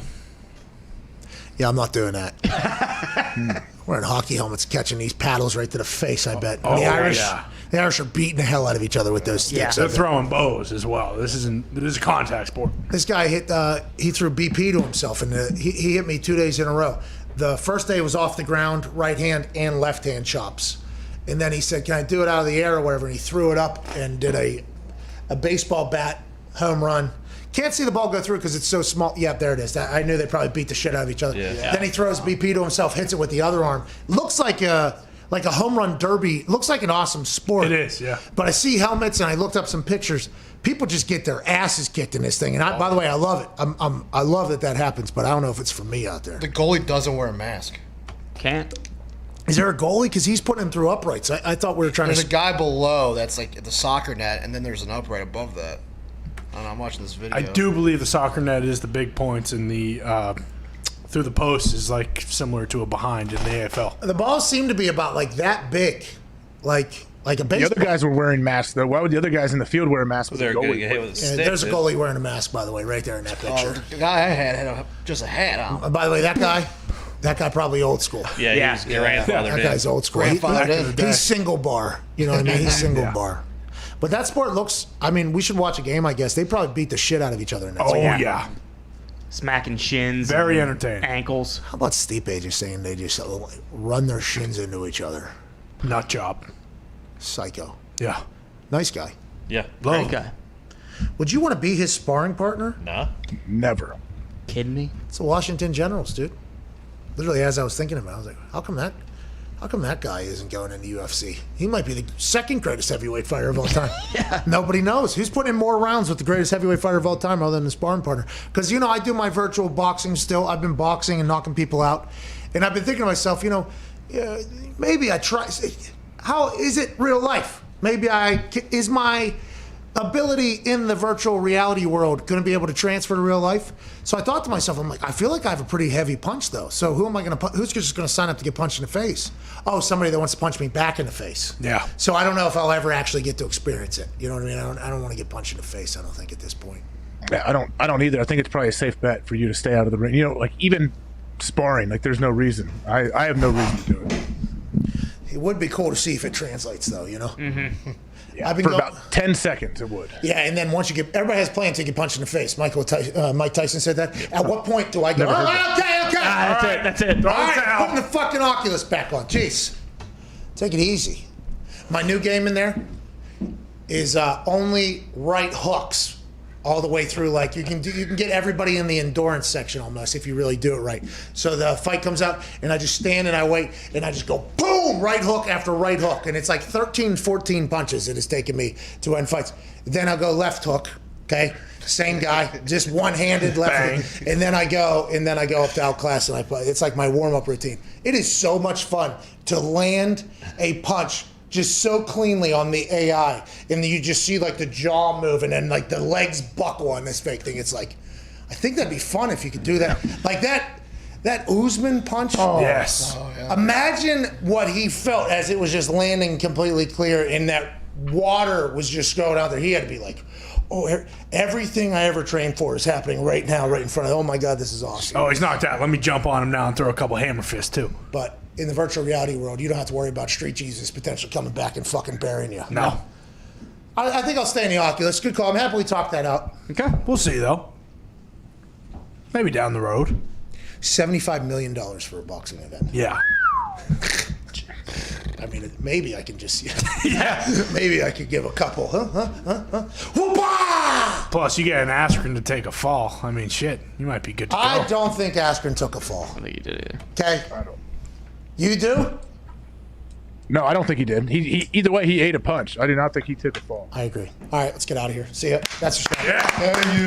See you tomorrow. Thank you, everybody. The second Mr. Friday Night Vlog will come out tomorrow, I believe, Foxy. Tomorrow, yep. Can't wait to watch it. I wonder, how it's going to be. Can't wait to see it. There was a lot of shit that obviously happened. It always happens. Hammered Down starts in 11 minutes at youtube.com/Hammered Down. The boys are red hot. Go make some money with them. We can't thank you all enough for spending time with us. Cheers. We'll see you Thursday night, by the way. $10,000 from AJ Hawk to the viewers and to a charity. We can't wait. Thank you for your time. See you. Yeah.